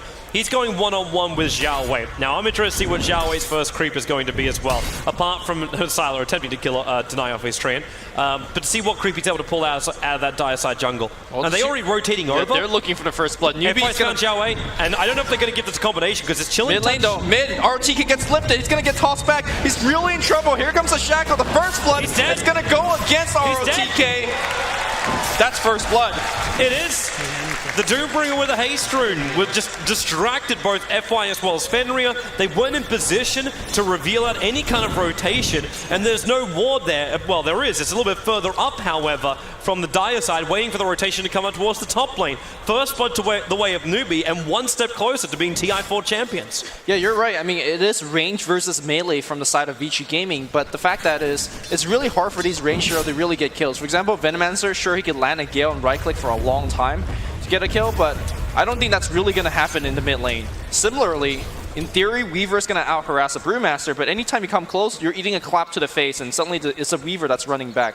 So I think NewBee may farm a little bit worse, but that's not enough for Vici. Vici needs to dominate, and giving up the first blood is not exactly the way to do it. Sunshine as well as Banana's trying to zone out Super. They have one Sentry Ward left over on Sunshine. Now, they actually dropped a Sentry Ward looking for the Observer Ward or Sentry Ward of the dire side that's blocking up the pull point. Funnily enough, is actually in the trees. In a really difficult position to actually scout out unless you start clearing away some of these trees, which they don't have abilities for. So they can come back at the 2-minute mark and realize the camp is still blocked. I thought Shanshan could have let out a Shackle. Maybe that could initiate it into something, but for now. Xiao Wei's going to pick himself up a Centaur. So now he's got a Stomp available to go up against Fenrir. And also level 3. This is 2 minutes in and your offlane Doombringer has a level 3. I'm really, really surprised Doombringer even got this far. He got picked up in the second pick phase. It wasn't even banned out. It was, yeah, really, really surprised they even let him have it. Yeah, I'm also surprised that Doombringer wasn't so hotly contested on the first 3 games. Normally, Doombringer is one of the the first heroes that you see both these teams pick up, but looks like we're only going to see one Doom performance. Sunshine's going to try and engage on bottom lane. Sentry was down Super, able to Shikuchi himself away. Sunshine was looking for the Shackle hold. If he was able to get that under the Sentry Ward, then Shikuchi down, Teleki's follow-up, and we could have been looking at another death. Man, RTK's got nothing in this middle lane. Hal's got, with the 2 points Flame Guard and the bottle spam, RTK is trying to attack him directly, but he's got 1 point Poison Sting. There's very little damage coming his way, and they're losing out in the CS battle. I mean, essentially right now, Vici Gaming and NewBee, they're trading farm. And I think that when you're trading farm, it all comes down to that first fight.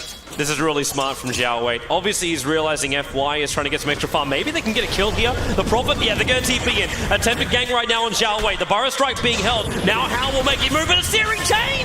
RTK goes down, and White's burning as well. It's the immolation. Xiao Wei, he's still not dead. The last attack from the Internet Rush will get the kill, but Hal, he's staring down the barrel of another kill. The shot on Sylar, there's your Sleight of Fist. Double kill for Hal. NewBee are off to a fantastic start here in game number 4. Sunshine's moving back and the TP's coming back from ROTK, but the damage is done to the mid lane. That was a 3-for-1 trade. I mean, I said it all comes down to that first fight. I think that was the first fight. Yeah. What does Vici Gaming do at this point? They don't fight nearly as well. They're working with a huge level disadvantage, so they can't push nearly as well as either. I mean, heck.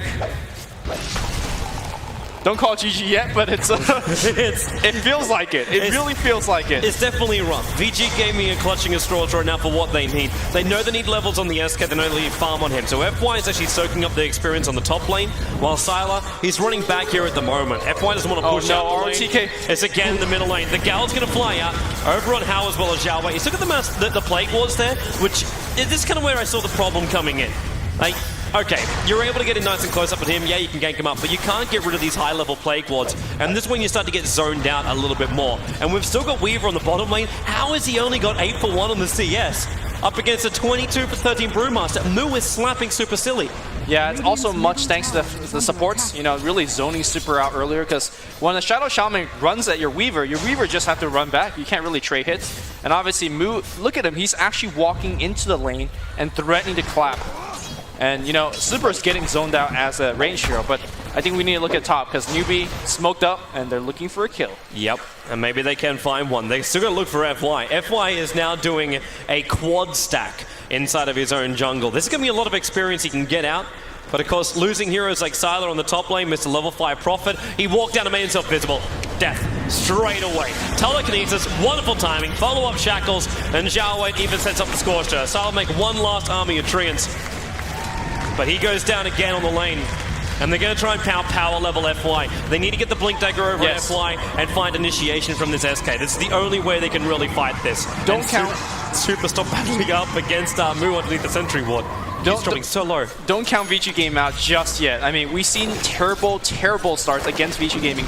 Remember that Cloud9 game where Bone7 got a solo kill against a tri-lane and was able to steal multiple stacks? It was FY that got a Blink Dagger before Bone7 and just really took the game back in control. So in FY we believe, and let's see how early that Blink comes on. Let's see what type of ganks he could really initiate for his team. Oh.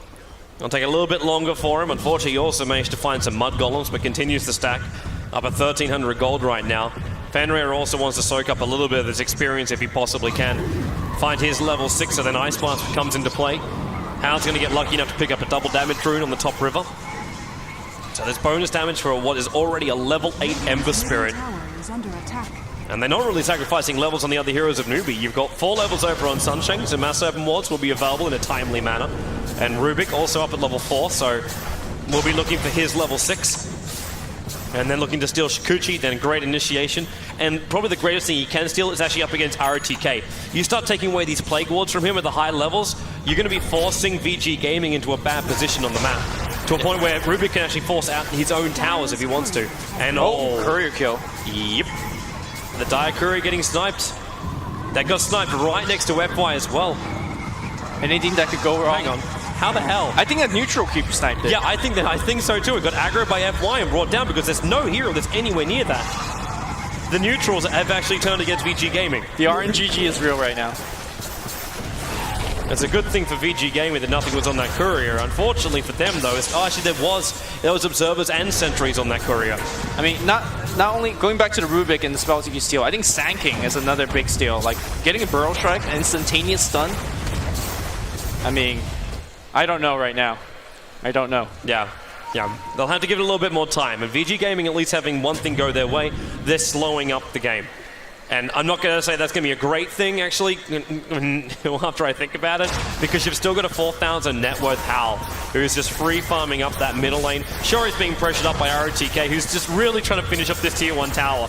Like, before anything bigger comes online from NewBee, but you've got a 3,000 net worth Xiao Wei who's farming up the jungle at level 7. VG Gaming is 5-manning 8 minutes into the game. It's only 4 mid, but keep in mind the Prophet could TP anytime. They really need this tier 1. They're committing essentially everything they got to this tier 1. Series change over on Super. Sal's going to come in. Hao's on the front lines, but they can't control him.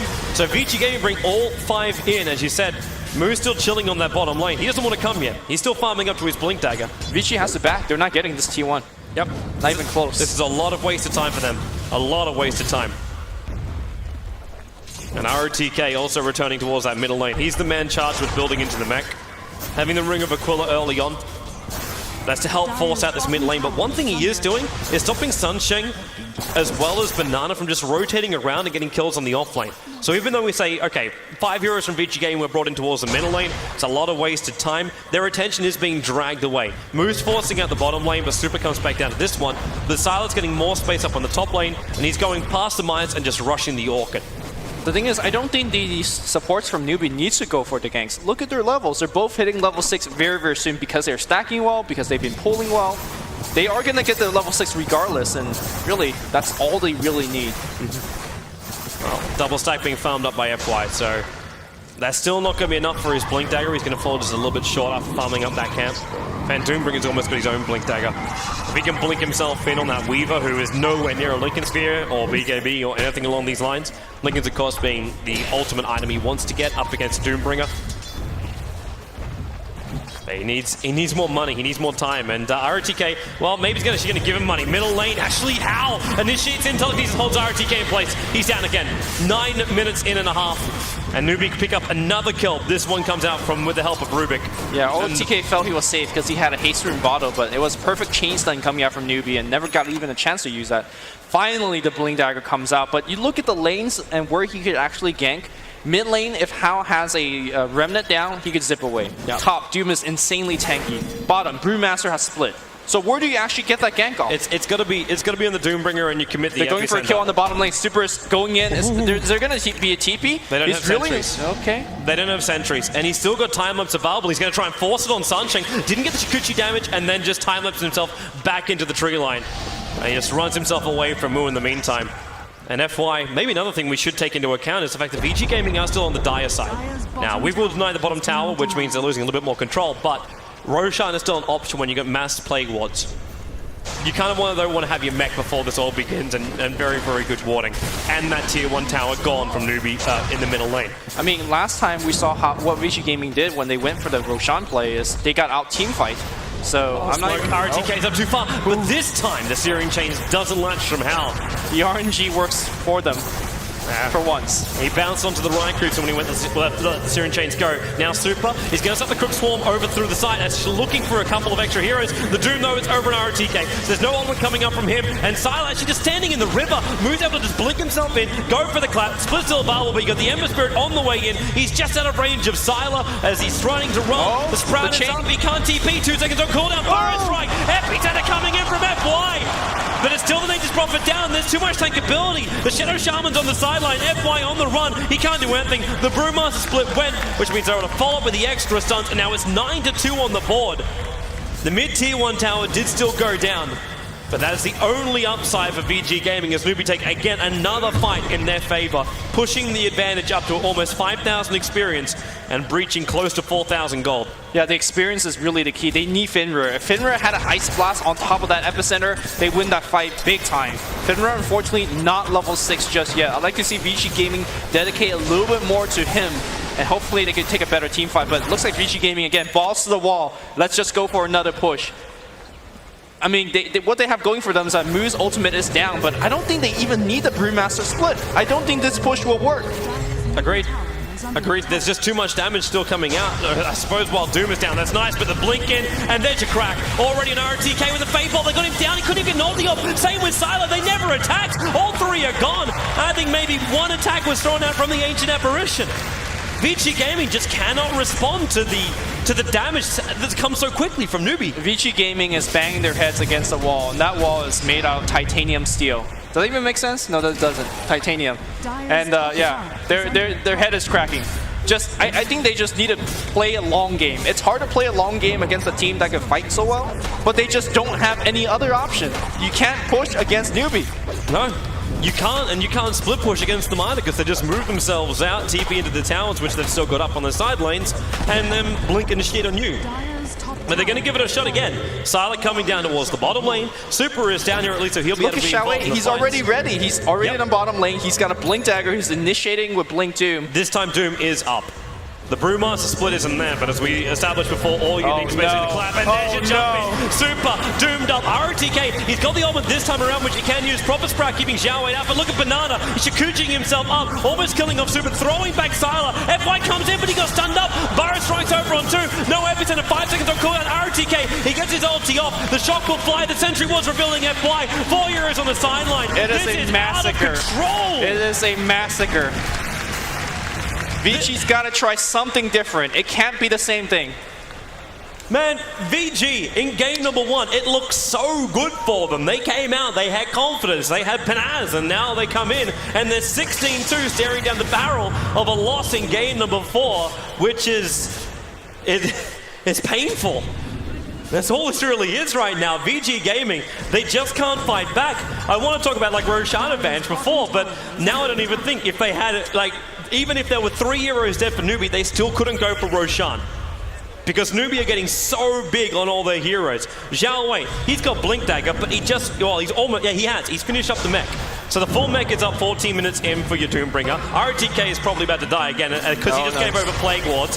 So Banana is now on a force out the lane, and Mood jumps in. Gets a Drunken Brawler straight away. Epicenter being prepped up by FY, but he's already lost his teammate. The Ice Blast can do some work. Sunshine will go down from this one, but the Brewmaster Split's already gone, and FY, he's out of mana, and he's locked down in the river. Super was coming in to try and help out, but with the Mass Serpent Wards in range of the Tier 1 tower, the Plague Ward's being prepped up. Super, he's trying to actually hunt Banana, being picked up, throwing down. He's got a time lapse. Yes. He gets it off. Shikuchi out, but the Sentry Ward's still there. They can see him. He has to use his 1 charges. He's so low on life. No, Shikuchi, he goes down as well. There's 2 Plague Wards. And GG. 15 minutes in, it's over. NewBee convincingly moving their way through the winner bracket, and they will take the victory against VG Gaming here in TI4. They look shaky in game number 1, but they prove why they are the champions of the International.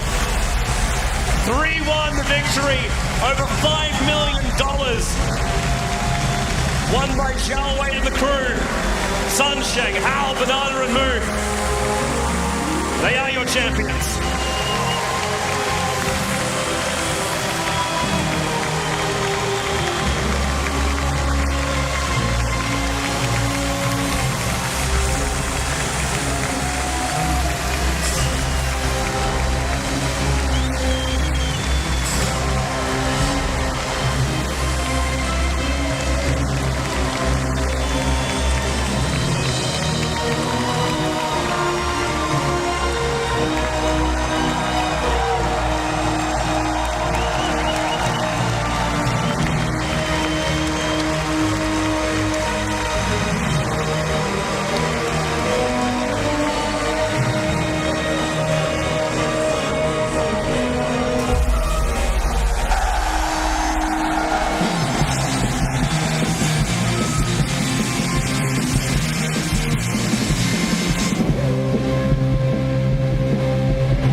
One Championship, the Grand Finals. Can we hear it one more time for NewBee?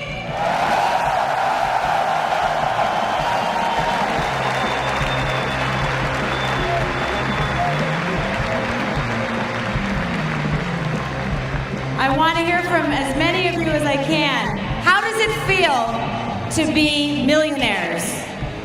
成为百万富翁的感觉怎么样？爽，很爽，非常爽，真他妈爽，真他妈的爽。 Can you repeat any of that? Because you look like you may not be able to. Well, we might have to censor some of it, but basically very, very awesome. Do you have friends and family watching? And if so, can we bring them up right now? 我们知道你们在这体育馆里面有相关的亲朋好友，他们是不是在附近？好友、亲朋好友、亲戚跟朋友。我们就是我的教练和领队在，还有经理都在了。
Dominating performance in the grand finals, absolutely amazing.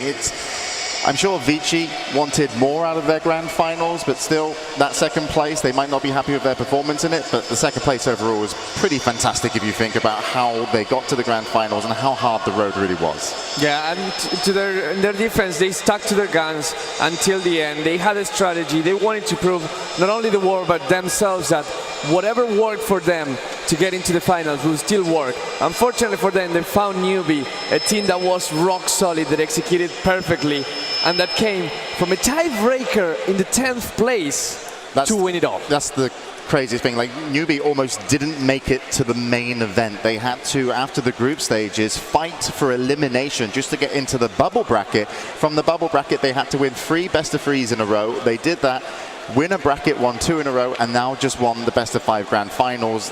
That's a run and a half to be a champion of the international. They're the kings of preparation. You give them time to prepare for an opponent. They know who they're going to verse compared to the really crazy group stage where you've got match after match after different team after different team. That's where NewBee figure out their opponents, break them down, figure out exactly what they need to do, and they only lost, 2 games throughout the entire main event. Both to Vici Gaming, 1 in their winner bracket match, 1 in the grand final. Just dominating performance from NewBee. That's when a team really does well against another one, right? So unfortunately for Vici Gaming, that's what happened today.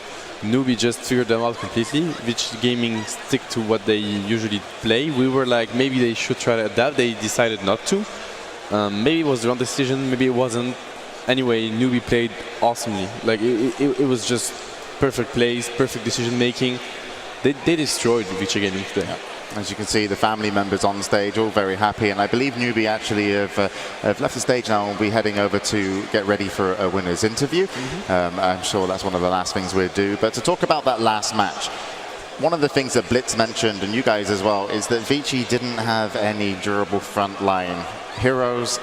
You could potentially run them over. NewBee got hold of the game, and was there really any chance for Vici to bring that game back? I think if you look where they had most success during the group stage, they were doing these push stats, but it was always with 2 to 3 tanky core heroes. They're picking a lot of Razor, Death Prophet. That's where those were the 2 key bans by NewBee in this grand final. There's still other tanky frontline core heroes they could have picked. They could have gone with the Bristleback more. They could have gone with the Doom themselves. Instead, they went for this Prophet, this Venomancer, these squishier core heroes, which you can't push with, because otherwise NewBee just jump you and just kill you too fast. Yeah, and the Brewmaster was the key of these finals. Even when Vici Gaming took them, they took that game convincingly because they fought. And actually, the best Brewmaster performance came in that first game for Vici Gaming. But NewBee then woke up. They took 3 in a row. And every time they got the Brewmaster, they just were on top of everything. Mu in the last game. I think I'm going to call Mu the MVP of these finals because that pack play and the 2 Brewmaster games were just out of their mind. Oh, last match for me, Banana was absolutely fantastic on the Rubik. He got the levels he needed, and then in the team fights, it was like he had so much room. He was stealing everything he wanted to steal. You see him with Sakuchi just getting in and just causing a complete mess of the Vici lineup. And we can have a look now in some of the moments in the last game.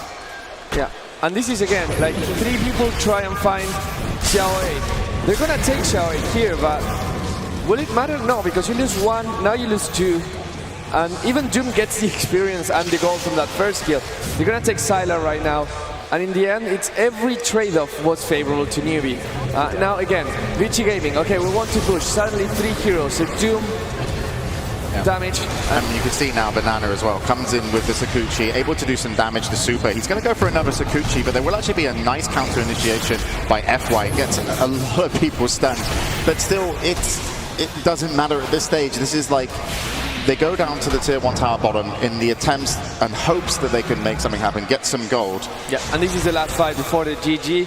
And it's not an early GG, even though you think 15 minutes in the grand finals, you feel like you have to fight to the end. But 17-2, it's going to be 19-2 after this. Yeah, and you can see on the Weaver, Super from this fight doesn't want to give up as well. So he comes in a little bit later and gets taken out. He's on the outside and he's like, okay, I need to make something happen. I do not want to go out of the grand finals this quickly to an 18-3 scoreline. And he, you know, as well as you can play, there's just too much to go up against. And he plays this fantastically. He gets away, but not able to make anything happen. And he's going to go out and in comes the GG, I believe, after this fight. Yep, there it is, called. And NewBee were the champions of the biggest tournament in terms of prize pool, prestige, the international $5 million collected by this team. Hao, Mu, Xiao 8, Banana, and Sangsheng. Just such a dominating performance. I mean, it wasn't flashy. The win, by any means, was not a flashy win. It really was, we know what you're going to do, Vici, and we can punish you at every step of the way. You can't blame them. This is a fight for $5 million. If you're going to win, even if it's like 95 minutes game, 15 minutes stomps, a win is a win. And they take the first prize. Who can take that away from them? Definitely not you. Not me. Not us. We're on the panel. Sebastian's going to try next year. I'm going to try, but for this year it's going to be them. No, it was really impressive, and I know that people favor a lot the flashy plays and everything, but when you think about it, it's also flashy to have that kind of gamers understanding. It's hard work, you know, dedication. Personally, that's what I love to see, even though we don't get the flashy plays. We got some. I mean, we saw Mew's Puck was, for example, completely amazing, right? In the second, we really had like high action-packed games, the first one. Like unfortunately, the third one and the fourth one was really just stomps, but we still got to see really high-level plays, you know. That's been the craziest thing about this TI. We've had 16 of the most hardworking teams we've ever had at a TI. Like every team that was participating at one stage, or even beyond that in the qualifiers itself. Yeah.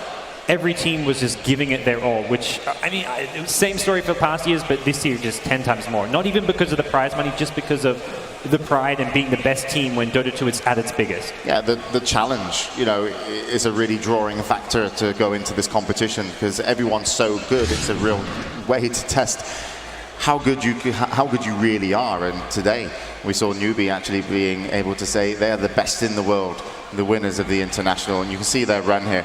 They had to play Vici in the winner bracket on day 1. They managed to take that with a 2-1 victory, and then they moved over to play versus Evil Geniuses. They beat them. I know Evil Geniuses would have loved a rematch, but unfortunately they dropped down to Vici a little bit earlier, and then NewBee just stayed in the grand finals, lost the first game, but then came back. And I don't think we've had such a convincing win out of all the internationals. I'd have to say this one was the biggest landslide. Yeah, it has to be, and that's impressive in that way. But also, I feel that Vici, ROTK might be kicking himself that he didn't have a couple more backup plans. Yeah, but at the same time, if it worked so far, it worked for them. Remember, it worked for them the group stage so well. They were 12-3, better than anyone else. They got through the lower bracket. Okay, they would have called the loss to NewBee maybe a fluke, and then they went through the losers bracket just winning every game, and convincingly so, 15 minutes, 20 minutes win. I cannot really blame them for saying, okay, maybe it's us, it's not them. But NewBee just plays so well, they counter the strategy. I think the Deathball push strat was born at this TI4 and dies at this TI4. And look who they had to beat just to get through phase 3 on day 2. They had to go through Titan, which actually were playing so well in terms of their team fights. They were a really big team. And that was for elimination. Elimination, yeah, going against Titan for elimination. And then they beat 2 international champions back-to-back. They beat Navi, TI1 champions, and then they beat Invictus Gaming, TI2 champions. That's a run just in phase 3. That's worthy of winning a tournament there alone. Yeah, it's again, we told about that. It's the comeback of the NewBee just from having an average group stage into a magnificent phase 3 and main event. It's all about those guys. I'm sure this will be the team to beat for the rest of the year. And I know that some people that mostly are kind of sad that we didn't get to see any European or American team. But if anything, this has to work as a challenge for them, because in the same way TI2 brought IG and everyone was, okay, now we want to bring back the scene. It's going to be the same way, and heading into TI5, we're sure going to see some amazing new teams and the teams that we all know to show up and challenge NewBee. That's a get back to work message to all the Western teams, because honestly, the Chinese teams completely dominated the main event. That's what actually happened. We had EG that went did really well, but besides that, it was mainly DK. IG actually failed going really far in that event, but DK, Vici, NewBee, they looked way stronger, to be completely honest. Only EG could actually match with them. So yeah, that's a get back to work message. Yeah, it certainly is. And I know EG, as I said before, would have loved a crack in the finals. They love to be able to take those team fights, but they weren't able to withstand Vici's push, and it was so strong. I mean, what changed in the grand finals? Was it just the hero composition, or do you feel that Vici potentially, cracked under the pressure? Clever bans, the Razor and Death Prophet not being there, taking away some, all the bans, not even the first 2, because the first 2 bans were, okay, we take your key heroes out. Then Vici Gaming just took to this ancient aberration Nature's Prophet, which again allows NewBee to ban whatever, ban the Pugna, ban the Bristleback if they need it. It's just because Vici Gaming didn't take those these key heroes that NewBee neutralized them completely. Yeah, I definitely agree with that. I don't think it was just the couple bans there. I think Vici Gaming, they had a plan which they just weren't willing to adapt from. Even to the very last game, they kept going for the Venomancer. I think they kind of went to the Venomancer too much when they needed that more well-rounded line that wasn't all about ending the game at that 15 to 20 minute mark. They basically, I would say in probably 3 of the 4 games, they had drafts where if they lost the lane stage, they just outright lose the game. And it was just so high risk from Vici Gaming, and it didn't pay off. I mean, look at the game back on the first game that they played and how kind of tanky their heroes were and how much you would have to invest in a team fight to take them down, but also, still a decent amount of push just with the Shadow Shaman. Sometimes just one support with a good push and also a carry Silo who can also push. As long as you win the team fights, you're going to get the towers.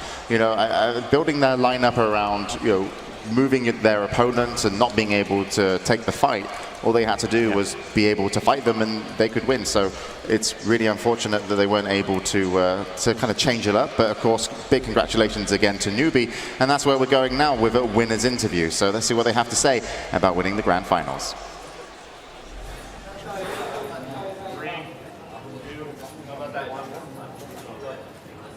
Hey, ladies and gentlemen, 2014 champions, NewBee. Yeah.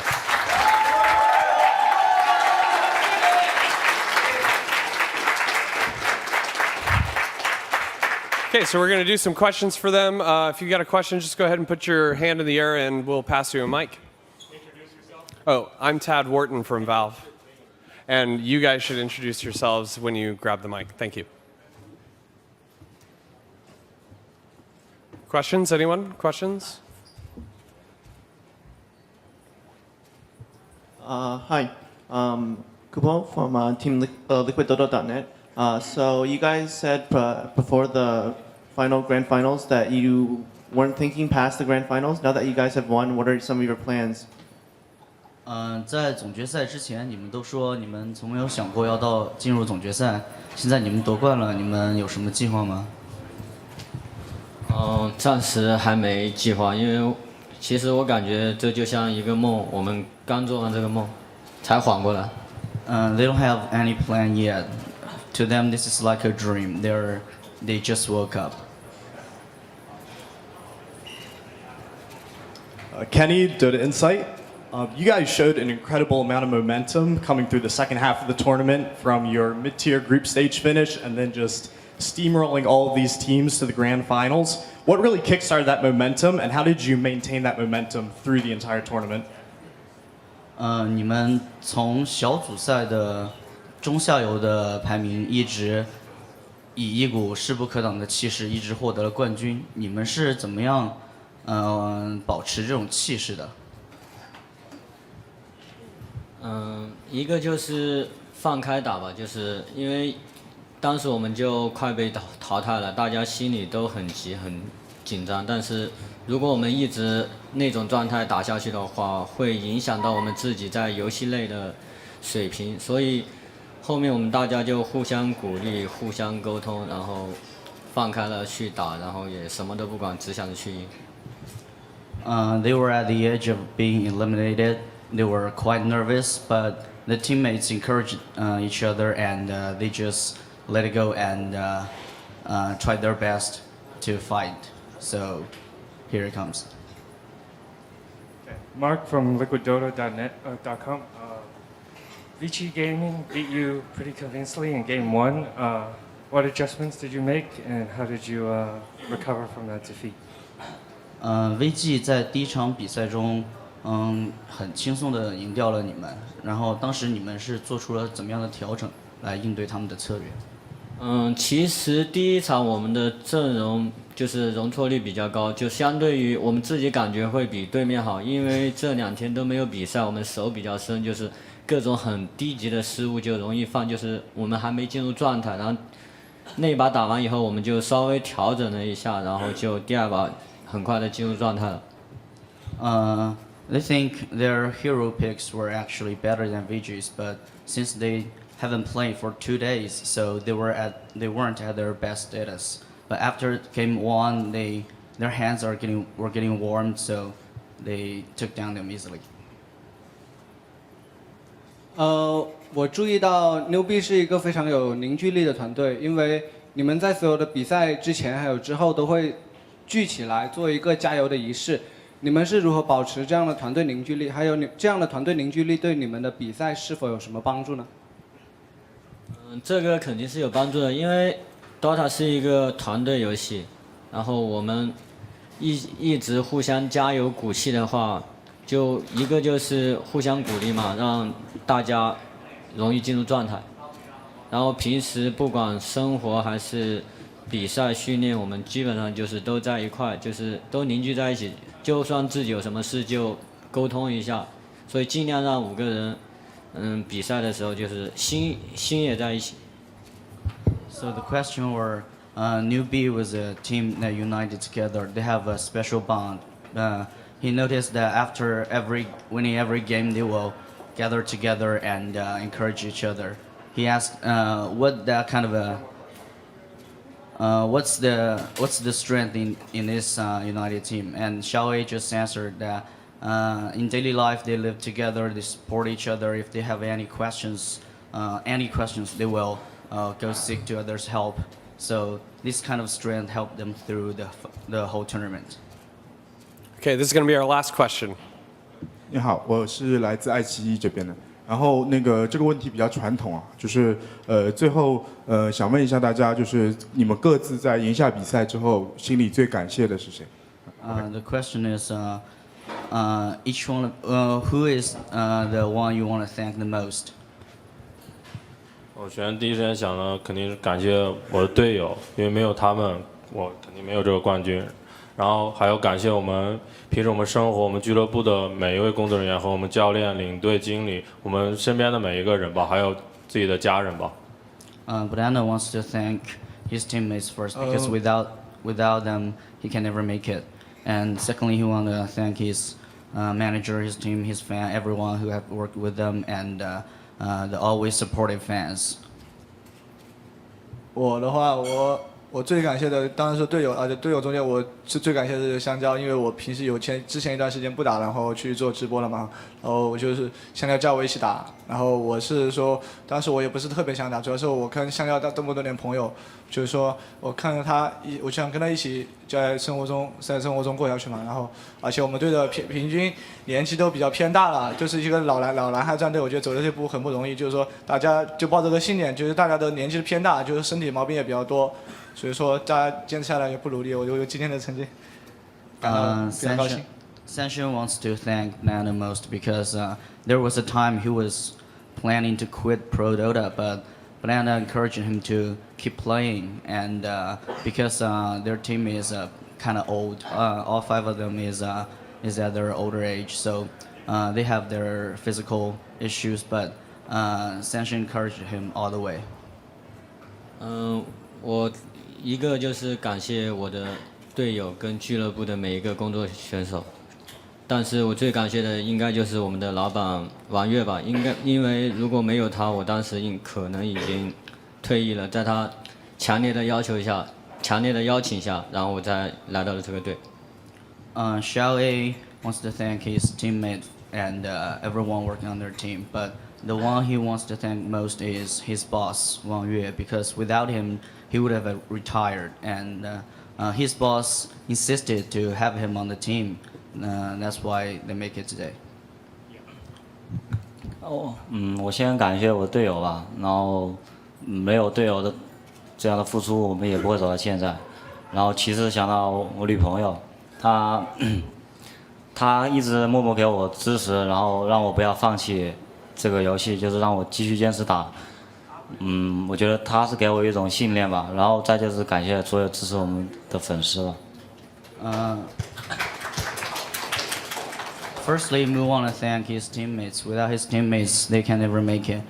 Secondly, he wants to thank his girlfriend, who has been supporting him through all the years. Without her, he can never insist playing Pro Dota. 我也是吧。首先感谢一下我的几个队友，然后没有他们，也就是没有今天的这个冠军。然后首先也是非常感谢俱乐部的每个人对我们的生活的上面的帮助啊，还有非常感谢就是教练，我是属于一个比较情绪就是有点激动啊，就是冲动的一个选手。然后非常感谢他在比赛的时候就是可以把我的情绪就是可以帮我平稳一下。然后如果是刚才其实第一盘输了之后，我非常的就是冲动，非常的上头，但是教练一直在旁边就是帮我平和一下我的情绪，所以我拿了冠军，非常感谢教练。Hao wants to thank his teammates. Without them, he can never make it. But the one he wants to thank most is their coach. Hao is known to be very emotional, and after they lost game 1, he was really emotional and act really aggressive. But the coach calmed him down and told him the right strategy, and they won the grand finals. All right, thanks everybody.